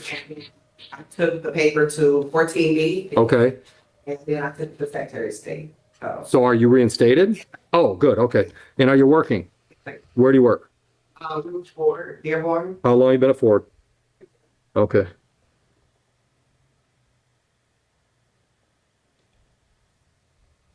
All right, looks like you got a court date coming up May 21. You know about that. All right, that's back with me live. And then it looks like you owe $294 on a speeding ticket from Van Buren Township. You know about that one? All right. What's that? Dispose. I looked it up on your website and it said like a dispose. That means disposition. So what, in this case, what it means is you were defaulted because it was a civil infraction and you didn't hear from you within 14 days. So that's the disposition. Today, we'll do a disposition on this file that said you pled to allowing an unlicensed driver to operate. Okay? All right, so on the 294, can you do something with that today? You want to pay it all? Cha-ching. It's okay to go to my car and get mine.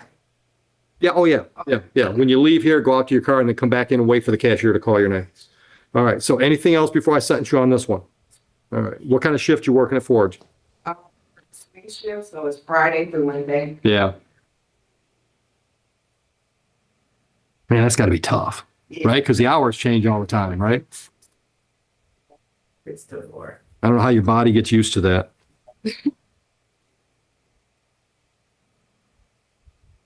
All right, on this file, today's file, fines and costs are $500 and 4 days on the work program. I assess work program as an alternative to jail. You pick the 4 days, right? You can do that today before you get out of here. Can you pay this 5 today, or do you want options on that one? So the same place you're going to talk about options is where you're going to schedule your days. Any questions? You Nope. sure? I'm good. All right.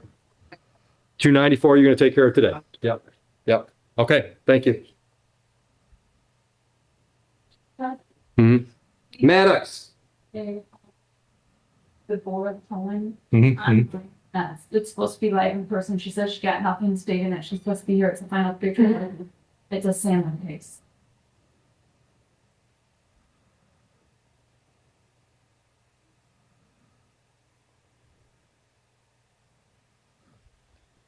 I'm not finding the file.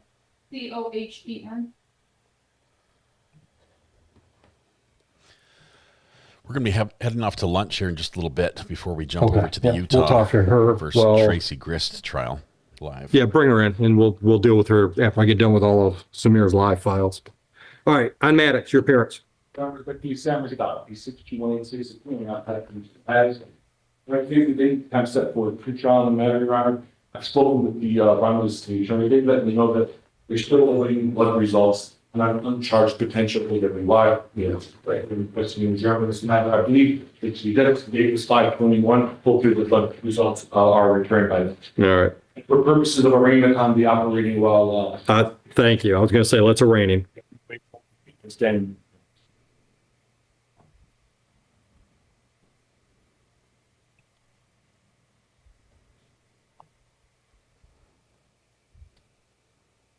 Paperwork. Is Gregory Walden somebody that you know?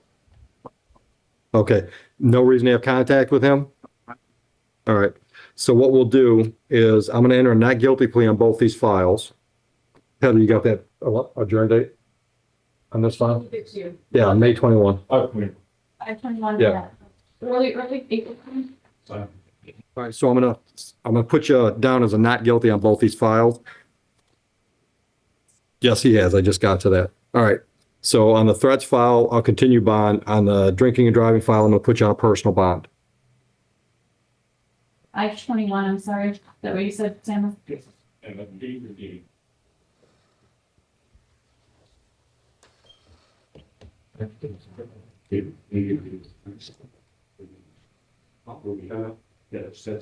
Romulus, not Romulus.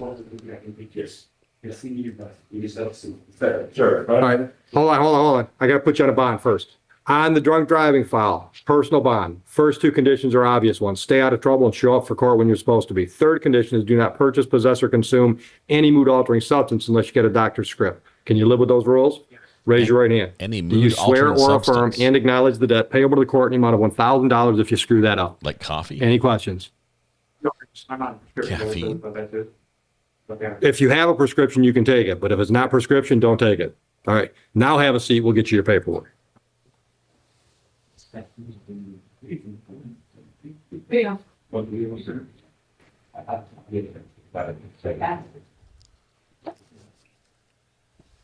Jarvis. Computer. Is it like what? Isn't Jarvis Tony? Counsel, your appearance for Mr. Jarvis. Ryan Fagan, meeting time set for the trial tonight. After the city attorney, obtaining witnesses go to the appear, respect the request of the snitch. Thank you. Did you post any cash bond on this? All right, then case dismissed. You can leave. You're welcome. Right. Done. Tomlinson. Since 2086, and I count the bonus, I think it's very good. There are the city attorney for the city of Romulus, advising their unable to proceed to be doing the business. All right. You didn't post bond? Dismissed. You're all set.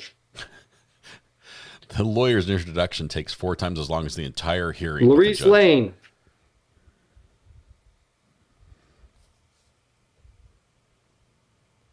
Oh, Samir. I forgot, we got one of your ladies on Zoom that was supposed to be here live. Let me take care of this lady and I'll get you back up here real quick. All right, Miss Lane, you're going forward today without benefit of an attorney? All right. And talk to the prosecutor. The prosecutor wants me to schedule this for a final pretrial so that the complainant can be here in person. Right? That's okay with you? May 8th, 9 a.m. Oh. Is that us? Yep. All right. Okay, so we'll just have a seat. We'll get you a notice to come back.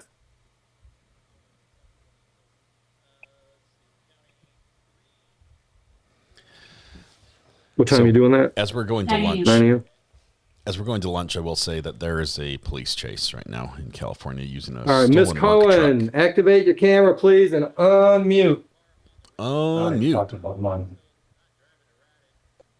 Miss Lane, you owe us money. Do you know about that? We've got a stop sign violation from 2018 and a no proof of insurance from 2018. Those are $708 total. Ooh. Are you in a position to set up some kind of payment plan on those? Yeah. Do that before you leave the building, if you would. We'll get you your notice, then you can go take care of that. Miss Cohen, can you hear me all right? Yes, I can. All right, counsel, your appearance. Very respectfully, please, matter of schedule with one in ask the clerk to consider an adjourned date for Ms. Cohen to be here in person. You did give me a 5/21 date. I believe that's not scheduled.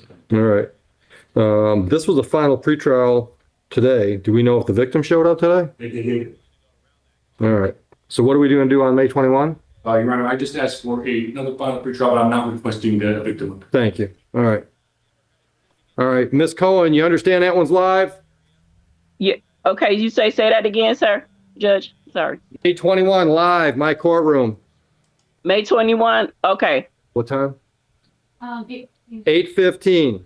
Gadget girl, thank you so much. Yeah, he wears a lot of pins. You're welcome. We'll mail that out to you, ma'am. I think Judge thank you. TP, I think it's Teep, wears a lot of pins too.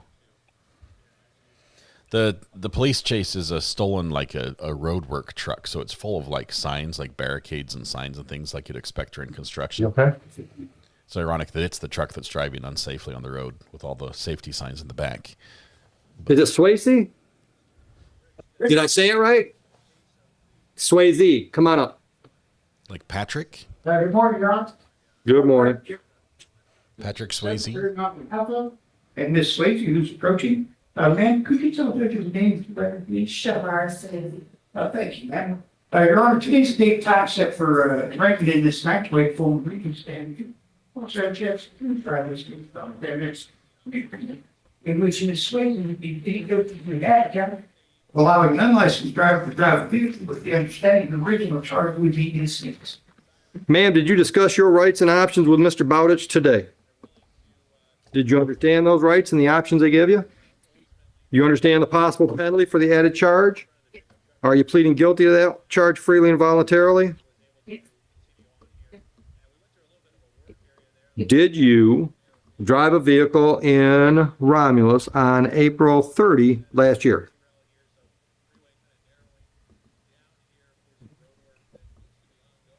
Yes.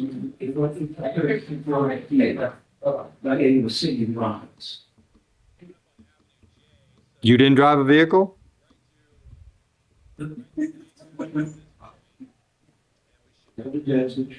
drive on that day? No. Okay.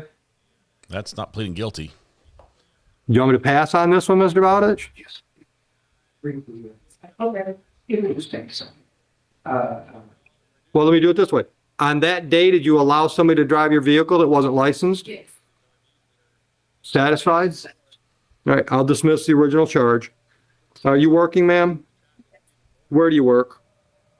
How long have you been there? What's the status of your license?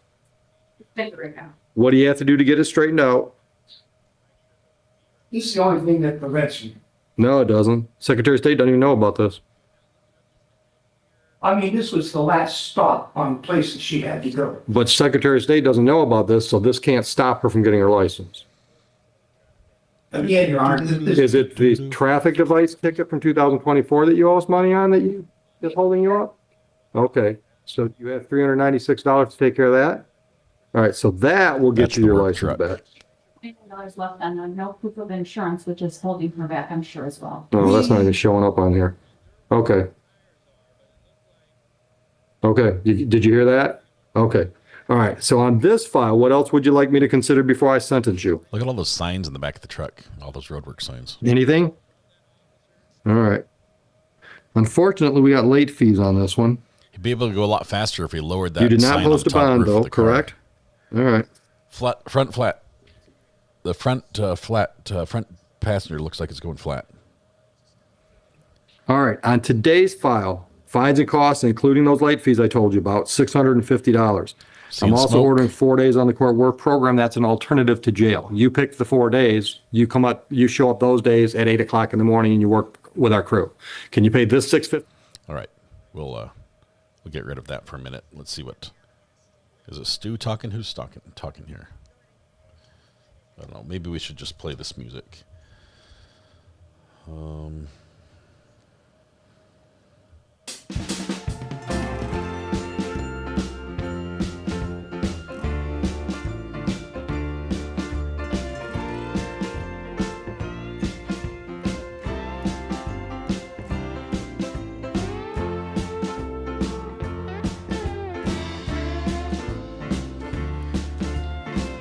Look at that. Look at him go.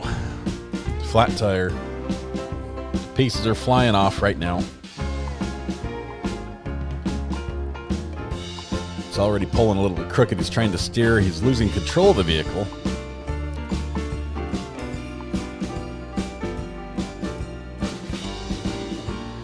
And we're onto a rim. Just a few pieces of rubber remaining on the wheel.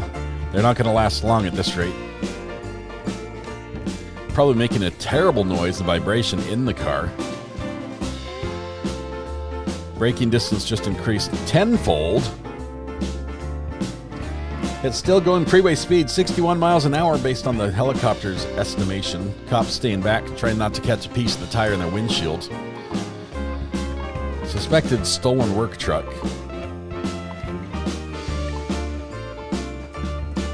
This is our police chase music. It's always has been. This is we're in LA County, California, where the home of the police chase.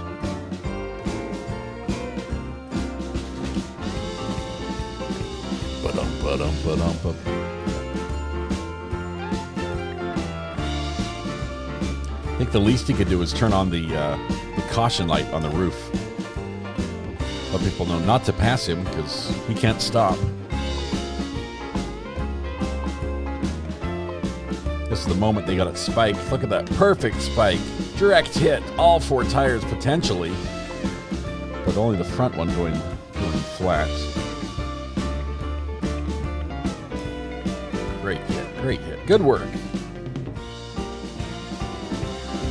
The vehicle successfully avoided 2 to 3 previous attempts to spike him by staying close to other unrelated vehicles as they passed the officer with a spike strip.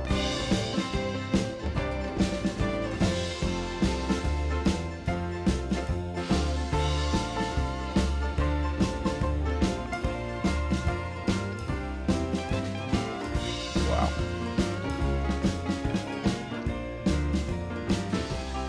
Still maintaining speed like cruise control. Doesn't care. Dun, dun, dun, dun.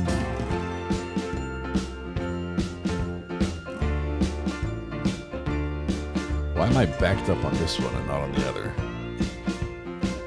Now we're showing he's stopped. And then going again. What was that? Earlier, he just came to a stop, didn't drive around the guy at all? I think plan B should be change lanes, but no. This random citizen tries to help out a little bit. Willing to put his own Tesla at risk. The cops are like, okay, we got him. Pulls out of the way and he's like, nope. like, okay, I'm outnumbered. I tried. I did my best.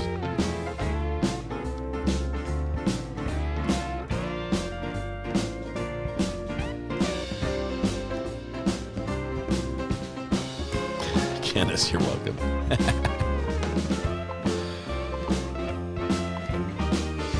The cops will tell you, don't do that. Don't do that. Don't try to be the hero. Don't insert yourself in the chase. They don't know who you are or why you're doing it or if you're even part of it. They might think that you're there to be an escape vehicle for the driver. You can go south really fast.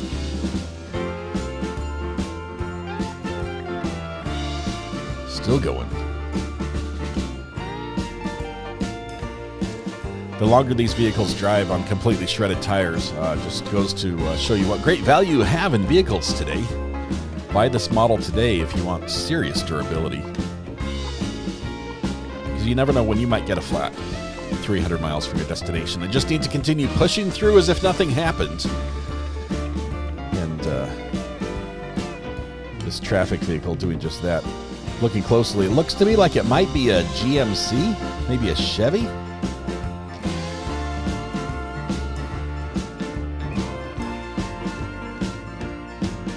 I think we can use another spike strip about now.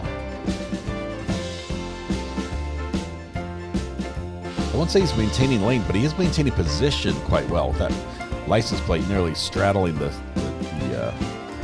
dotted line. Helicopter maneuvering to get around the other side.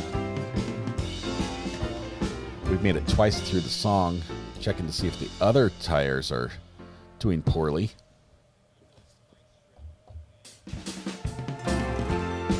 Definitely a Chevy. People are saying Ford would have been dead a long time ago. Looks like both front tires are dead. That's key.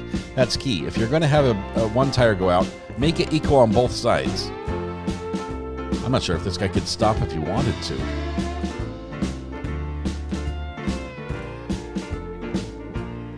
Most impressed that we aren't seeing sparks. Keeping it straight.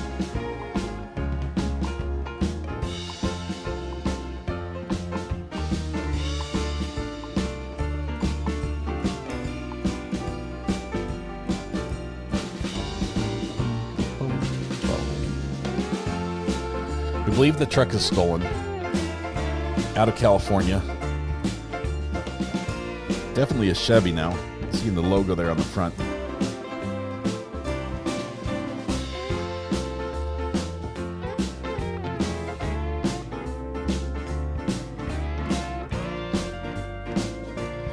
Two tires have received the spike treatment successfully.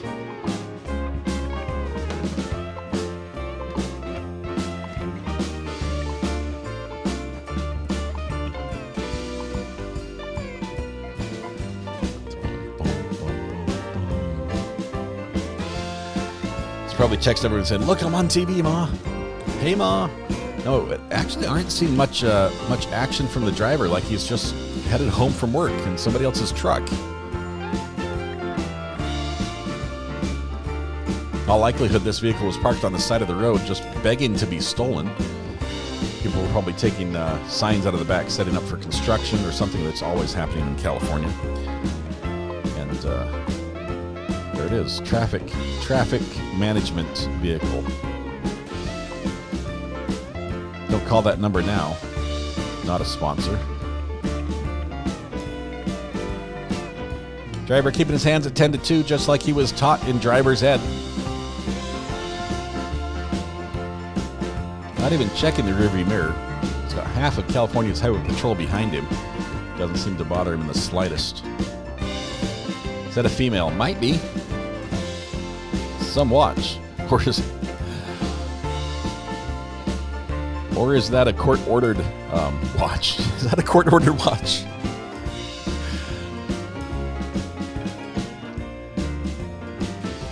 I think it might be a lady. There's a chance.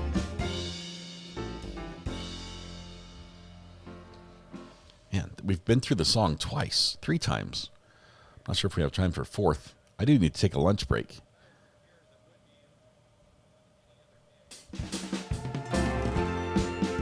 Thought the glove was a watch. Someone's late for a very important date. We're starting to wear down those rims. Every pothole taking a chunk out of that aluminum. Barely any rubber on the front at all. This is the reverse of how trucks look like in North Carolina. North Carolina, they drop the back end, squat the back end, raise the top really high. Call it a Carolina squat.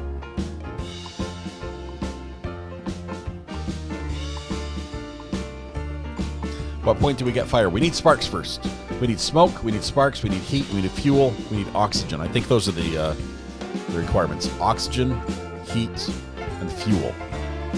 Let's see, we have plenty of air based on the speed. That's good, we got good air.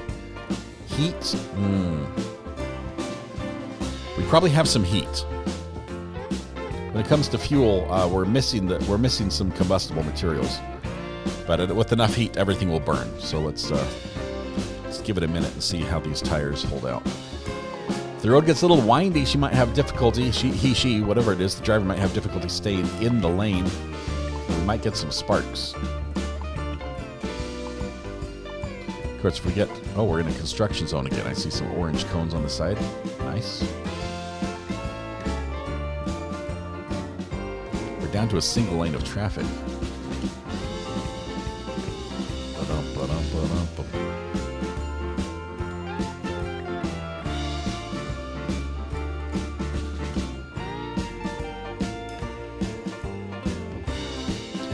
Speeds have dropped from 90 all the way down to 50 now.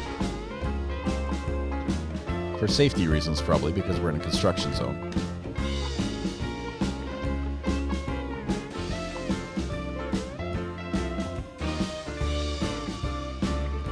Safest chase we've ever seen.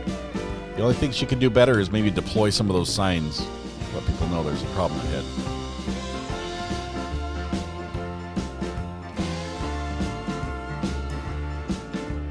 Gaining speed now up in the 50s. Try the QR code. Imagine calling the company now will not do you much good. They can't respond to your call anyway.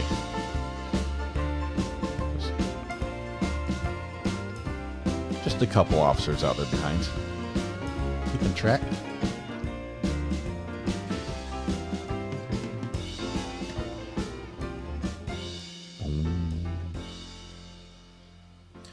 Turn on the big yellow arrow.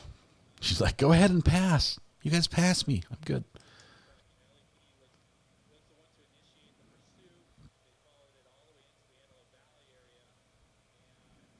Man. Remember the good old days? Remember the good old days in Arkansas? I guess it's still the good old days in Arkansas. In Arkansas, it doesn't matter how fast you're going. If you're in a pursuit situation, the officers will pit you. They'll put you in the ditch. 210 doesn't matter. They'll tap the back end of your car and spin you out, even if it results in a fatal accident, which many of them have.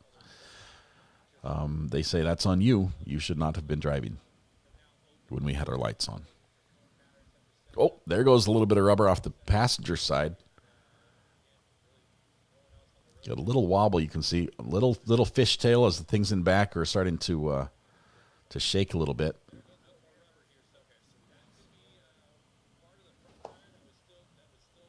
So we're down to our rim. Let's see if we can check the other side of this car. See how the rim was going on the passenger side, but still maintaining pretty good lane position. One pothole could ruin this whole chase for this driver. No sparks. They've learned from previous chases, I imagine. It's the change of speed that really causes the havoc on the rims. Maintaining speed is your best bet if you're going for distance, which most high-speed chase drivers are going for. Is distance from our cars in back of them.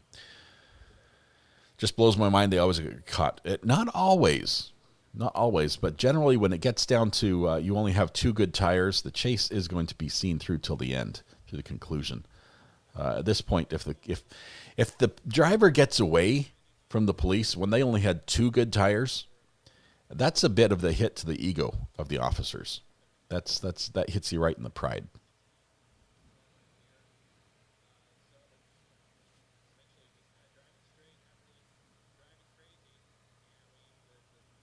Just waiting for a little fishtail. One little auto overcorrection, and this car is going to lose it. You can see that fishtail is happening, and she's having to fight it right now, slowing down to 35 miles an hour. This is pit territory, even for the highway patrol at this point. Yeah, 25, 24. I think she might be surrendering now. No fire yet. This is pit speed. Now you're under pit speed. Doesn't do any good to hit him at this point.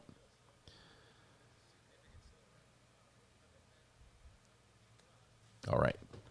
Now, because of YouTube's terms of service, I'm going to have to say we're going to have to go to lunch. I wish I could show you the conclusion of this, but I don't want to jeopardize my channel. So, I'm sorry. But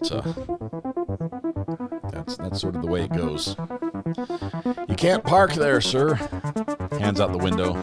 Looks like it's over.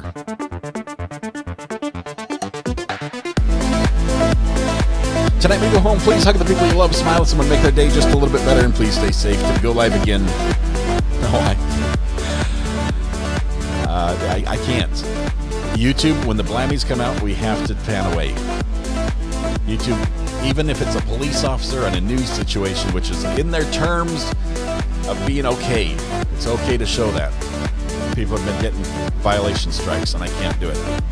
We're going to portal to this afternoon's. We're portaling to this afternoon session. Oh, it looks like the back tire was out as well. Look at this. What are you seeing? I don't know if you're seeing that. The back tire went flat. They had 3 flats. There are the keys out on the ground. Suspects have come out. You have to take the seatbelt off. You have to take the seatbelt off. Seatbelt. There's the feet. I think it's a dude. It's a dude in a dress, I think. I don't know. It might be a woman. All right. We've got to pan away. Apologize. Tonight we go home. Please hug the people you love. Smile at someone to make their day just a little bit better. And please stay safe. We will live again in about an hour. We'll be live in about an hour with the Utah versus Tracy Grist trial. We'll go from here. That was a good ending. It's all over. I see chest there. I don't know. I'm not going to call it. You guys have a good one. We'll see you in a little bit.